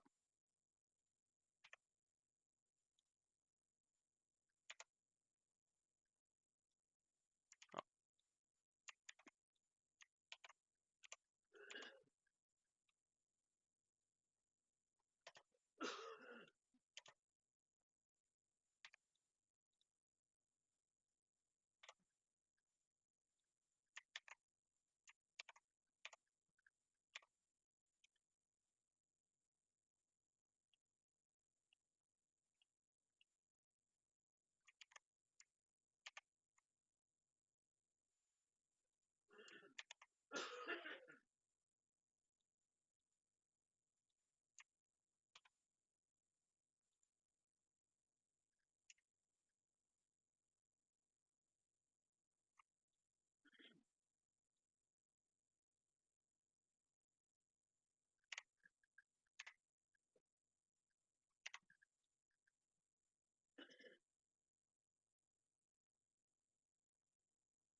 Yeah, so now we have a galloping motion, or like a slow gallop.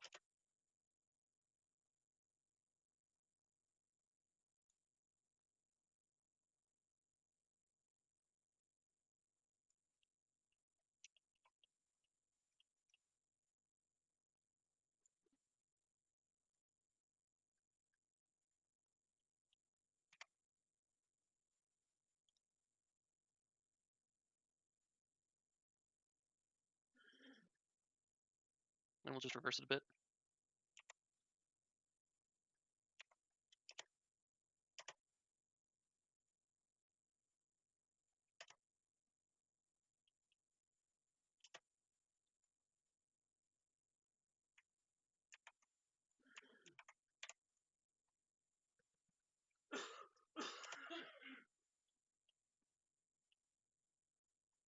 So now none of the feet are ever bumping into one another.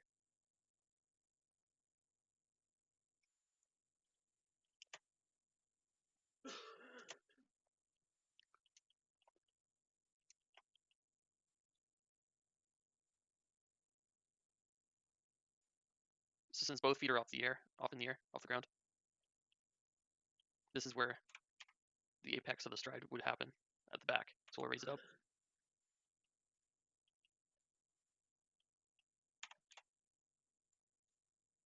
Curve the spine down.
So as long as you follow these coordinates, your camera setup should look like mine, and the camera should be in the right position. Here are the camera settings, or object data properties, which includes the lens, which is like the main part of your camera. You set the orthographic type to orthographic, the lens type, and this makes it like a flat plane. So it basically gets just the profile of your dragon. And orthographic scale means like how large the image is and how much of the object it will contain. I found this number to be perfect for my dragon. And now all that's left to do is render it. Well, actually, you might want to go into this thing that looks like a printer. It's called output properties. And set your file format to FFmpeg. And then your container under encoding should be MPEG-4 for MP4, which is the most commonly used data or compression type. And all this is good. You don't have to tweak any of this. So I set mine to 1920 by 1080 because that's the size of my monitor. And of course, you can set this to 50% of it, which would be like 720 or something. Or I don't know. Would that be 640 by 800? I forget. Anyway, this is the most common monitor size nowadays.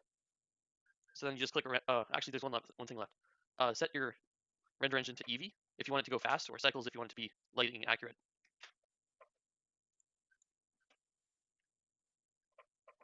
And just like that, you're done. You can do this for all your animations, and I'll show you all the animations in profile view as they would look if you're viewing them on like a portfolio piece or something.